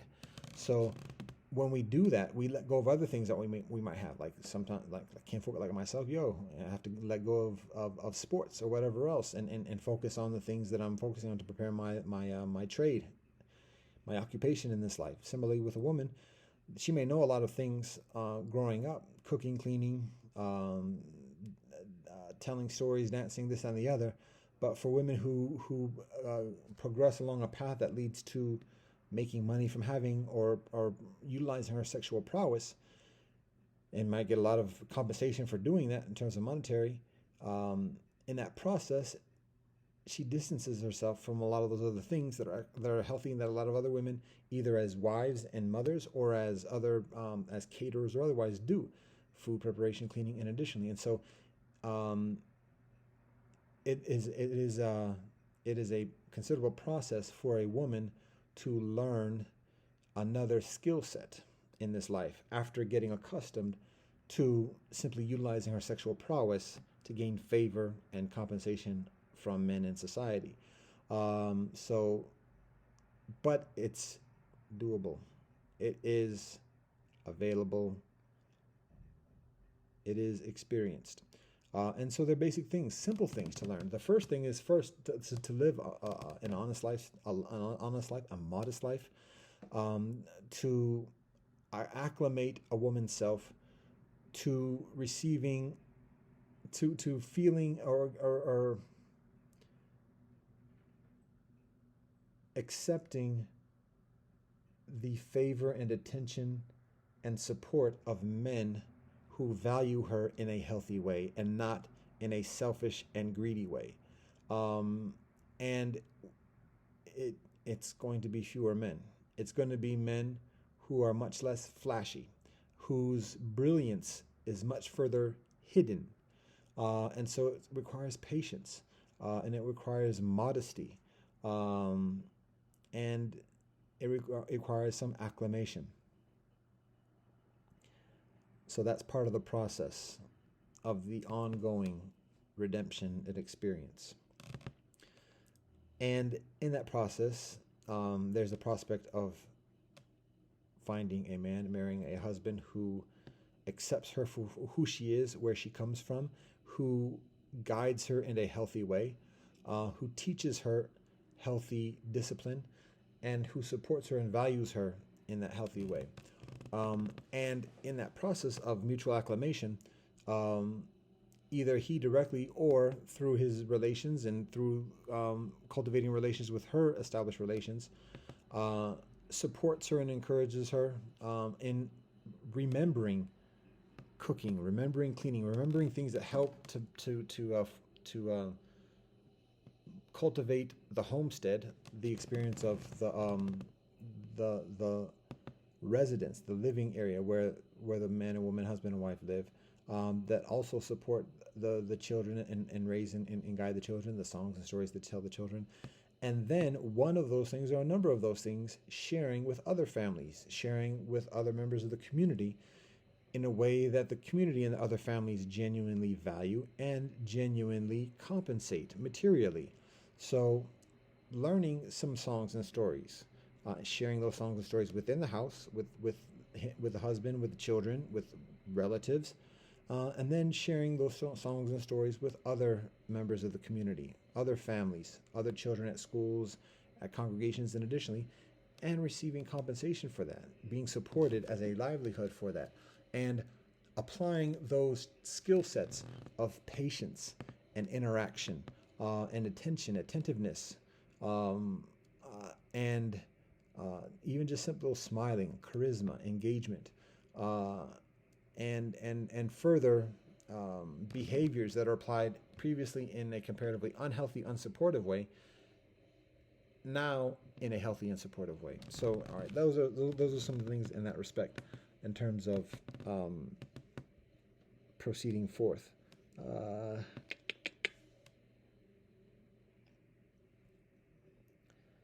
Now, also on the topic of OnlyFans is something, like I said, is recently shared in the recent days. It becomes increasingly prevalent in my conscientiousness.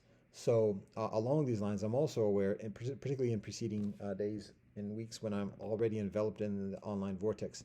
Also, to be honest, in previously through the past couple of weeks since seeing the Wi-Fi and reconnecting with the computer here, it's been like going on, might only actually be a week. How about that? Even the duration is becoming challenging. Uh,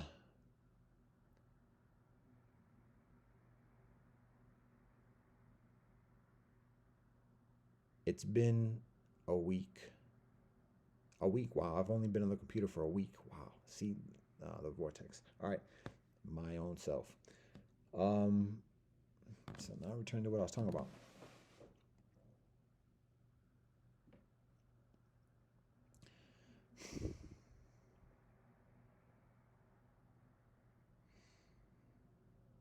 All right. So I was talking about OnlyFans, and I was talking about what I view in this past week. And again, pretty much the entire week, I've pretty much been enveloped in the vortex. I've spent probably over 12 hours each day just watching things on the internet. Also, I got some groceries from local store, and again, I work at that store, one of the other stores of the chain. So I'm not downing it, I'm disrespecting, but a lot of it is processed. A lot of it is acquired through the imperial corporations, and so I absorb that angst within myself, and so that influences my thought. It influences my behavior. No excuses. I'm responsible, um, but it takes doing to find an alternative because it's difficult. So, but I'm mindful of that because that contributes to what I'm experiencing at this moment. Ain't no excuses, but it's beneficial to recognize that. For me to recognize that, um, and dedicate or devote further effort for healthier solutions, even in just what I'm eating. So, that being said, what I watched for this past week, like again, over 12 hours. I haven't looked at whatever the statistics are, but over 12 hours a day, easy, over 12 hours. Didn't get much of the things I'm on. I don't have a to do list, but that I am guided to do this week. Didn't get it done. Got a fair amount done, but it wasn't much. And again, the spiritual practice has started to decline this past week. Didn't read Shabbat. Abrogated Shabbat. Didn't have Shabbat dinner. Didn't light the candles yesterday evening. Didn't sing song. Didn't bench. Didn't do my spiritual practice today. Didn't offer salat today yet. Um, I have eaten today. Um, so, anyways, that's what some of the conditions are. But I'm talking about the OnlyFans. So, but again, before I do that, what I do watch on the internet for the past 5 days primarily has been MMA. And again, this is what's showing up on the screen thing. I've done very little searches. I try to search for like football. I try to search for like conversation, like something that's productive, substantive, but it's extremely difficult to find something that's like relevant, to be honest. And it's very, very difficult, particularly to do something without knowing any specific source beforehand. The search mechanisms seem to be much further manipulative than just informative. Um, and it's difficult to find alternatives to that as well. So in the meantime, when the cyber cipher is like drawing me in, it's difficult for me to find something productive to like as I jump into the pool, and because of that, I kind of get enveloped inside. I'm responsible, but I'm just communicating. So swipe, swipe, swipe. I'm starting to do AMSR type joints. Um, but So the first things I view, again, this is what's presented to me, and like the things I would pause on and then factor into the algorithm. The things would be MMA, combat, pugilism, occasional sport, football, and then oh, one thing, and this occurred on a previous iteration of like the internet binge in the recent year, is like unsolved mystery type joints, that like scary type joints of unexplained or very like scary encounters, actual like caught on mobile phone cams or whatever about people in the distant woods and things like that, unexplained murders and cults and stuff like that. There's reasons why I watch that, again, because I'm viewing what the cyber is showing me, and the cyber is showing me what the cyber has concerns about, and so I watch these things. I mean, there's sensationalism with it or whatever else, but I actually watch it like a therapist, and I try to find some guidance and some peace to share accordingly. But what it's showing me is what society, what the cyber cipher is fearing, what society is fearing, and how it's infusing that within the cybersphere to manifest it within the calculations of the algorithm into its being presented to me. And then in me absorbing that, even just in viewing that through the telepathic synapses, providing some guidance, some understanding, some peacefulness, some serenity along those lines. So that's actual like telepathic cyber cipher therapy, serious. And that's what I do. That's what I recognize. I mean, people can talk about a demand for. I'm not looking that up. Generally speaking, sometimes after I see one, I look towards others. But the things that are shown to me is like somebody coming up and saying, "Yo, we got a problem here. We need to solve this." And so I click on that. Now, obviously, there's only certain things I click on because maybe I consider what I might be able to provide, or might be able to share, or what I might be able to handle at that moment. And then sometimes I do a deep dive into that particular topic. And I have my personal interest. I mean, I'm focusing on pragmatics. I'm trying to find co-ops that are doing ethical trades. I'm looking to find produce initiatives that are conducive towards negotiating with us. I'm trying to cultivate bartering systems between villages. I'm trying to find eco villages and other intentional communities that have some type of conscientiousness and doing things in an ethical way. That's where our priorities are. That's where our interests are. That's what I'm looking for. Search mechanisms don't show that readily at this point. It all directs it to this kind of imperialistic commercial algorithm. That's just but at the same time, even that commercial imperialist algorithm is revealing what the concerns are within society.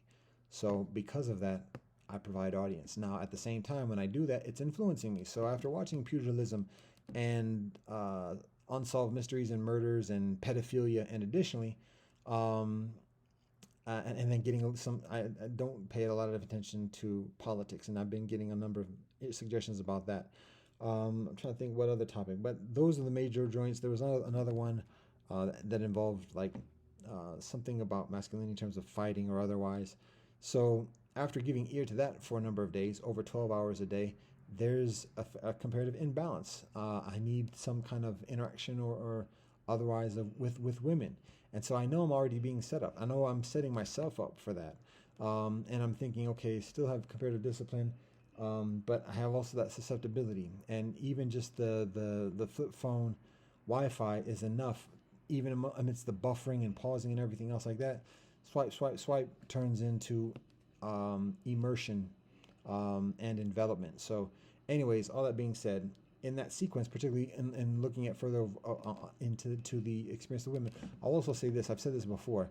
It's beneficial to recognize that actually before 2 years ago, before me falling susceptible, one thing I did do is I did watch a lot of the vlogs from young sistren, from, again, particularly those who are mixed, those who are young, college student age or whatever, and the vlogs of sistren who would like talk about their lives, show some of their lives, and share some insight. What I recognize eventually is that that scenario, and at the same time maybe having thousands, tens of thousands, hundreds of thousands, I tried not to find or like give a lot of attention or audience to a sister who had like millions of followers or whatever else, because I see like there's just like the dilution of like meaningfulness in terms of relationship. But and that might sound very presumptuous, but everything's in a relationship. So I try to find or just give audience to sistren who have comparatively modest numbers. But even then, what I observe after a while, and after being emotionally vested perhaps in the ongoing communication, one way primarily in terms of the explicitness of it, by explicit I'm talking about the um, explicit articulation, that in that comparatively one way, everything's is dual, but the how would we describe this? Conventionally one way, kind of, sort of. What I observe is that it's like a teddy bear and a tea party, whereby the audience, first of all, many of the audience is probably youngsters, 13, 14-year-olds, girls, boys, looking up to a 18-year-old, 19-year-old young woman and trying to learn and from her experience, whatever. And for any dudes, middle-aged and otherwise, probably not having the most honorable of intentions or otherwise. And even those that may and do as best as one can have those honorable intentions, still susceptible to the physical and sexual allure of the women, particularly when the bathing suits and everything else arrive. I'm particularly on the Instagram account, and I'm observing the strategy in that respect. But my point here is that when a man like ain't no grown man who a family man paying attention, generally speaking, to a stranger woman or a woman outside of his family or community who he doesn't know in life, actually going to be investing his attention to another woman who's not his kin or not in his community. So, and that's beneficial to recognize, because a woman shares her physical intimacy and her nurturing and everything else. People can share money, but one thing that men share, particularly men who may not have money or whatever else, what they share is their sense of peace and tranquility. Oh, that's extremely valuable. People pay many billions, actually, um, to have that, whether it's through pharmaceuticals, whether it's through natural herbal remedies, whether it's through therapy, whether it's through vacations or whatever.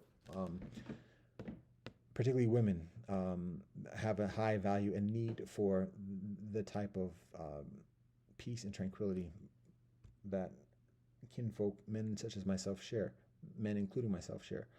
But rather than being self-promotional at this moment, the purpose is that what I observed a few years ago, after spending a number of years of sharing audience, providing audience to a number of the sistren, is that it's like a teddy bear at a tea party, and just watching the girl or the young sister talk about herself. And as sweet and well-intending as she is, like it's a lot of self-involvement. And she's the kinfolk, the sistren, are often very empathetic, very, I'll say that, I'll pronounce that simply, very empathetic, very compassionate, very intelligent, beautiful sistren who are looking for company, who are looking for someone to pay attention. Might be involved in a relationship with another man, a boyfriend, or whatever else, but still not getting the attention that the sistren need, and instead are sharing life and wanting to be accepted for who the sistren are, rather than through the conditions of the immediate kinfolk who are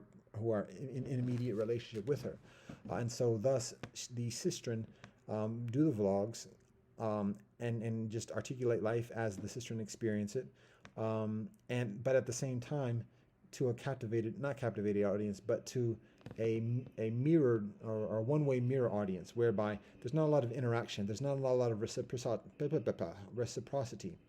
And thus it's like a teddy bear at a tea party, and the girl is just saying everything that goes on in the tea party. So again, I mean, it's for each man to make his decision about what he gives audience to. But what I recognize, my initial intention with that, again, as I said, looking for sistren of a certain experience in this life, particularly mixed heritage, as prospective wife for a number of years, knowing a few options in that respect outside of the actual area of Cuyahoga to meet sistren along those lines, having a previous experience of YouTube as a way of connecting with people, and so just using that and trying to find a woman who has that type of inclination, but also recognizing that by that point, 8, 9, 10 years ago, that YouTube is different at that point. And women, even though it may seem with the vlogs and additionally to be of a certain mindset in terms of building communication and interaction and relationship, it's actually not about that primarily. It's about presenting a lifestyle, perhaps cultivating a side hustle or a side career amidst progressing in life, and thus less interested in having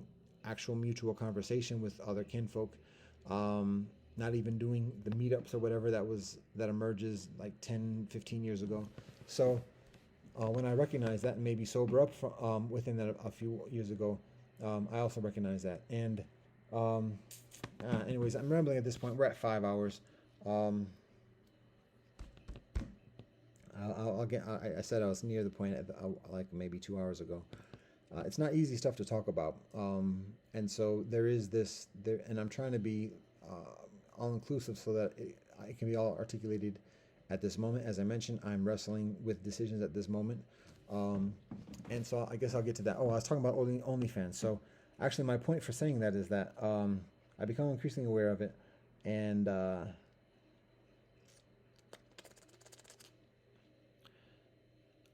part of what I observe in the before looking at the female um,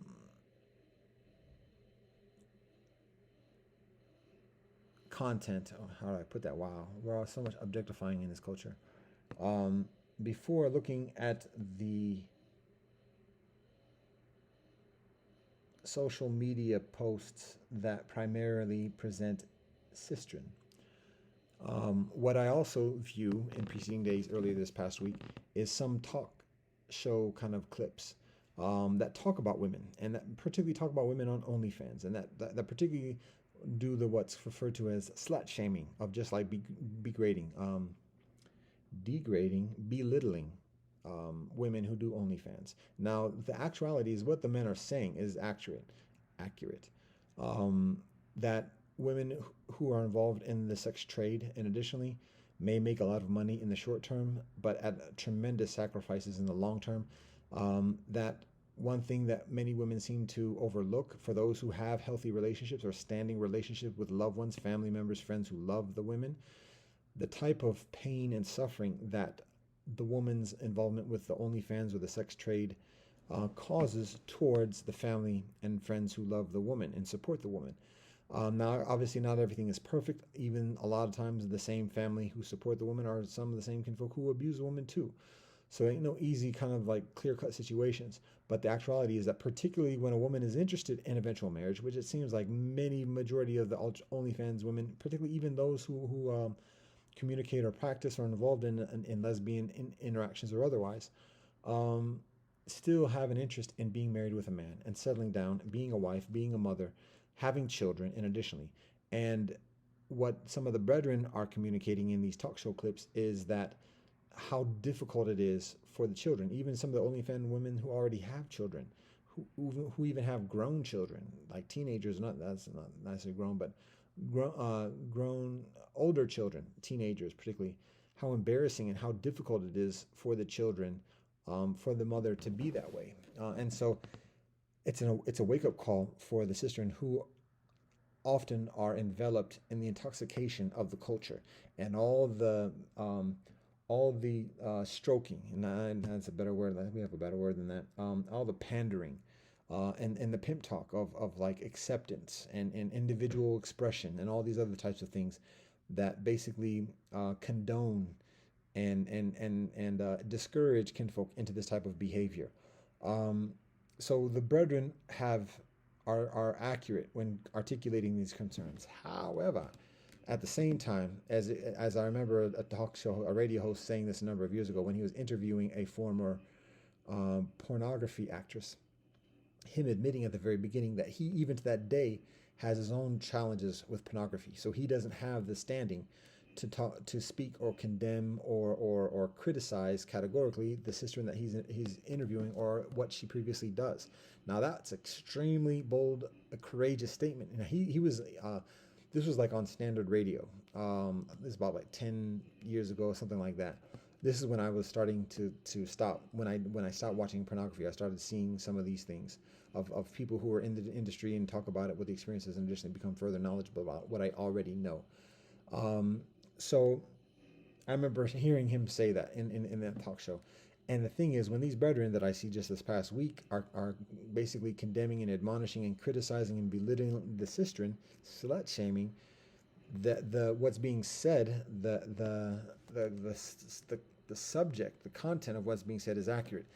But at the same time, the brethren are very much hypocritical because it's very confident. There's strong confidence that the brethren are patronizing some of the same stuff. Either have OnlyFans accounts and or are enveloped in thirst trapping and all the same things that are fraught within social media. And if the brethren are having, hold on, again, we had that hour mark again. It didn't happen on the previous occasions. Maybe I touched something that deferred it. Anyways, if a brethren has a podcast or is doing something through social media, very first right there, they're involved. That's part of the sex industry. So social media is part of the sex industry. Let's be honest about that. As much as we may be enveloped in it, and additionally, that's facts. So when we open up the internet, the red light district is right on the laptop. The red light district is right on the iPhone and Android or whatever else. What's it called? What them tabs? What's it called? Not iTabs. Tablets. I guess is what's called. Anyways, the sex industry is right there. Now obviously the internet, the whole of the internet is less of it is a red light district, to be honest. That's how immediate it is. It may be less susceptible to the terminology or to being categorized as the sex industry because there are many different doors that exist within the internet. It can still be the red light district because there can still be a grocery store in the red light district. And it might be 50-50, but the grocery store still has yet to be or is not necessarily directly the sex industry. However, social media, given the prevalence of sexual usury on social media, it could legitimately be categorized as the sex industry. That being said, the point is the brethren who are doing that admonishment criticism are hypocritical. And I think there was a clip that showed one of the strongest and most effective articulators of the criticism actually being called out for his own involvement in the sex by involvement. I'm seeing having his own interests, activity, patronization within I think OnlyFans or something like that. So anyways, point being, hypocrisy amongst the brethren who do the slut shaming. Again, that's addressed within the passage of the gospel that I mentioned before.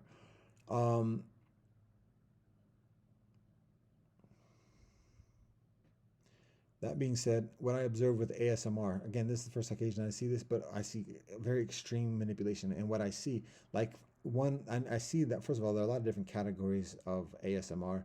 Some that are very much not about directly explicitly about sex, kinfolk that are just doing cooking shows, whatever else, presumably.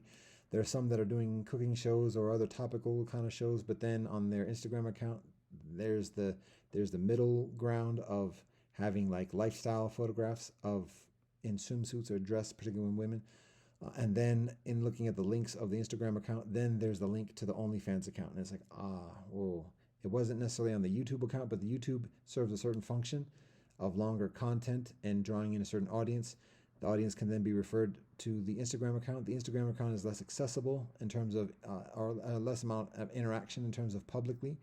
But at the same time, it's a matter of showing the behind the scenes kind of thing, and then giving a link at that point rather than at the beginning point for those who have the incentive or the motivation to look at what else is available and then finding the OnlyFans and then progressing to the OnlyFans. Now, this is just recently introduced to myself, but this is one thing I observe.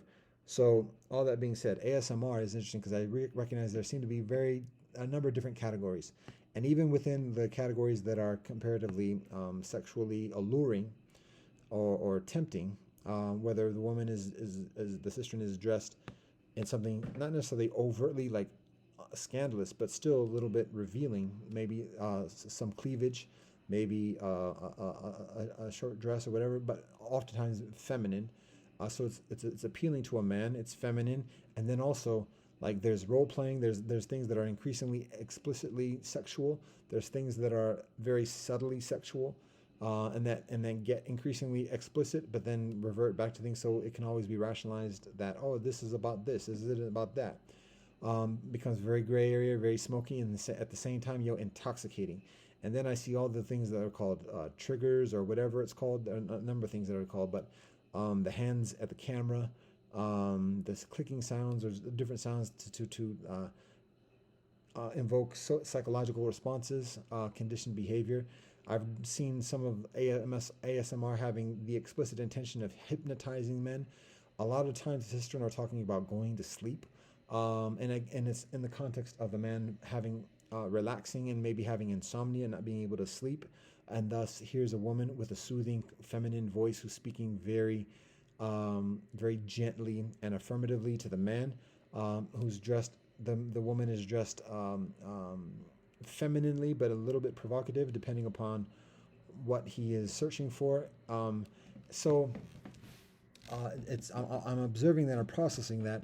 I'm seeing sometimes or often the sister, and particularly those that have the further sexual innuendos within the YouTube account, also having OnlyFans account, which indicates a certain distinction. There are some not having OnlyFans account, so that provides a distinction, but still might have a Instagram account that has the swimsuit and lifestyle photographs, and additionally, so still thirst trapping in a significant way, but maybe not to the same severity or degree as other sistren who are doing some similar stuff. But I do observe the whole hypnotizing thing, the go to sleep. Some ventures into the realm of what was referred to as BDSM, like the dominatrix type stuff, giving commands, and additionally, and again, there's a spectrum of severity in that respect. But what I also observe, just knowing the game, and additionally, as modestly as I don't know everything, I don't remember everything. Everybody knows everything. It's just a matter of how much we remember. So knowing some of the game, remembering some of the game, what I think about is that, well, first of all, a woman tell me to do anything. Who don't know me? Oh, danger! Watch out for that. When I see a woman putting her hands right up near where it feels like my face is, I'm like, hold up, what you doing so close like that? Now, what I just talked about in terms of physical intimacy, sexual intimacy, explicitness, and additionally, what's one taking offense to, like the gestures to a camera or whatever, in the ASMR thing. What I observe is that it does have a psychological influence on a man, and it's known for doing that because that's what it's done for, and it is very suggestive. And what I consider is what is being planted in the man's mind amidst that suggestion, amidst that command to be vulnerable, to relax, and additionally, and to be honest, now back in the day, this would seem just like hilarious and like nonsensical. But what I do consider is that when a woman is telling a dude, particularly again, a woman who he does, first of all, okay, that's the thing. First of all, like in these role playing joints, one of the role playing joints is the woman pretending to be a girlfriend to the viewer, particularly to the man who's viewing her, and she's in her bed and she's doing postures and gestures that are comparatively intimate, not necessarily sexual because it's on YouTube, so it's within the quote unquote safe zone, but it's still very suggestive and it's actually very soothing, to be honest. When an attractive woman who's dressed like in bed, and particularly for men who don't have that experience of physical, not even just sexual intimacy, but physical intimacy with a woman, of just like being in the same company, and like having hygiene and feeling comfortable in the presence and in the immediate company of another woman, and just having a conversation. And additionally, for men who don't have that experience, this is very influential, very alluring. The woman is attractive. She's dressed somewhat revealingly and intimately, but at the same time, it's within the safeguards of the YouTube protocols. And she's not being, and this is specific examples, and again, this varies, but she's not being explicitly sexual. Like it's not some kind of like soft porn, hardcore soft porn, if that makes sense. This is softcore porn, because it's soothing, and it's easy for a man to forget. She's talking to thousands of dudes 2 weeks ago. um, it's easy for a man to get intoxicated and just immerse himself within that illusion that she's talking directly and exclusively to him, particularly when a man doesn't have that experience, when a man is yearning for that experience. Uh, he becomes vulnerable, increasingly vulnerable to her suggestion. And when she's telling him to go to sleep, go to sleep, go to sleep, if this was a dude visiting her for the first time and she's just telling him go to sleep, go to sleep, go to sleep, yo, that's danger right there, because in the hood, that's a setup. Like she got somebody behind the door who's gonna do things. And so that solicitation of a man going to sleep. Now again, it can be rationalized very easily in that context of YouTube of, oh, there's so much insomnia, this, that, and the other. Understood. But we also understood how the game works, whereby we have a very legitimate reason for doing something on the surface, but in actuality, the actual primary intentionality is something much further uh, malicious. So, ain't necessarily so in every case. But when I see that, I'm mindful of that, and I'm mindful that of my ongoing susceptibility, even when being mindful, because I speak. I'm on the internet, and I'm still doing it. So what is my purpose? What is the purpose for me being on the internet and providing audience to this content? And again, that's not. I'm not slut shaming. It's just a matter of looking at. Oh, so I talked about. I essentially criticized the brethren who criticized the women. Now I'm not agreeing with what the women do, but at the same time, I'm calling the brethren out for not being honest and fair in discussing with the sister. So what I learned is that when brethren truly have an interest in a sister doing better, it's not a matter of telling a sister not to do anything. It's a matter of encouraging a sister to do something that is increasingly healthy. And then when a sister, even before a sister communicates interest, giving her a door, opening a door, saying, I know somebody who does this. I know somebody who can hire you. I know a place you can stay. If you truly care about what the woman is doing, yo, that's what it is. And otherwise, yo, shut the fuck up. Um, Seriously, and I guess, wait, am I just talking to myself right now? Why not? Well, I'm not admonishing any sister. I'm just talking about what cause and effect is. I'm talking about my experience. I'm talking about what healthy is.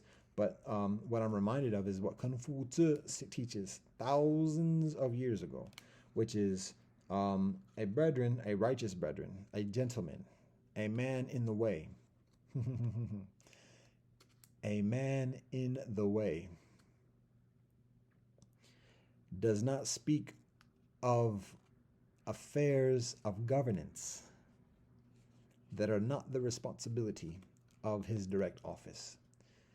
Now, that teaching, and that's a bit general paraphrase of a translation, obviously, but that truth and that guidance, that holy, sacred guidance, is actually very counterintuitive to the entire methodology of democracy today, because the system of democracy today proclaims this obligation of civic responsibility of making informed decisions in actuality. And so it doesn't actually generally lead people to be increasingly informed. It be of relevant material to make an informed decision, because people aren't brought to make those decisions. People are brought to an election and to make predetermined decisions that have little to do with what's being discussed on a regular basis in a superficial, unmeaningful way in mass media.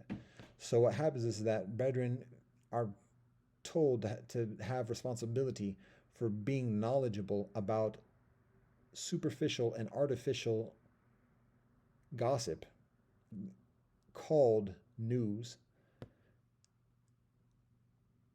and to practice a civic responsibility not to be in relationship with the neighbors around oneself, not to be involved in local government, city government, and additionally, that's fine if people want. But what people are solicited to do when it comes down to it, generally and regularly, every year, every 4 years, is just to vote.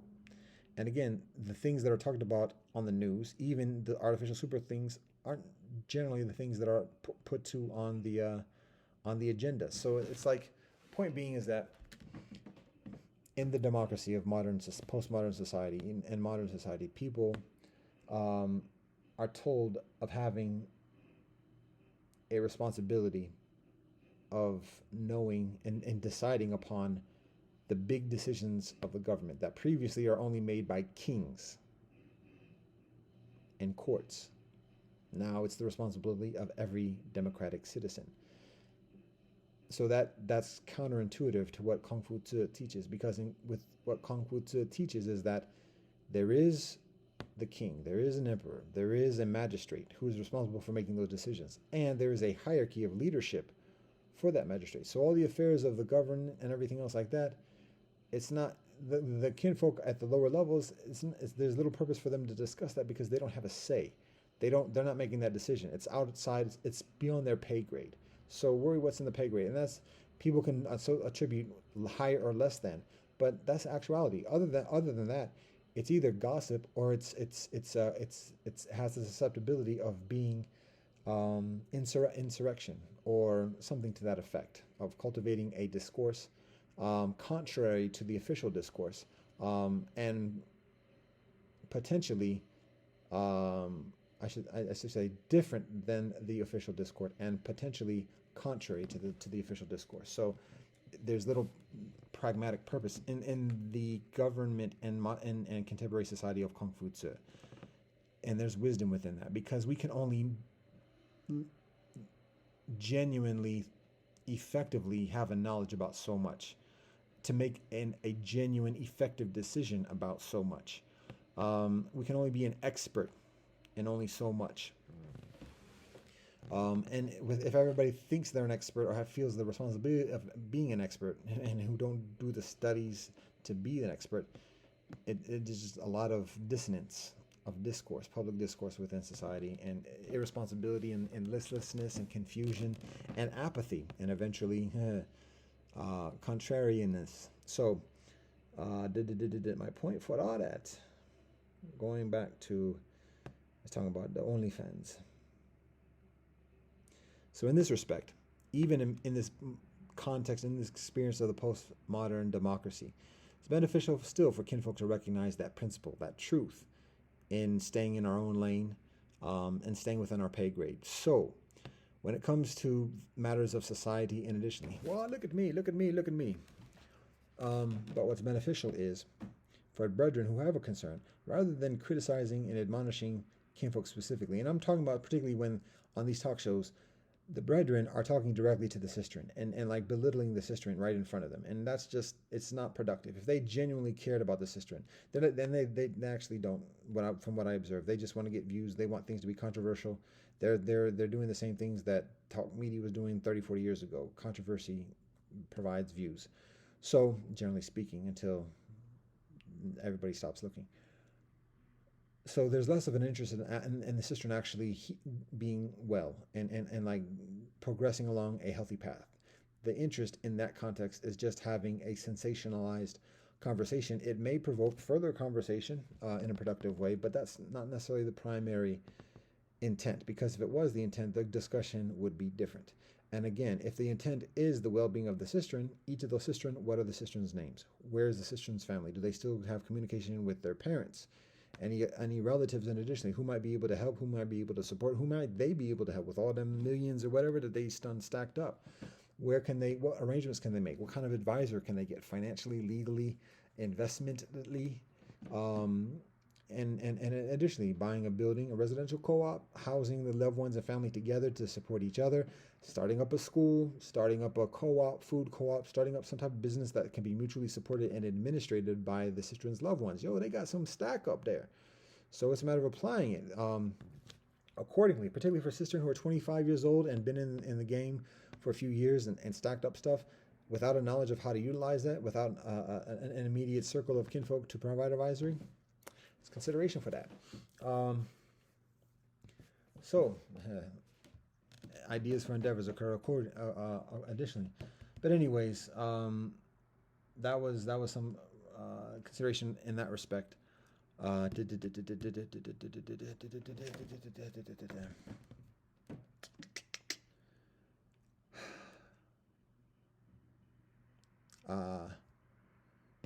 So where things stand at this moment. Mm.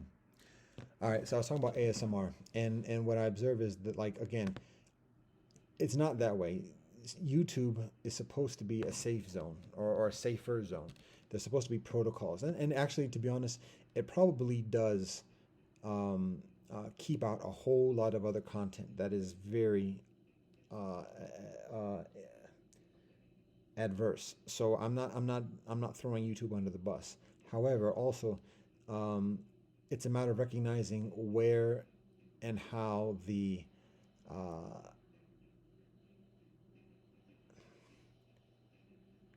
how some of the adversity is present within the YouTube platform, and again, particularly Instagram and obviously TikTok as well.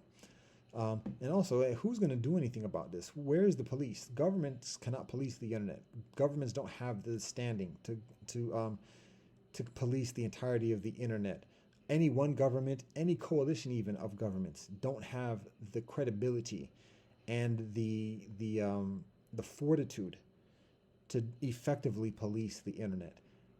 The imperialist, and that sounds rabble rousing, but the imperial corporations don't have the inclination to effectively police the internet. Uh, so who does it before it does itself? And I don't mean to sound foreboding on that, but that's just the side note. So when it comes to, again, YouTube as a safe platform, or a safer platform, there is recognition that it most definitely keeps out a lot of things that are harmful. So there's appreciation for that. But at the same time, there's still a lot of things that are harmful that gets in. I think YouTube probably has it still a maybe. I would have to look at, like, categories of harmfulness, and how like the severities of it and everything else like that. But I would still say a large percentage of the content on YouTube is beneficial, is does promote well-being. It may not necessarily be the most essential thing. It might not be the most meaningful thing. There might be a significant percentage of frivolousness and aesthetic and artificial type stuff, but not necessarily things that are causing considerable harm immediately or indirectly towards others. So, with that being said, there is some stuff on there. And for the things that are on there that might be less obvious, particularly with regards to sexual content, I share this experience and consideration from the past couple of days. There seems to be strong protocols concerning nudity, and I think YouTube does a fair job, and not a categorical job, but it does considering, like, how I remember how the internet is, again, 10, 15 years ago. And when I do previously, 10, 15 years ago, go on to the pornography websites, I see how much is involved, like how huge that is. And that was 10, 15 years ago. So I can only imagine where it is at this moment. I don't want to imagine, I don't want to see that. That being said, and acknowledging that, how pervasive the pornography websites are 10, 15 years ago, how much of a motivation and and activity there is in posting things that are pornographic. So for YouTube to significantly prevent explicitly pornographic material from the YouTube website, kudos to YouTube for doing that. It's not the perfect job, and additionally, but I do recognize how much I can imagine how much people are trying to put up on YouTube. And I don't see that. Now, again, I'm seeing what the algorithm primarily shows me, so I'm not looking for it. And even when I've searched for things that are proximate with it, the search results have been very minimal, and scant. So, again, kudos to YouTube in my experience estimation of preventing that type of material there. That being said, I do observe some content, and this is, again, as a result of my own volitional search terms, not necessarily directly, but very proximate with with the search terms. I do find one thing specifically that I'll mention, and it becomes a concern for me personally, because in terms of the rationalizations, it opens things up that are already that have been closed, and so there's concerns about that. And it also it just makes murky the waters in terms of defining simply the things that are considerably harmful, um, and those things that are moderately harmful or otherwise. So basically, again, I view a number of the ASMR things. I see the links to the other sites that I mentioned. Uh,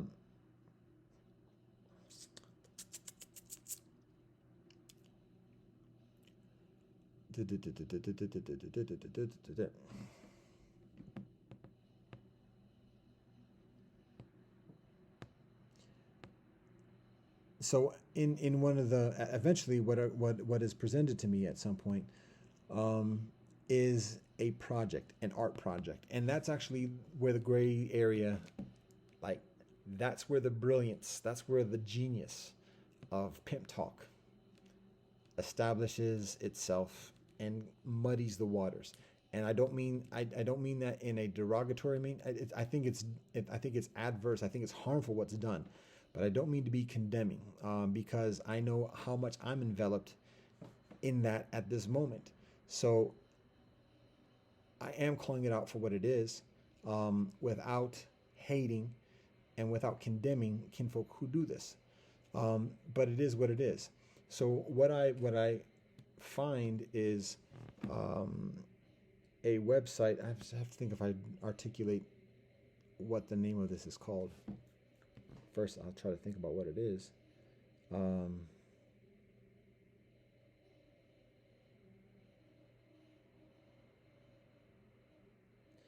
well, the name of it escapes me at the moment. I'm not going to struggle to try to think about it. One of the terms I think that is involved in the title of it is literature.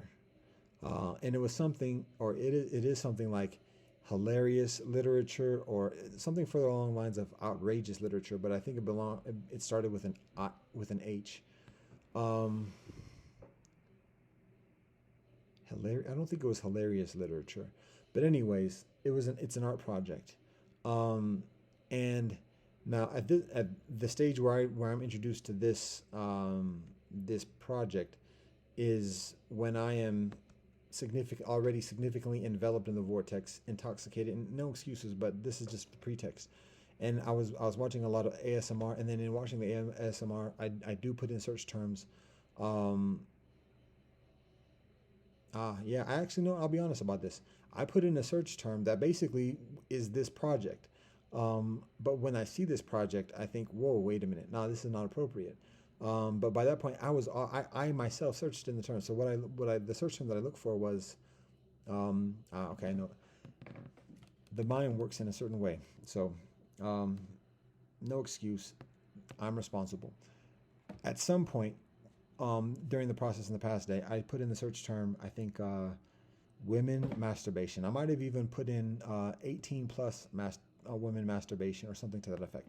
Now, I do that knowing, or being rather confident of YouTube not posting any, or not keeping up any posts that show any nudity, because that's just a basic standard that YouTube establishes and is somewhat effective in maintaining. So, in putting in that search, and that's not an excuse. This is just my rationalization. I'm not saying it's positive. Everything right here is actually harmful. Um, so I'm not advocating this. I'm not championing this. I'm just articulating what I do, and it could be considered as a confession. It could be considered as, um, um, well, I'm just articulating what I do, what I did, um, and what I learned from this, and how this influences how I proceed, so that people can who have the interest, who have the necessity, can receive the information, process it, and make an increasingly informed and healthy decision accordingly. Because this is not healthy. This is harmful. But I'm experiencing, even at this moment, a numbness, because I'm involved already in a number of things that are harmful to people. So it's difficult for me, amidst what my experience is at this moment, to be further attentive and disciplined in avoiding things that are indirectly harmful for others. Um, amidst the conditions that I experience at this moment. And it's not an excuse, but that's what I'm dealing with. That's what I'm wrestling with at this moment. And so I'm harmed in this. The women are harmed in this. Everybody is harmed in this. So I'm not advocating this. I'm just articulating what I do, what my rationalization is, and what I'm working to learn and do better from at this very moment. Because there's susceptibility of me doing this even after concluding this, and it's not wanted. But I also know, like, I didn't want to be on the internet for over 12 hours in the past week. So I'm wrestling with things that are beyond my volition. And that's not an excuse, and it's not like a Pandora's box or whatever to other things. It's done with the knowledge that of the moderate harm, and obviously there are degrees of harm, and it's very difficult for me to uh, rationalize avoiding such amidst the aggregate of what is being experienced at this moment. Um, Kind of like when I go to the refugee camp 2 years ago as a vegan, strict vegan, don't do milk, don't do dairy, don't do cheese in Scandinavia where everything is meat, milk, and cheese. And whether what's in the bread, eggs, blah, milk, blah, don't do it. But I'm in a refugee camp now. There are kinfolk who are coming from warfare, Ukraine, and additionally. So when I go to the canteen and everybody gets the same food, um, am I going to cause a stink and say, "Oh, I don't want that bread because I'm not certain if it might have some milk in it. I don't want that egg; it might have egg in it. I don't get the meat things. That's easy for me to do. But can I just have vegetables? And the vegetables have cheese in it. Okay, I'll just pick off the cheese. Yo, my principle is not to eat any milk, any cheese, any dairy products. But at the same time, I recognize there are other conditions going on. And so, is it going to be me imposing my way uh, at the cost of people being attentive to people who have additional needs, who are doing things that I disagree with? Or do I just adjust what I'm doing, maybe incur some of the compromise, and progress accordingly? And essentially, that's what I do in that context. So this is somewhat similar. It's not the exact kind of scenario, but there are very strongly similar factors whereby, again, I don't want to be on the internet. So all that being said, um, the project is hilarious literacy or whatever. Oh, the search term that I put in was woman 18 plus women masturbation. And again, the rationalization is that YouTube is blocking any content that has explicit material, any X-rated, when what is X-rated, but any um, pornographic material or material that's considered pornographic, um, nudity, and things similar to that. But if a woman is masturbating, what is that? Um, the rationalization is that it would not actually be shown. And again, I guess what it is maybe I was watching the ASMR and looking at the simulated intimacy. I see a number of the yoga, and that was one of the things I was susceptible before. The yoga, I look at the dancing, all the dance things, the twerking, and I'm seeing all these other types of simulations of sexual activity. And so I guess the thought that occurs to me is that amidst all these other things that are allowable, then perhaps there's something that is increasingly even to the fact of masturbation where it's not visual, it's not immediately visible to the audience, but it's there. Why that? Perhaps there's this notion of uh, observing or witnessing the sexual pleasure of a woman such that it's not just a matter of my own sexual gratification or the perception of my own sexual gratification, but there being some mutuality. And actually, I had just watched some videos about some tutorials about pleasing women and women's orgasms, and additionally that were just they weren't innocuous, but they were like talk show types of stuff. So it wasn't actual demonstrations or simulations. This was just talk, and that perhaps influenced my rationalization and additionally. But I'm not making excuses, and I'm not even saying that it's necessary. Well, yeah, it is harmful, but at that point, I was already in the realm of harmful content or whatever. So it was difficult for me to draw that line at that moment because I consider at this moment that I was already past that line. So it's just a matter of which next line is drawn. And so if I'm aware of the topic being discussed, and if I'm aware of the similar content being way prevalent on YouTube and other platforms. Again, all the twerk dance compilations, mothers and daughters, all types of family members doing it together. By that I mean like laughing and everything else and thinking it's harm. It's like this is a norm.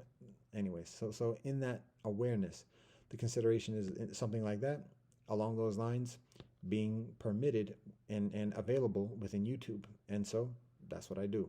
Again, I'm not excusing it. It was harmful. It is hurtful. So that is that.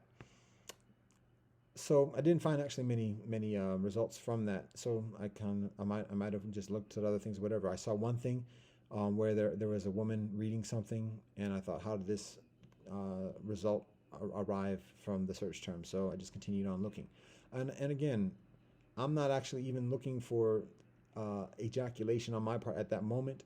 I'm not looking for sexual gratification. Actually, well, I don't experience an ejaculation or sexual gratification after any of this, after this point, at this point, from those searches or whatever I view in the past 24 hours or otherwise. So I'm enveloped in the vortex. I am increasingly volitional, but at the same time not completely volitional, because I don't want to be on that. I want to observe Shabbat. I want to be off the computer. I want to have Shabbat dinner. I didn't do any of that yesterday. I was on the internet the whole time. So I'm doing things that are harmful to myself at that moment. And it's beneficial to recognize that too. So it's not an excuse, but it all factors into when we're genuinely interested in an enduring and authentic solution. So I did the search term, no excuse. It's harmful. That's what I did, and I'm at this moment I'm not very much not interested. I'm not inclined towards doing it. I don't feel that I may never enter it again, but I can't say that I won't, because I had no intention of entering it 2 days ago. So I'm trying to articulate and rationalize how I can effectively abstain from doing it again, because there are immediate concerns about that. So after doing that, I found that one result, and then just continued on, maybe looked at some other ASMR types joints or whatever else.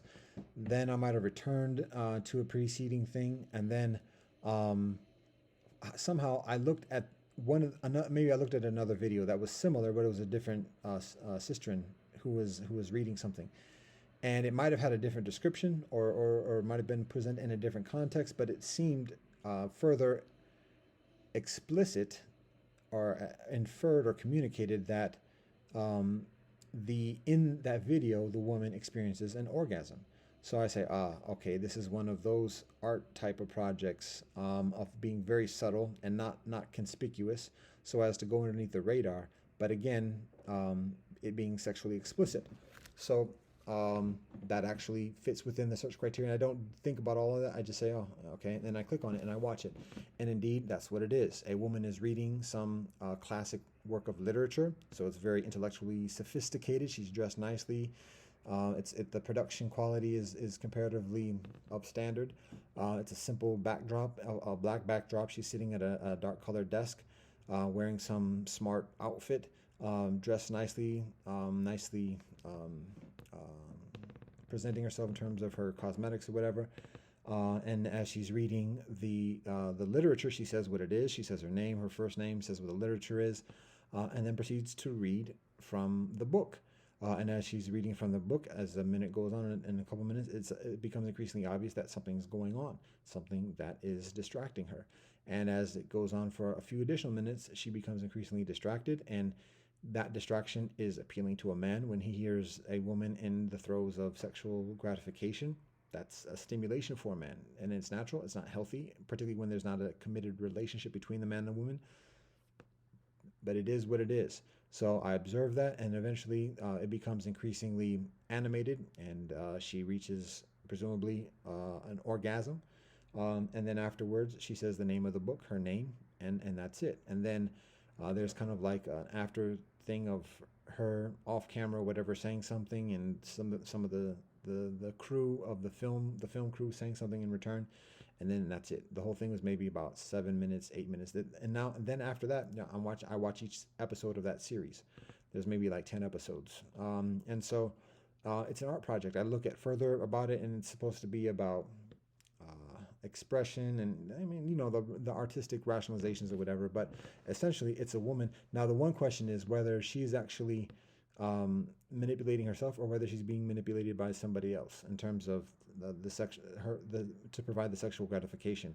Whether she has some device, a vibrator that's attached and put onto her, or whether there's somebody beneath the desk that's doing it. And there's the presumption of it being a vibrator because one of the women on that series is actually a representative from a sex toy company that's providing an advertisement for the sex toy company. So it's probably most likely a vibrator, but it's not known, and that's part of the fun and the allure, and also the indemnification, or the endeavored indemnification, that the audience doesn't see who or what is actually happening beneath the desk and what is providing the woman with the orgasm and the sexual gratification. But again, for a man, that's very alluring. And so here we have again, a substantial assertion of gray area, of lines being drawn that are difficult to evidence, that allow many additional things to float and continue undetected or underaddressed, and that cause harm to people. Maybe not a lot of harm at that moment, but at the same time cultivate a larger experience within the aggregate realm of further harm. By that I mean, in the gray area that's initially introduced in this particular project and in similar projects may not harm. The women seem to be, the number of the women are celebrities, or well known or prominently known in certain circles, and so there's the presumption of it being volitional, there being mutual consent and even considerable mutual motivation for participation. So there's less concerns of conventional oppression necessarily in the project, but there's still harm. A woman experiencing an orgasm, whether through her own manipulation or through the manipulation of another person, man or woman, it's still harmful for her. It's harmful for all the participants, and it's harmful for the audience. How is it harmful? Because it detracts from the experience of healthy relationship. It detracts from the ability to recognize what healthy relationship is.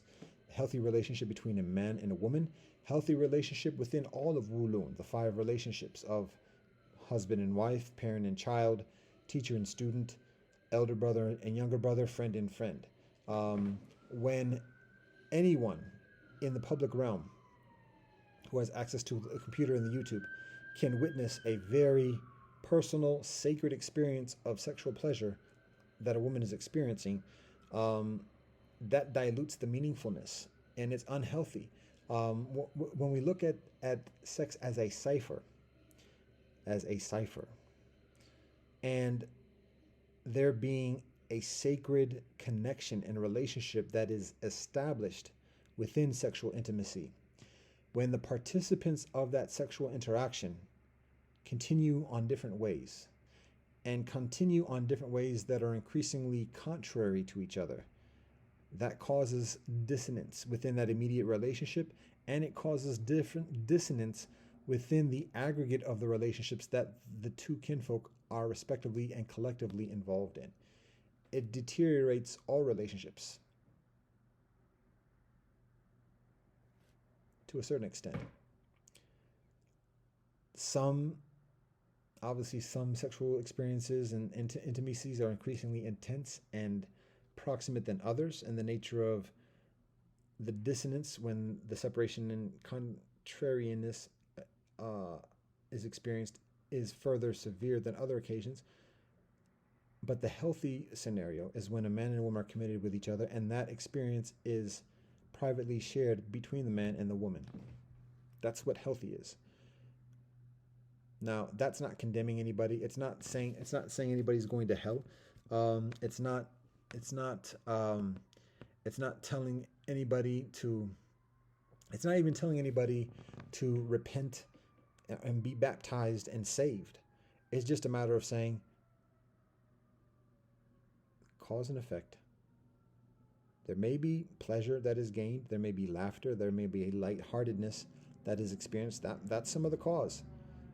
But some additional, excuse me, that might be some of the effect. That might be some of the cause, but that might be some of the effect of the actions. But in addition to that, there are also harms that are the effect of those actions. Um, and one of the largest harms, particularly in that particular scenario, is dissonance, is the confusion, is the intoxication, is the inability or the lessened ability of identifying what healthy relationship, identifying what commitment is, identifying what loyalty is. When we get into this trope of individualism, everything is reduced to simply discerning whether it's mutually consensual. And then if it's mutually consensual, then we just look at essentially whether it's optimally pleasurable. And then perhaps if it's affordable. Um, and I saw some jokes of humor along those lines in the past couple of days as well. So um,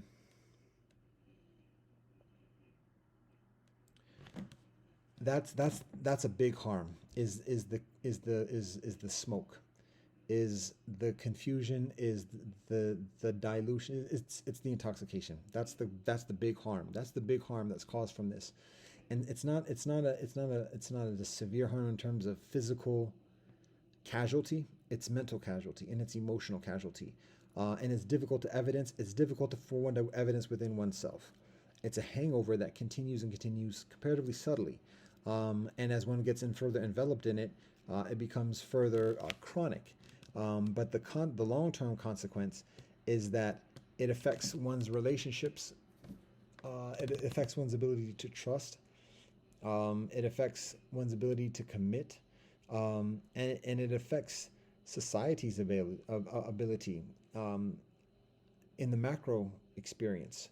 When the phenomena becomes increasingly influential within society, those consequences become influential within the culture of the society. So it's a culture of non-trust. It's a culture of non-committance.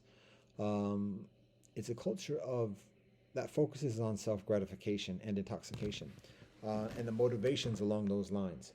So those are the big harm is the intoxication, and then the further harm is the deterioration of relationship itself. Um, Loyalty, commitment, trust, um, support, and experiences along those lines. So, anyways, that being said, I watched the entire series, and it opens the door for viewing additional content because, again, whilst I recognize everything I just say, and I stand by that, what I also recognize is that I'm causing harm by what I eat. Uh, I'm causing harm by my involvement, additional involvements with conventional society. And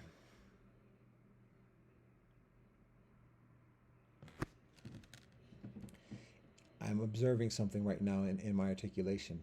Um, I'm not trying to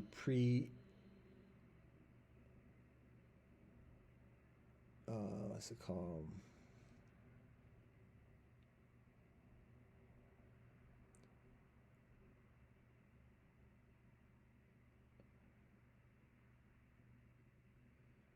My intention is other than to,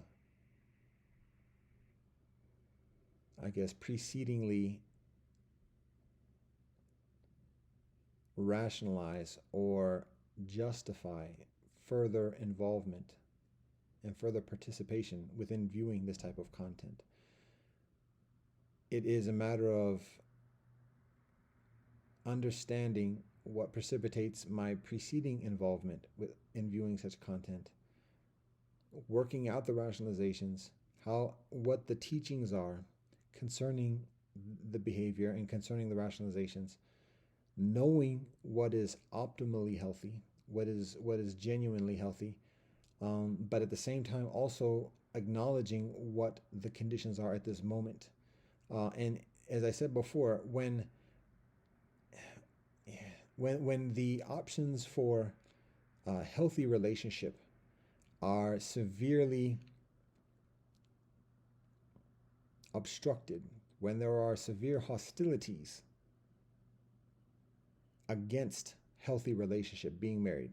I live in this same location where it is actually illegal for my wife to live here, and threats of eviction and additional actions against myself amidst having a wife here. So, and if I leave when I leave here, again, I've said this before, when I leave here, um, experiencing those severe actions, being arrested, being sent to psych wards, and additionally, so when there are these obstructions and hostilities for against a man and against a woman who are endeavoring to be in a healthy relationship and healthy marriage. And there are these continuing needs that a man and a woman have towards such experiences. And there's ongoing susceptibility and vulnerability towards unhealthy experiences along these lines. And there is ongoing um, pragmatic compromises for doing additional or patronizing additional endeavors that cause harm to others. It's difficult to abstain from continuing to just doing what I just described doing. And like I said, I'm not trying to justify it. I'm not trying to like preemptively, and again, preemptively is not the word, but I'm not trying to um, proactively rationalize it, whatever else. I'm actually searching for a path to proceed and continue in a healthy way. Um,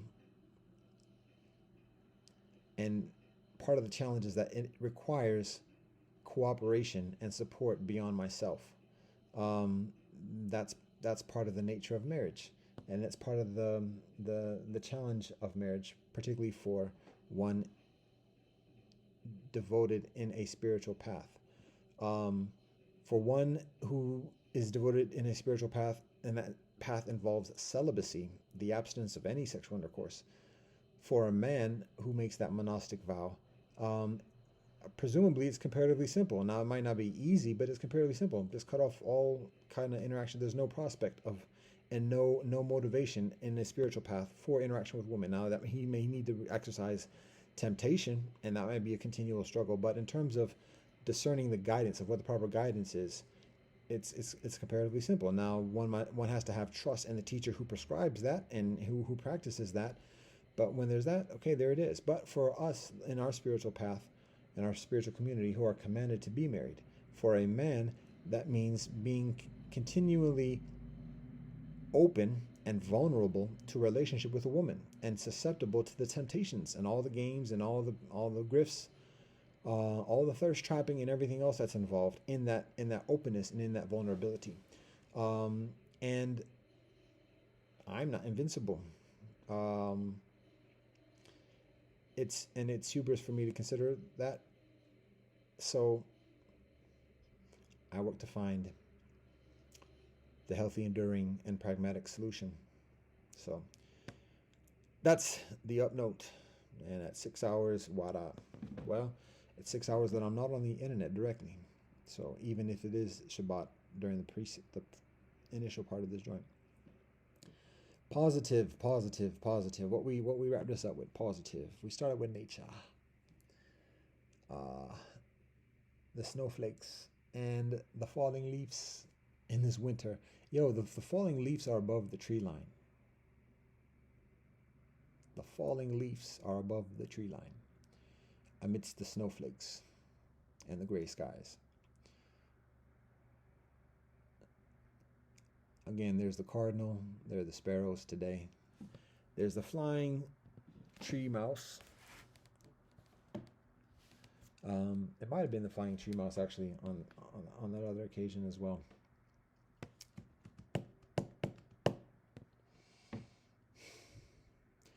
I could talk about society. I can talk about where things are going. I didn't even mention I won't mention it now. There are examples of healthy relationship. There is support for healthy relationship. There is support and protection for marriage.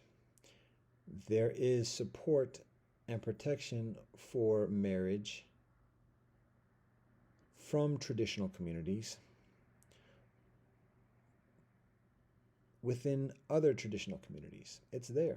There's a recognition of the pragmatic benefit. There is preparation and progression towards learning about each other further and honestly, not perhaps comprehensively, not knowing everything about each other, but knowing enough about the genuine truth within another to be able to respect and build together, to teach our children, our progeny, to respect and build together with each other.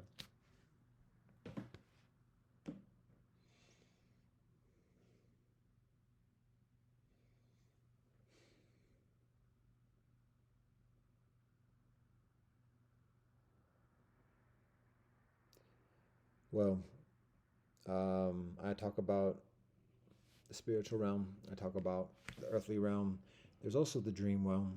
The dream realm is different than the spiritual realm. The dream realm is somewhat of a mediary between the spirit realm and the earthly realm. We have, in this earthly realm experience, we have direct relationship and consciousness of the spiritual realm. Maybe not everything, but it's there. Within, we also have remembrance and connection relationship with the dream realm. When we are in the dream realm, it can be easier for us to communicate with the spiritual realm.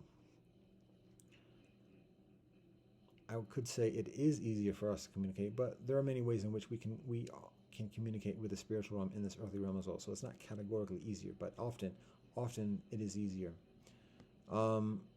What we experience in the dream realm can be very influential in guiding us in the earthly realm, but it's beneficial to recognize that everything that we experience in the dream realm abstains from always translating the same way within the spirit realm. I mean, within the earthly realm, obviously there's a lot of interpretations and understanding how to undo that interpretation.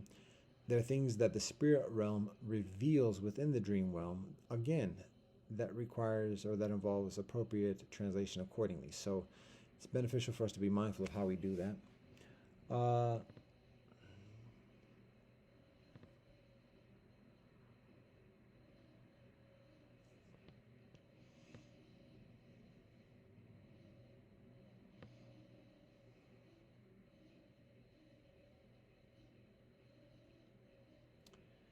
Four components of our well-being are spirit, heart, mind, and body.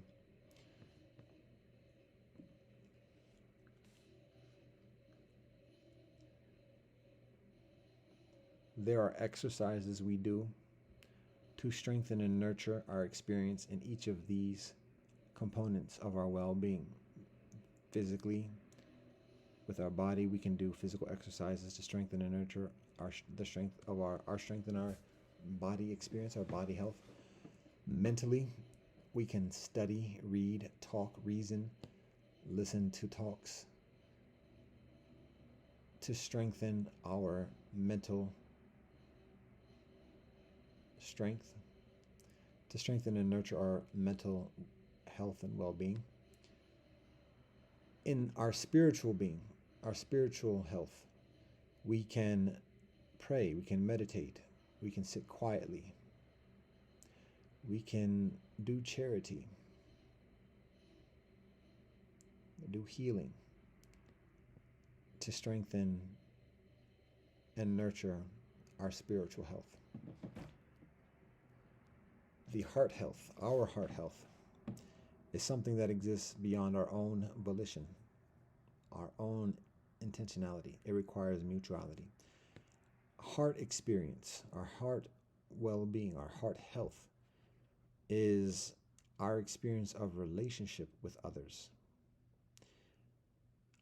and our experience of regular relationship with others, regular interaction, regular communication.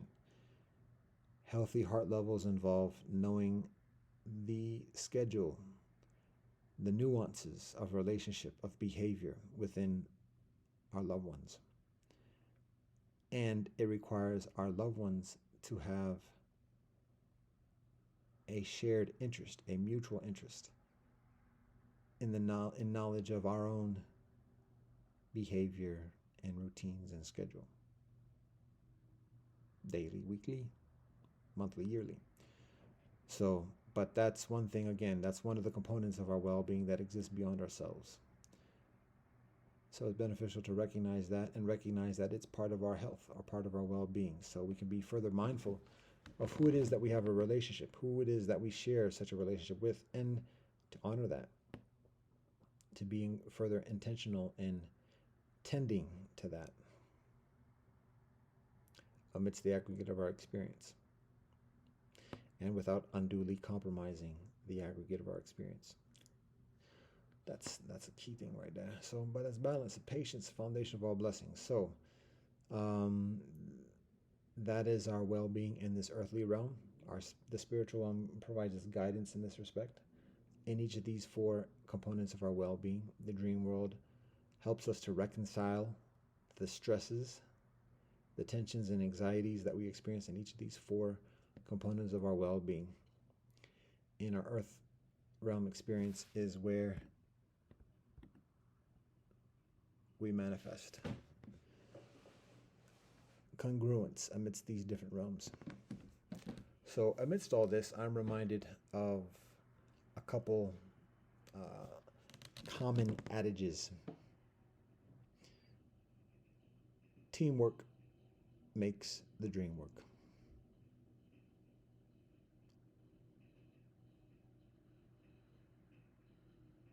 Modesty provides a greater peace.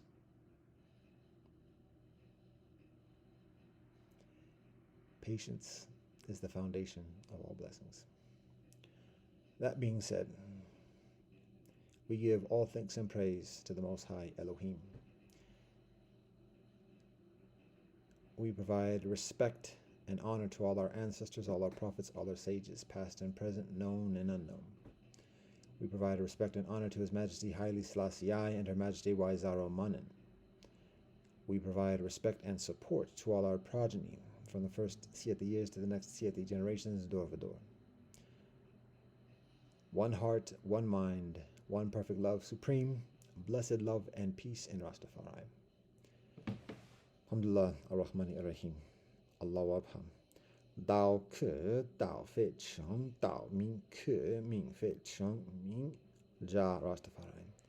Deus noste qui es in cielo, sanctificita nomen tuum. Vahegu Sanam. Baruch atah Elohim, Eloheinu melech haolam. Amen. Kyrie eleison, sevamastu savejikatehi, save sata bhavantu sukhitata. Vagabiyam. Aquaba upendo na amani. Fakiri nesalami, chintadam per me, lebov me umajikan. Ubuntu shabono fakitkam. Shishin. Kamosinida, domo arigato, pilama yellow walk and toko doko shingun. Go God. God, we thank you for all that you bless us. Ata jamia yata fanami. Baru, aho, om shanti shanti shanti. Amen.